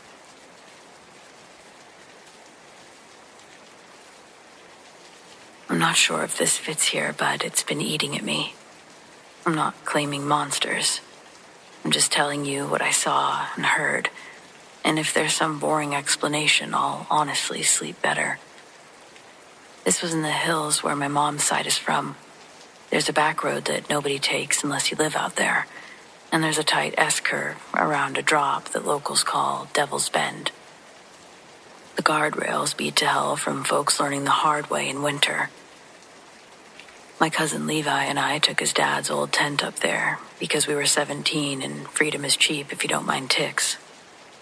We set up at a pull-off just past the bend so we weren't camping right on the road like idiots. Fire, hot dogs, the usual. We saw 2 deer cross at dusk and a truck rumble by at like 10 p.m. that was the last car. Around 3 in the morning, I woke up to a noise that went straight through me. Not a coyote yip. This was high and long and tube-shaped, like somebody trying to scream, but their mouth was too big for the sound. Levi sat straight up and looked at me. "You hearing that?" We both stopped breathing, and it came again from up the road, around the bend. It bounced off the trees and came back wrong and distorted. For whatever reason, we went to go look. No guns, just one flashlight that was older than me. I held it, and Levi had a hatchet because it made him feel braver. We stuck to the edge of the asphalt and eased toward the curve. The woods were all wet leaves, black trunks. It was foggy. It stayed at ankle height, though. When we made the bend, the beam hit the guardrail and caught eye shine. Red, quick. Something was crouched on the top rail, hands on the post like a wrestler waiting to jump. I say hands because that's what they looked like in the splash of light. Long fingers, monkeyish, not paws. It didn't have hair that I could see, but the arms were long, knees bent the wrong way, or a lot deeper than mine ever could bend. The mouth looked way too wide, like it had been cut bigger than it should be. I know that sounds like I'm trying to be creepy, but I'm telling you that it made my brain slide around because the proportions were off. It turned its head sharp to face us, and I swear that mouth, it stretched more. I don't know. The shine wasn't eye shine like a deer either. It was like the wet inside caught the light. Levi whispered to me, "Dude." And that broke whatever spell I was under. I hit it with the light dead on. It dropped. Just folded off the rail with this jointy spider move and slipped down the embankment on all fours, quiet as a cat. We heard leaves, maybe a couple stones, and then it was really silent. The screams didn't come back. We didn't chase it because we're not total idiots. We went back to camp, stuffed the tent in the trunk like we were being timed, and then we sat in the car until dawn with the doors locked, which is hilarious because rolled-up windows do not stop monsters. We left when the sun got gray in the trees. In daylight, we went back. Yeah, dumb again. On the guardrail, there were these marks on the aluminum where it had been perched. It wasn't like a cat scratch. 5 divots together, like fingers had been pressed and slid a little. I put my own hand there, and the spacing was off. Too long between the index and the middle, if it was a person's hand. Maybe somebody messed with it, sure. But you could feel the ridges. We told Levi's dad, and he said that it was probably a bobcat making mating sounds, and we scared it off. It jumped. Maybe. I've heard bobcats. This was too aimed, like it was warding off, not like it just wanted to be heard. I don't drive Devil's Bend at night anymore. You can roast me for being a coward, that's fine. If it was a normal animal, it was wearing a face that didn't fit right. If it wasn't, then I don't want to meet it when it's not crouching. If anyone's got a non-nightmare explanation for long-armed thing with too wide of a mouth sitting on a guardrail screaming at 3 a.m., I'm really open to it.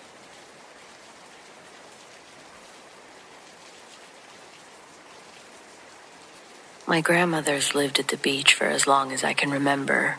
Our family lives about 2 hours inland, so when we visit her, it always felt like a small vacation. When I was a kid, those trips were the highlight of my year. I've always loved the ocean. The second we'd arrive, I'd run straight to the water, full speed, and spend most of the day swimming. It didn't matter if the water was cold or the waves were rough. I just wanted to be out there. One year we visited during the summer, and the weather was perfect. Clear skies, warm sand, the kind of steady waves that make the ocean look inviting instead of dangerous. That day, my mom suggested we go fishing along the beach while everyone else relaxed near my grandmother's house. I remember being excited at first, but once we got there, I realized that she had other plans for me. Instead of letting me swim out like I usually did, she kept telling me to stay near the rocks and the tide pools. If you've ever seen the tide pools along a rocky beach, you know what they're like. Shallow pockets of water where little fish and crabs get trapped where the tides pull back. They're interesting to look at, but they're not fun if you want to swim. I remember getting irritated with her because every time I started wading deeper, she'd call out to me, tell me to stay closer to shore. "Just explore the pools," she said. "Don't go out too far." To a kid who loved to swim, that felt like torture. So after a while, I ignored her. I slowly worked my way past the tide pools and out toward the deeper water. The waves were small, and the ocean looked calm enough that I didn't think it was a big deal. A little further out, there were a few large rocks breaking the surface of the water. I swam over to them, grabbed onto it so I could rest for a moment. I remember noticing something strange about the rock right away. The surface was covered in this thick green slime, almost like algae, but slicker, darker. When I grabbed it, my hand slid slightly before I found a grip. I didn't think much at the time. From the shore, I could hear my mom yelling at me. She was waving her arms and telling me to come back. I rolled my eyes and stayed where I was for a few seconds, holding onto the rock while the water moved around my legs. And then it happened. At first, I felt something brush against my ankle. I assumed it was seaweed drifting in the current, but the feeling didn't pass. Instead, something wrapped around my lower leg and squeezed. Before I could even process what was happening, I felt a hand grab me. Not seaweed, a hand. It clamped down around my calf and started pulling me downward, hard. I remember looking down through the water and seeing these pale fingers wrapped around my leg. The fingers were long and thin, but fingers nonetheless. The nails looked jagged, sharp, uneven. They dug into my skin as whatever it was tried to pull me under. And I started screaming. The water splashed around me as I tried to kick free. The grip was strong, my leg being pulled toward the darker water below the rock. From the shore, my mom must have realized something was wrong immediately. I heard her shouting my name, running into the water. The grip tightened once more, so tight I could feel the nails tearing across my skin. Then suddenly my mom reached me. She grabbed my arm and pulled with everything she had. The moment she did, whatever was holding my leg let go. Just like that. The pressure disappeared. I felt myself being dragged back toward the shore. My mom practically carried me through the shallow water until we reached the sand. I was shaking so badly I could barely stand. When we looked at my leg, there were these long scratches running down my calf. They were thin but deep enough to leave blood running down towards my ankle. My mom kept asking me what had happened. At first, I could barely explain it. I just kept saying something had grabbed me, something with a hand. She looked out toward the rock where I'd been holding on to. The water was calm there. Nothing was moving. No swimmers, no animals, nothing. To this day, I still don't know what grabbed me in that water. People have suggested crabs, sharp rocks, even strong currents. But none of those explain what actually happened, what I remember seeing. Because when I looked down through the water, I didn't see seaweed or a rock. I saw fingers wrapped around my leg. And sometimes when I think back on what happened, I am a bit unsettled by the slime-covered rock. The one I'd been holding on to, it was the only one like it in the entire area. And whatever grabbed me seemed to come from right around it, perhaps underneath it.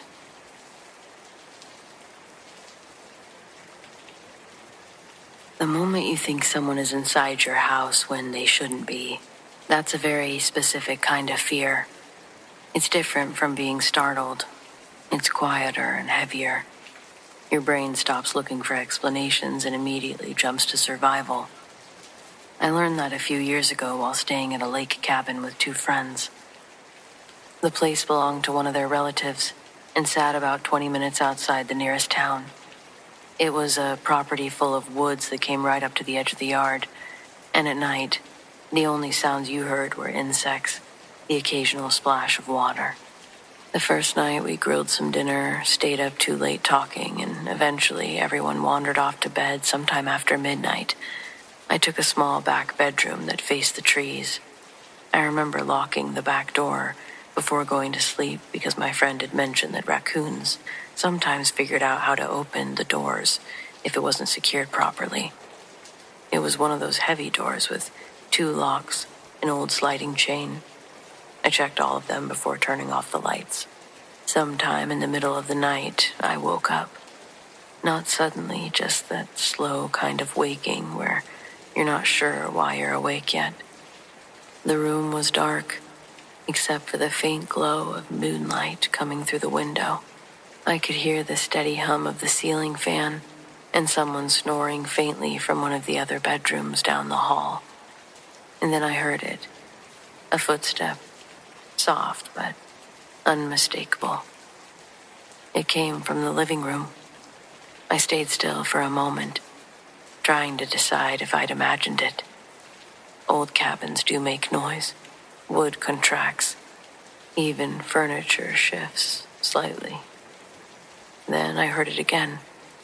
Another step. Slow, careful. The sound of someone walking across the floor. My first thought wasn't anything paranormal. It was that someone had broken in. The cabin wasn't exactly in a populated area. If someone had been watching the place, they'd know it was mostly empty, except for the occasional weekend. I sat up in bed and listened. The footsteps continued across the living room. Then they stopped. Right outside the hallway leading to the bedrooms. At one point, I quietly got out of bed and stepped toward my door. The hallway was completely dark, but I could see the faint outline of the living room beyond it, from the moonlight through the windows. I expected to see someone standing there.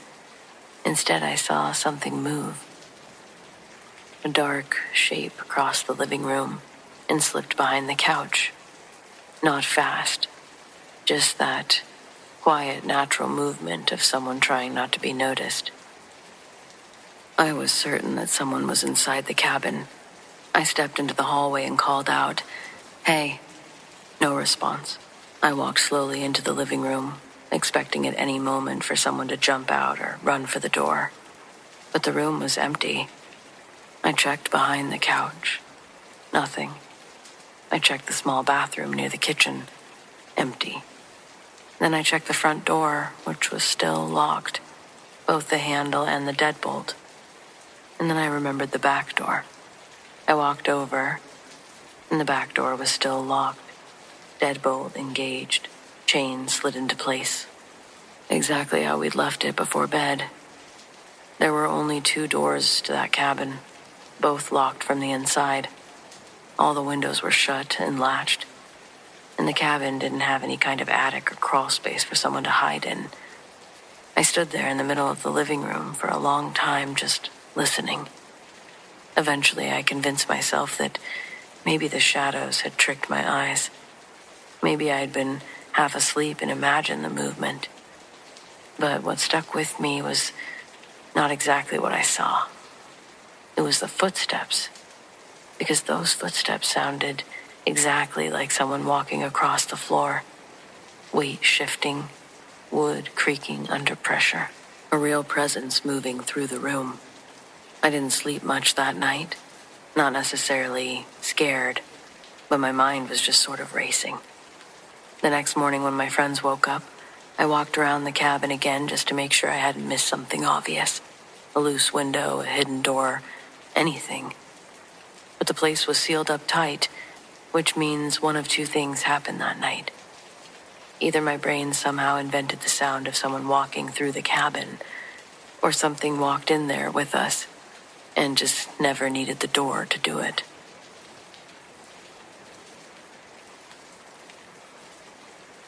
Jess died in March, ovarian cancer. 14 months from diagnosis to the end, and I was with her for all of it, in a way that you're with your best friend for something like that. Present for the appointments, the phone calls at 2 a.m., the last few weeks when time started doing that thing that it does, where it moves too fast and too slow, simultaneously. We'd been friends for 19 years.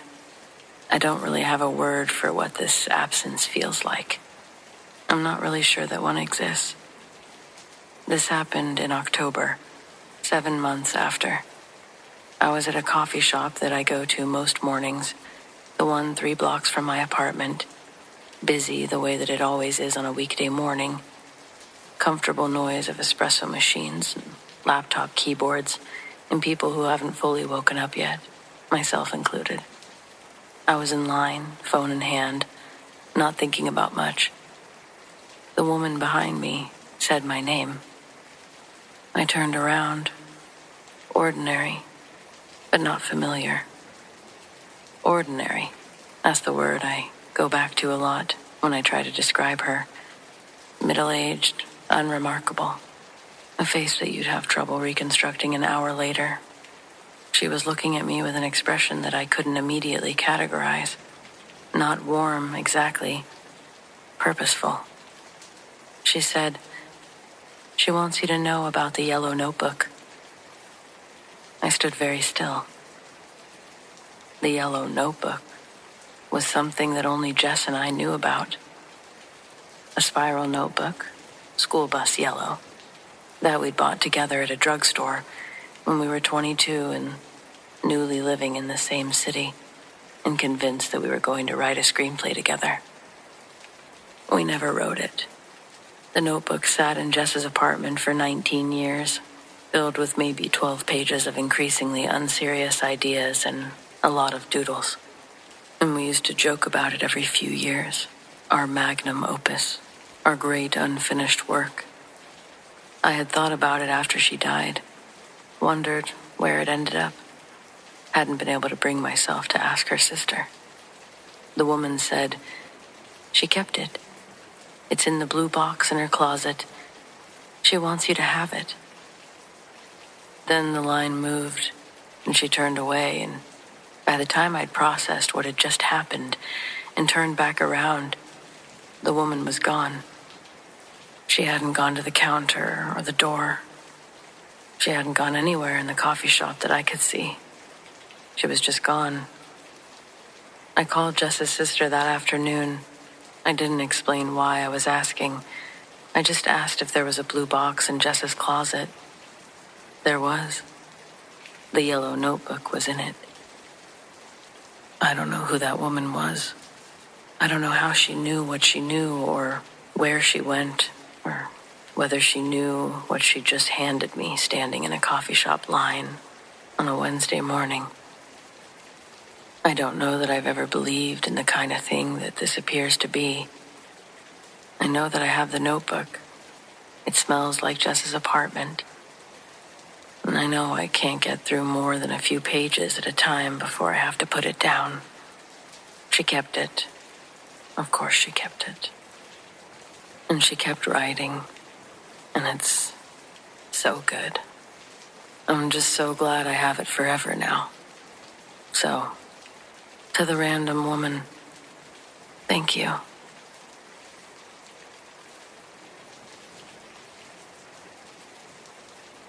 When I was around 19, my friend Jeremy and I decided to explore a stretch of the Green River. Neither of us had ever paddled before. We'd both been kayaking for years, and between us, we knew pretty much every bend, rapid, and sandbar in our area. But this section was further out, less maintained, no campgrounds. We'd figured that we'd make a day of it. The first hour or two was pretty peaceful. It was mid-July and the water was calm. The weather was literally perfect. The river wound lazily between tall, moss-covered banks, No houses, no boats, not even footprints along the shore. It was like we'd dropped into a different time. That's why the bridge didn't make sense.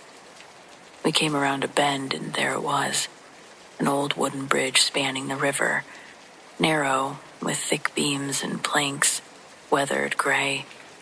It didn't look like anything modern. No guardrails, no signs.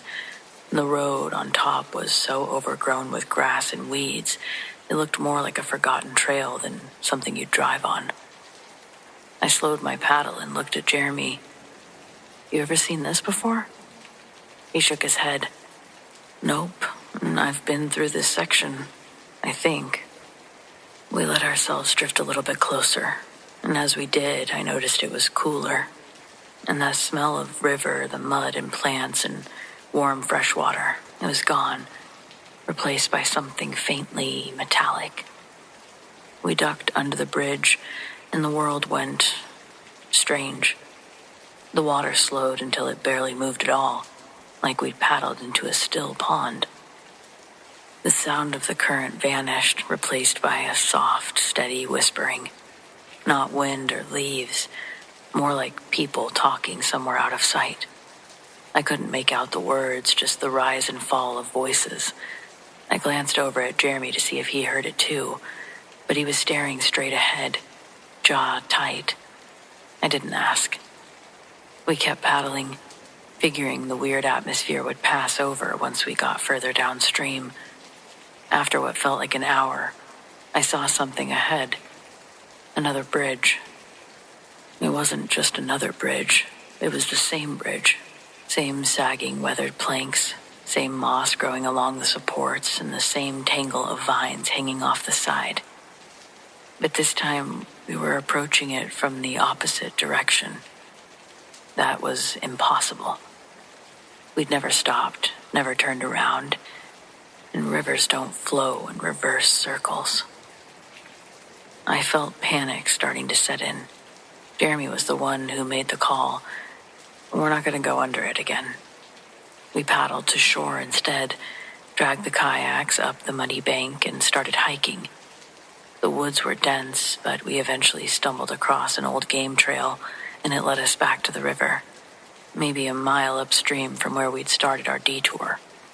From there, we paddled straight back to the car without saying much. That night, I pulled up Google Maps to try to figure out what we'd seen. There's no bridge in that area, not even an old one. Nothing but forest and river.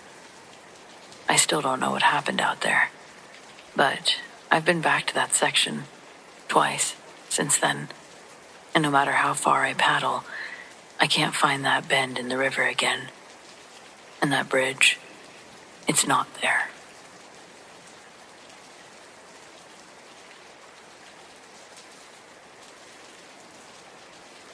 I've been urban exploring for years. I've dealt with crumbling floors, aggressive squatters, and I've had to outrun the cops more times than I'd like to admit. Usually the adrenaline is the best part. The last month, my friend Sarah and I broke into an abandoned middle school on the edge of town.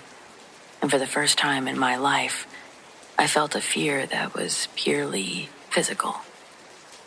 We found our way into an old math wing. The air was heavy with the smell of wet chalk and rotting plywood. We ended up in a classroom that felt weirdly preserved. Rows of those heavy old-school wooden desks, metal frames that were still bolted to the floor. Or at least we thought they were. There was a massive chalkboard covering the front wall. Being idiots, we started messing around, just drawing dumb shit. The mood was light. We were laughing. But then the air in the room just sorta froze. The temperature drop was obvious, and that's what we noticed first. But then there was a sound behind us. A long, agonizing scrape. Sounded like a heavy weight being dragged across grit. We both whipped around, our flashlights cutting through the gloom. It was just silence, motionlessness. Then the beam of the light hit the front row of desks. They looked normal, but I noticed a fresh set of gouges in the linoleum that hadn't been there a few minutes ago. We stood there paralyzed, our breath catching in our throats. 5 seconds, and that's all the quiet we got. Without a warning, without a breeze, and without anyone standing there, 2 desks from the front row detonated towards us. They didn't slide or shoot across the floor. It was like they'd been fired from a cannon.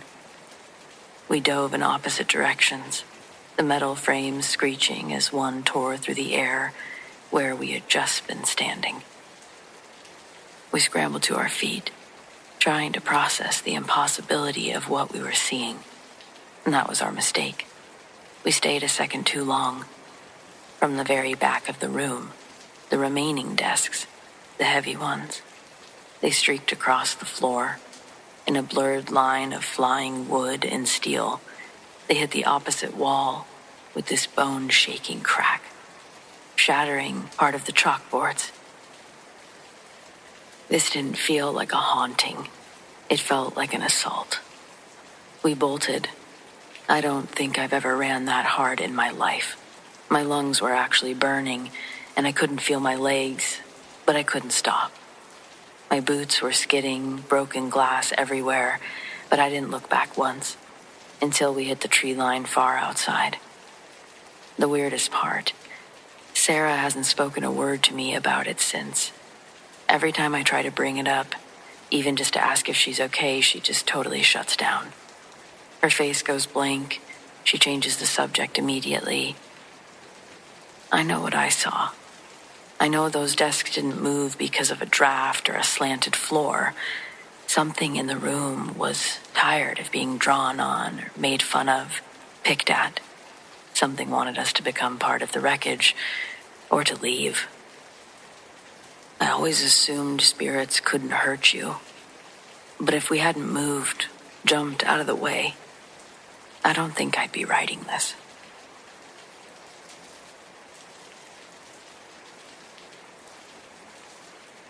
I worked as a massage therapist in the late 2000s. Part of my training involved energy work. If you're not familiar, it's about guiding people into a state that feels deeper than relaxation, like slipping sideways into another headspace entirely. People cry, laugh, or remember things they've buried. It can get intense, but what happened during this one session went far beyond anything I'd ever seen or felt before. The client that day was already practiced in energy work herself, so I expected the session to feel strong. But from the second I began, the room literally shifted. The air didn't just feel warm, it felt thick, distorted, like I was moving underwater.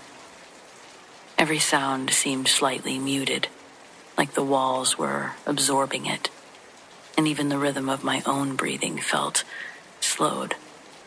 My palms tingled with each movement, and it was as if the whole space had a pulse, like the room itself was alive and responding to something.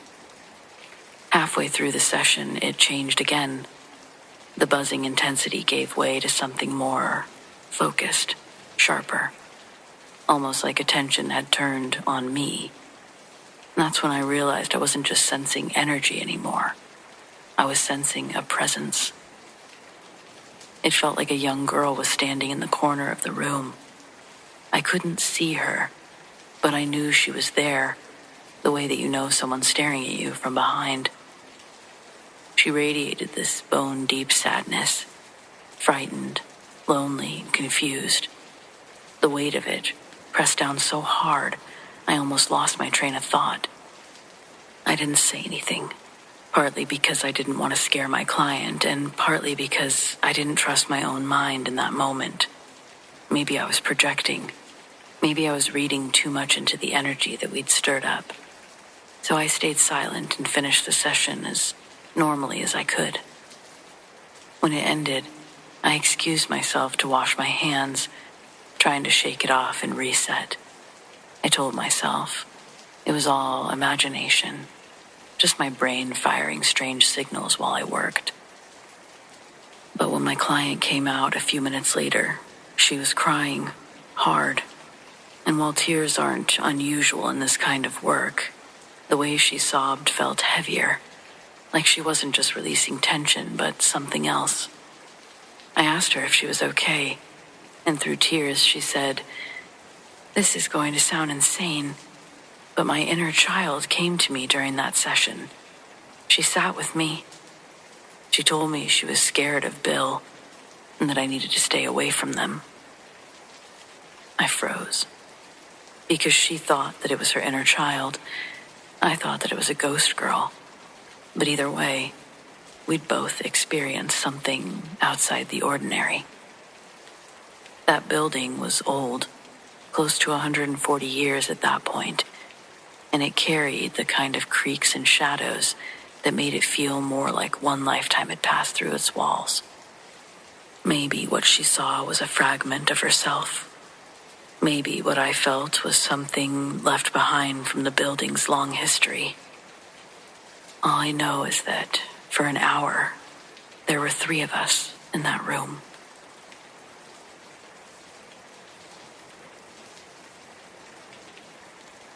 I've been driving trucks for about 12 years, long enough to know that weird things happen out there on the road. You see accidents minutes after they happen, catch people doing things in cars you can't unsee, even watch animals behave in ways that don't make sense. But every once in a while you see something that makes no sense at all. And you don't tell the guys at the yard about it because you know it'll just turn into some sort of joke about needing sleep. But this happened on a run from Dallas to Salt Lake, somewhere along I-40, middle of the night. I was hauling refrigerated, alone, trying to push through the dead hour where your brain is mush and the lines in the pavement start blurring together. I had the radio low and a thermos of gas station coffee that tasted like rust. I checked my rearview mirrors out of habit, part of the routine, every couple of minutes, and that's when I saw something. A figure. It was sitting in the sleeper cab, right where my bunk was. Clear as day. Shoulders, head, the angle of someone leaning a little forward with their hands resting on their knees. Not detailed, just a silhouette, like the outline you'd get when someone is standing against a streetlight. At first, my brain did the dumbest thing. I thought, I must have picked up a hitchhiker. Like I could have forgotten pulling over and letting a whole-grown human climb into my cab. I even reached to check if my doors were locked because that's how real it looked. And then I blinked and it was gone. I figured, eyes playing tricks. Night driving will do that to you. I didn't spook easy, so I just went back to scanning the road, took a swig of coffee, cracked the window for some cold air. 10 minutes later, I checked the mirrors again. It was back. Same spot, same posture. This time I didn't just glance, I stared. The figure didn't move, though. Not even a tilt. If you've ever tried to focus on something in a mirror at night, you know how the shadows shake with every bump in the road. This didn't. It was still. I tried logic. Reflection from the seatbelts, maybe. A trick of the dome light. Except the light wasn't on. Shadows from passing semis? Maybe. But I was out on a stretch of highway with no one near me for miles. I thought about pulling over, but decided against it. The idea of stepping in the dark and opening the sleeper while seeing visions of a shadow, it just didn't sit right. So I kept driving. Every time I checked the mirror, it wasn't there. Maybe every other time. Sometimes it looked further back on the bunk, sometimes closer, like it was leaning forward to watch me drive. At one point, I swear it was inches behind the driver's seat. That's when I just stopped looking. I made myself just stare forward at the road, turn the radio way up. I talked out loud to nobody, just to fill the space. I told myself I'd check again when the sun came up. When I finally pulled into a rest area around dawn, the bunk was empty. Of course it was. But the weirdest thing was the seatbelt in the sleeper was buckled. I never buckled it. It just lays there. But that morning it was clipped tight across the cushion, like someone had strapped in for the ride. I don't know what I believe about ghosts. Maybe my brain was fried and I imagined the whole thing. Maybe I buckled that seatbelt on another trip and just totally forgot. But I've put 1,000,000 miles on the road, and I've never once imagined a whole person sitting behind me like that. Now, every time I climb into the cab for a long run, I glance at the buckles. Always open, except for that one time.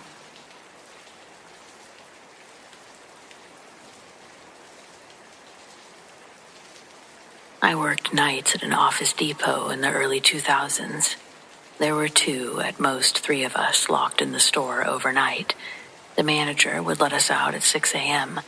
No one could come in or out without setting off the alarm. The weird things that happened started with footsteps down the hallway. My coworker and I would be in the back office printing signs, and all of a sudden you'd hear someone walking down the hallway towards us. One of us would peek out, and there would be no one there. One night we're working, and around 3 a.m., the store phone keeps ringing. My coworker finally picks it up, listens for a few seconds, and says, "Sorry, you have the wrong number," and hangs up. It rings again. Same girl. He hangs up. Calls again. This time he puts her on speaker. She's crying, sobbing. "Why won't you talk to me? What's wrong with you?" My coworker, "Ma'am, you have the wrong number. Please stop calling." He hangs up. He looks at me and he says, "This is fucking weird, man." I tell him it's just some crazy person calling. No big deal. The phone rings again. He puts it on speaker. "I'm not crazy." Click. She hangs up and never calls again. Scared the ever-loving shit out of us. One night I'm stocking the supply side of the store, envelopes and stuff like that. My coworker comes running over from tech and heads to the next aisle over. He says there's someone in the store. I think that he's messing with me, but he's clearly disturbed by it. We search the store, and no one's there. I asked what he saw, and he says that there was a man walking parallel to me on the next aisle. He was up on a ladder stocking printers and saw him. He was extremely spooked by this, almost falling off the ladder. One night, 3 of us were working together in one aisle, goofing off, really, and we hear a man's voice on the other side of the store yell out, "What the hell?" at the top of his lungs. It scared all of us so badly, we called the morning manager. He wasn't happy, told us to quit fucking around. When I took 2 weeks off for my honeymoon, the guy that they got to cover for me lasted 1 week before he quit. I ran into him a few weeks after I got back, asked him what happened. He said he couldn't do it. He kept seeing people standing there, out of the corner of his eye, but when he looked, no one was there. He said footsteps turned into something charging at him. Something invisible. The night crew stopped when I left. My coworker quit and they hired a woman to replace him. Her second night she came up to me and said the back of her neck was on fire.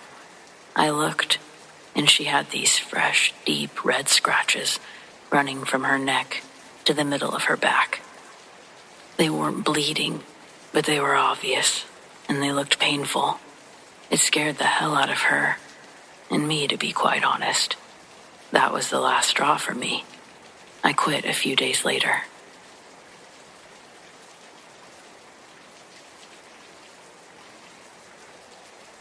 This happened when I was 12, during a family reunion at a lake house in northern Michigan.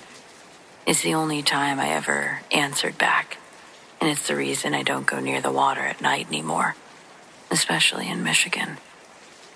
It was a humid July evening. All of the adults were in the screened-in porch, their voices dull, comforting, this sort of hum behind the sound of the crickets. I had wandered down to the dock to sit in the dark and watch the fireflies. The lake was like black glass. Out of the darkness from the middle of the water, I heard a whistle. It was a cheerful one, just a two-note, hello sound. The exact way that my Uncle Pete used to call us in for lunch. Uncle Pete? I had called out. I figured that he'd taken a rowboat out for a late-night smoke, though I also thought that I had heard him a moment ago, up with the rest. The whistle came again, a little further out, but louder. Clearly this wasn't him, but it was so clear that it felt like he was physically calling to me. Without thinking, I stepped off the dock. The water was shallow at first, the sandy bottom smooth under my feet. Then the whistle. I waded in up to my waist. The water was unnaturally warm, almost like bath water. I wasn't scared. I felt a strange, drowsy compulsion to keep moving. I wanted to find the source of that sound. I wanted to see who was calling me. I wanted to see Uncle Pete. Whistle. I was chest deep now. The sand was under my feet, and it suddenly turned into muck, and the slope of the lake bed dropped off sharply. I was leaning forward, my chin almost touching the surface, when I heard a third whistle. This one didn't come from the water, though. It came from the shore behind me. It was sharp, jagged, sounded like a scream being forced through a flute. The jarring dissonance of the second sound snapped the trance that I seemed to be in. I blinked. The fog in my head cleared instantly. I realized I was 40 feet from the dock, treading water in a part of the lake known for dangerous undercurrents and tangleweed. I wasn't supposed to be here. I looked back toward the house, and there was my Uncle Pete standing on the dock. His face was a mask of pure terror. He wasn't whistling, he was holding a flashlight. The beam was shaking as it hit the water. Get back here. Don't panic, just swim back. As I scrambled back to the dock, I looked over my shoulder. In the middle of the lake, where the first whistle had come from, the water wasn't calm anymore. There was a soft, rhythmic rippling, as if something very large had dipped its head beneath the surface. I never swam quite like that in my life. We left the lake house the next morning. My uncle never told me why he'd come down to the dock in the first place, but I saw him checking the locks on the boathouse 3 times before we pulled out of the driveway. I think he knew that something was in the water, and it didn't want to play, but it did want me to keep walking until the air ran out.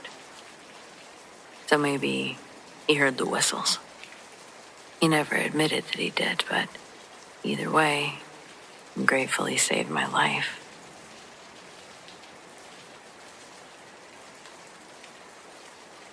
I've hunted a lot of different woods, but I've hunted the same stretch of woods for almost 15 years. I know where every game trail crosses, which trees the deer bed under. Even the spots where my boot prints from last season are still faintly pressed into the dirt. So I stopped dead in my tracks when I saw something. An opening between the trees where there shouldn't have been one. Narrow, just wide enough for a person to walk single file. Framed by pine trunks so straight they looked planted. For no good reason but sheer curiosity, I stepped between. The air was cooler and stiller. My boots sank into the soil that was darker than the surrounding forest floor. It was damp and rich, like it had been freshly turned. That path twisted just enough to keep me from seeing far ahead. When it finally opened up, I found myself in a clearing I didn't recognize. Dozens of wooden crosses, some no bigger than a foot high, stuck into the ground at odd angles. All various signs of discoloration and deterioration, but a few of them looked freshly carved. Sharp edges, splinters still clinging to the wood. The smell hit me then, not rot exactly, but something sweet and sickly, like flowers left in stagnant water, or meat in a sink. with a fragrant dish soap. I didn't stay long. I walked back to camp, didn't mention it to the others. That night, I dreamed I was standing in the clearing again, except the crosses were gone. In their place were people, standing exactly where the markers had been, clothes hanging off of them like tatters.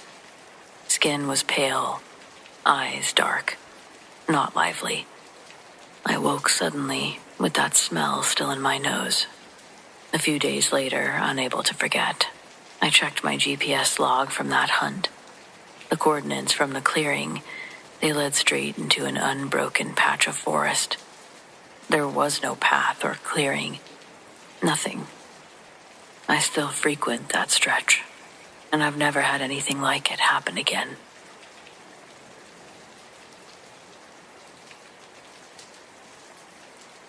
I was at a sushi restaurant with my dad. It was some fancy place, a little cozy spot that we used to go to every few weeks when we wanted to catch up. We'd ordered a couple of rolls, miso soup, a bottle of sake to share. Nothing unusual.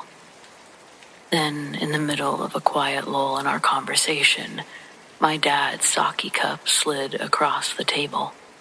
Quick, smooth, no sound. Just moved about 3 inches to the left, like somebody had gently pushed it with their finger. Only nobody had. We were both sitting still. Neither of us had touched the table. We just stared at it for a second. He raised his eyebrows, I sort of shrugged, and we moved on. Maybe both of us too stubborn to be the first one to say that something weird had happened. And then it happened again. Same thing. Smooth movement, no sound, straight line.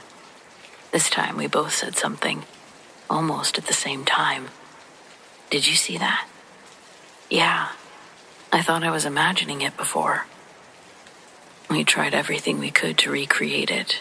We nudged the table, tapped the cup, checked the surface for water. The table wasn't wobbly, it wasn't slanted. The bottom of the cup wasn't wet. Nothing explained it. And the weirdest part, no matter where we moved the cup, it would always return to that same exact spot. Always. Like the table itself had some kind of magnetic pull, except there was nothing under it, nothing inside of it, and nothing in the restaurant was reacting in any strange way. Just that cup, and just that spot. Eventually, we left it alone. We finished our food and we went home, both pretending that we weren't as unsettled as we were. I've never had anything like that happen again, not there or anywhere else. My dad and I brought it up once more a few years ago, kinda laughed it off, but we both admitted that we still couldn't explain it. Whatever it was, it never came back, because we didn't stop going to that sushi place, but I still think about it sometimes. What a strange thing.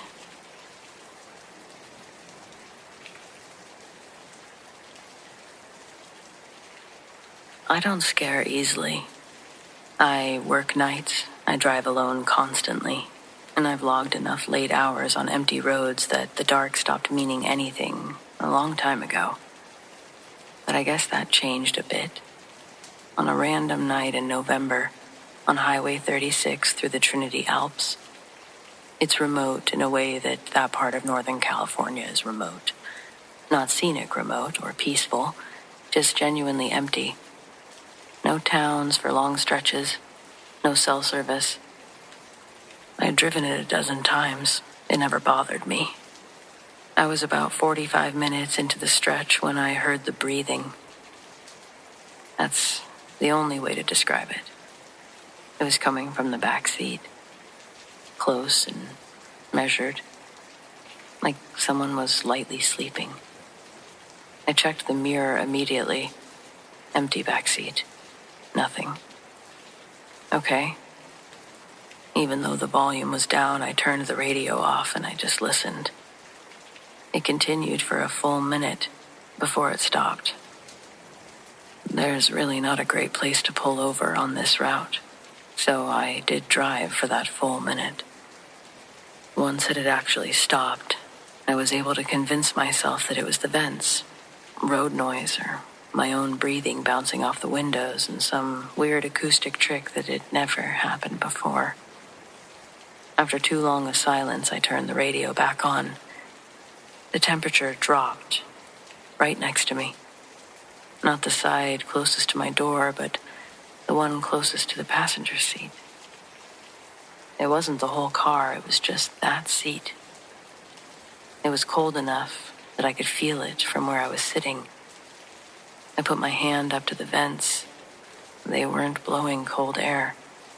Yet, there it was, a cold spot. I turned the heat up. That cold didn't change.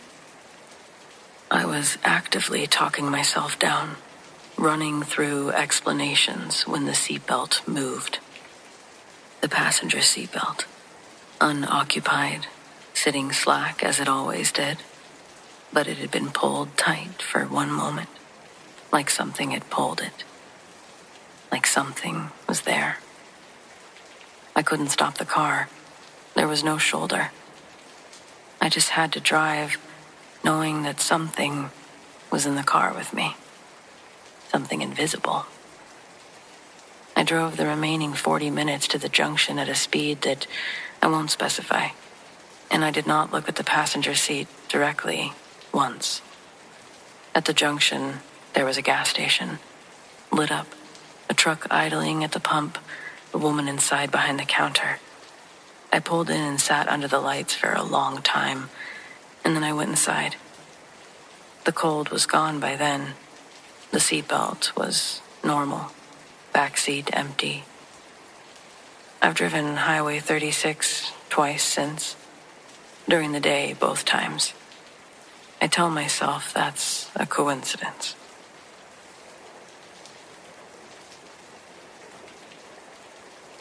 This happened back when I was in elementary school, maybe 3rd or 4th grade.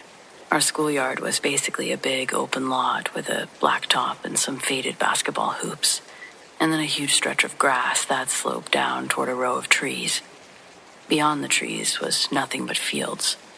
To us kids, it seemed endless. We'd dare each other to run down there during recess, even though the teachers always yelled at us to stay close to the building. It was one of those cold, sunny days in early spring. The ground was still a little frozen, the air sharp. The sun felt like it was pretending to be warm, but it wasn't.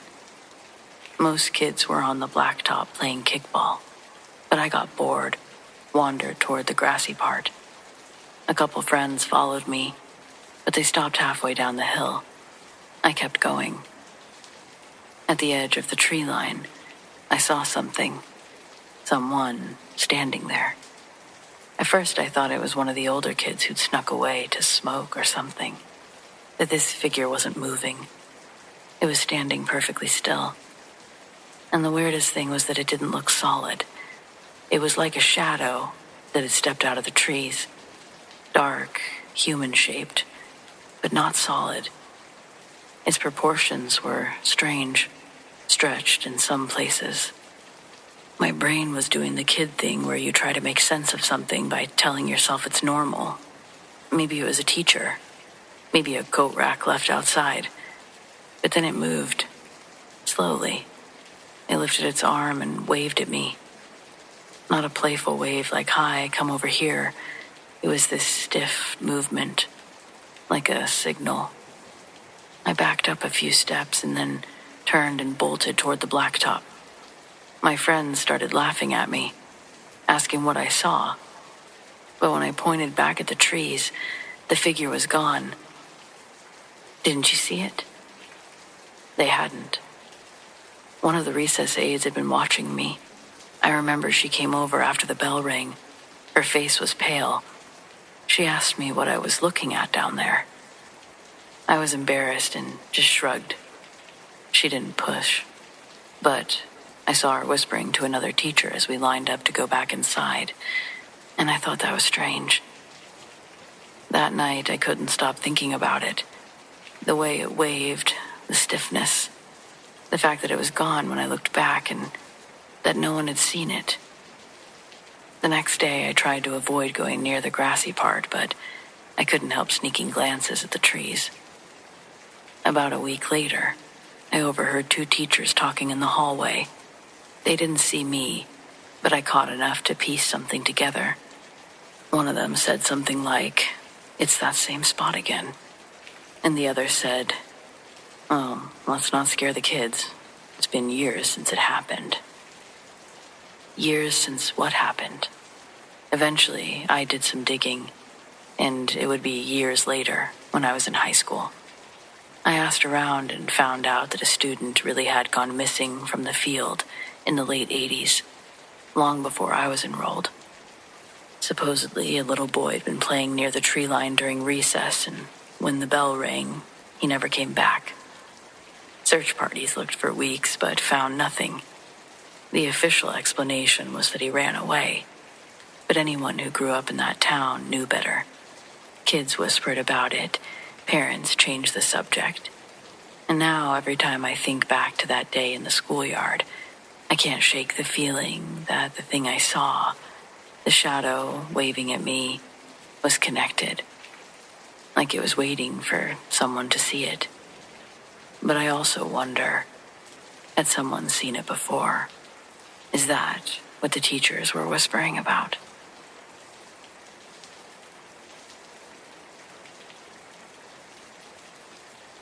I just know some people are going to laugh at this. I just wish I could also convey how serious I am. I was at the grocery store, halfway through my list and zoning out near the bread and tortillas. You know where you get into that mindless rhythm.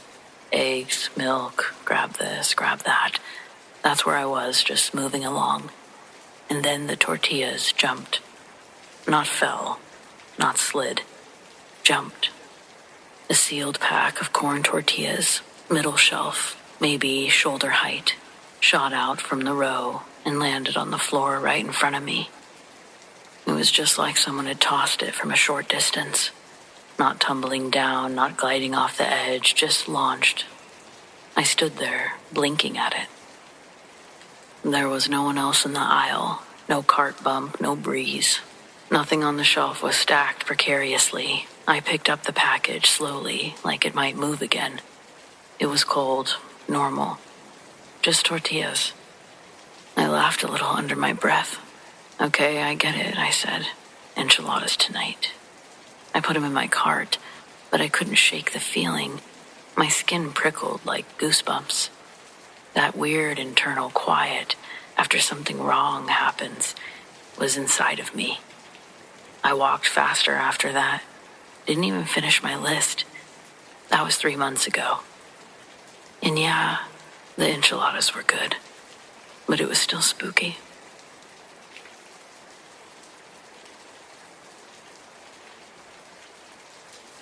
I was 33, living in Chicago, walking home from a late-night dinner. Wicker Park, a block that I knew well. It was well lit, other people around. Nothing off about the night. I was passing an alley between two buildings when I saw something that caught my eye. It was standing at the far end of the alley, maybe 50 feet in. It was human-shaped, which maybe is what I saw first. Clearly, unambiguously human in proportion and height. Dark clothing, completely still, facing my direction. I stopped walking.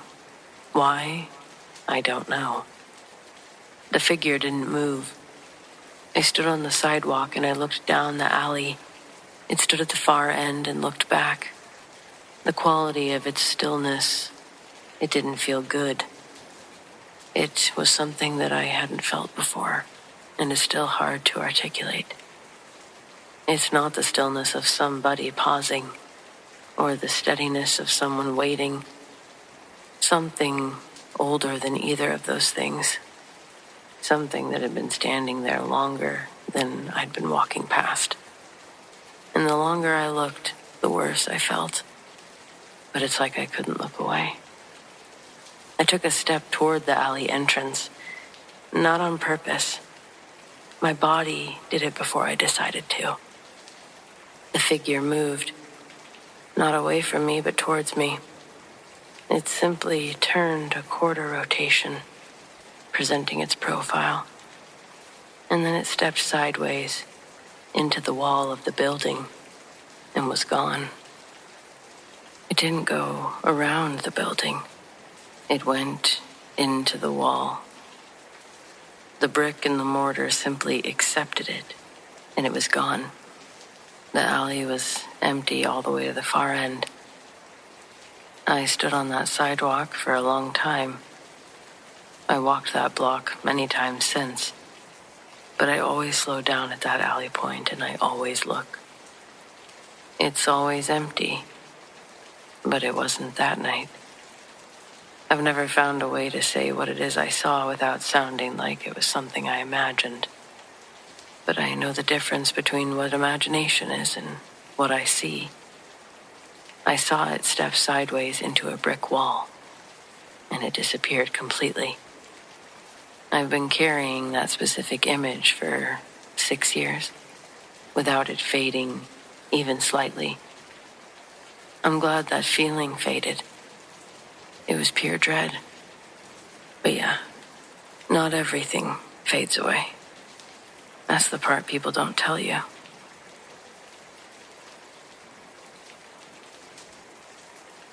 I've been seeing a lot of people on here talk about how BEKs aren't real, and honestly, it pisses me off. While I'm not one to say that they are or aren't or whatever, you can believe whatever you want. This is a place to share stories, right? And I have one. One night when I was a junior or senior in high school, one of my best friends, we'll call him T, he and I decided to do what every other high schooler did and get stoned. We were active stoners, so sneaking out at night and walking around, it was our thing. Now I'm not sure that this has any connection, but the town is fairly old, with a semi-bad history, as it used to be a coal mining town. Anyway, we were just taking a stroll. I'd say it's probably around midnight, and we had just passed all of the active districts of the town, and we were now going down a road that led to a park, which was our destination, and it was in a somewhat decent neighborhood. As he and I are approaching, we're just talking, being rowdy, and as we came to be under the one and only street light that didn't actually light anything up past 10 feet away, T stops. Of course, knowing him and having other dangerous stories where bad shit had happened to us, this is what he does. He just starts kind of looking straight ahead of where we were walking and says, "What the hell? Did you see that?" And to be honest, I didn't see nothing. Didn't seem out of the ordinary. Hadn't heard anything either. T starts scrambling for his phone to turn on his flashlight, and I won't forget what we saw. There were 3 kids playing on the playset directly in front of us. And when the light shined on them, they weren't moving. You couldn't see their eyes. T said something along the lines of, "Oh Jesus, you guys scared us." But we got no reply. They just sat and stared. T and I just sort of stared back at each other, and then we started backing up and saying goodbye. We didn't hear them leave. Either it was dead silence the entire time, or it never occurred to me until after we'd gotten back to his house. But it was 1 a.m. These kids couldn't have been older than elementary school. I'll never forget that night. Completely odd.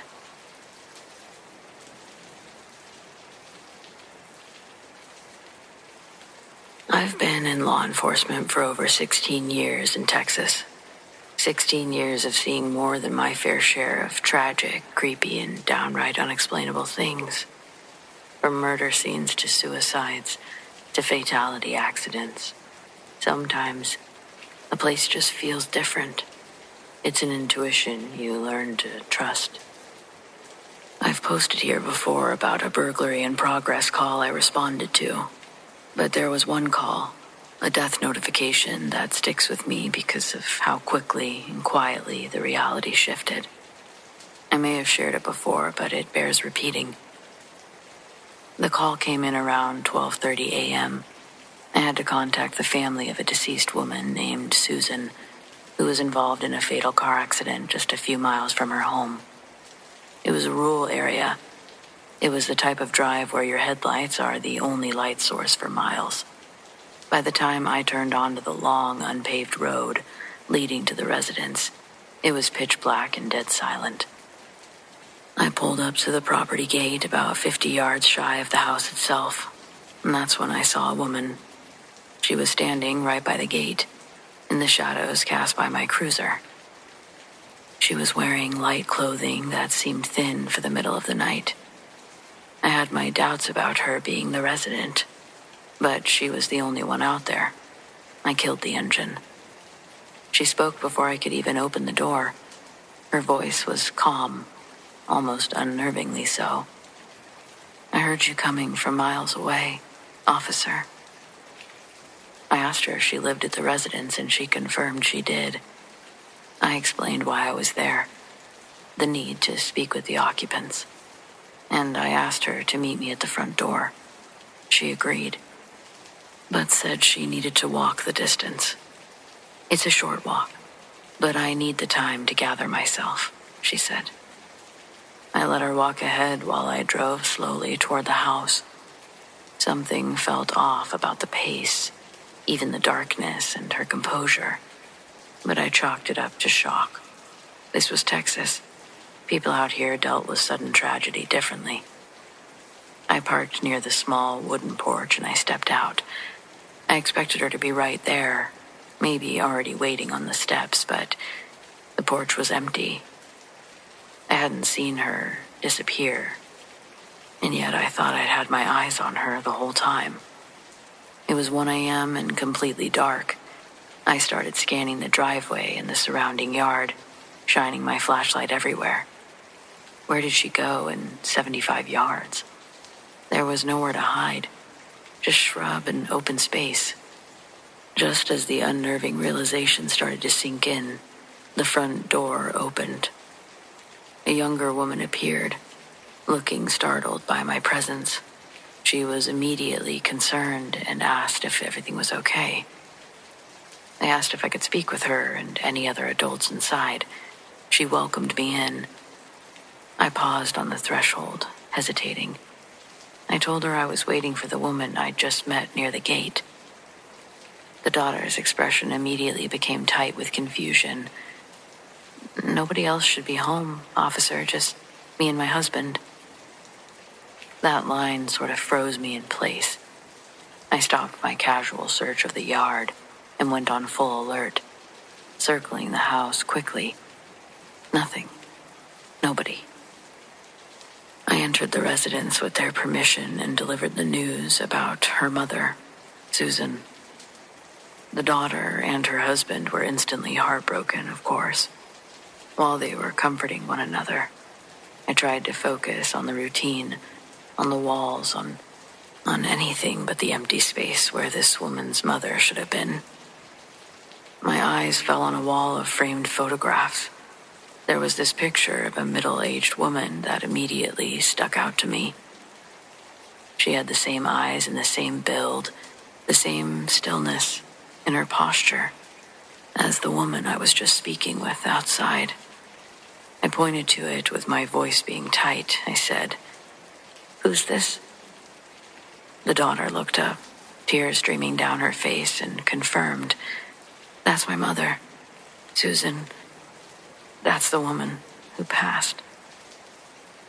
I spoke with the ghost of the individual who had died in the crash, just moments before telling her family what had happened. She was there to meet me, to prepare herself, maybe to prepare them too. This experience prompted me to start sharing stories like these from the job. If you're interested, I'll keep you updated on my YouTube channel. I have lots more.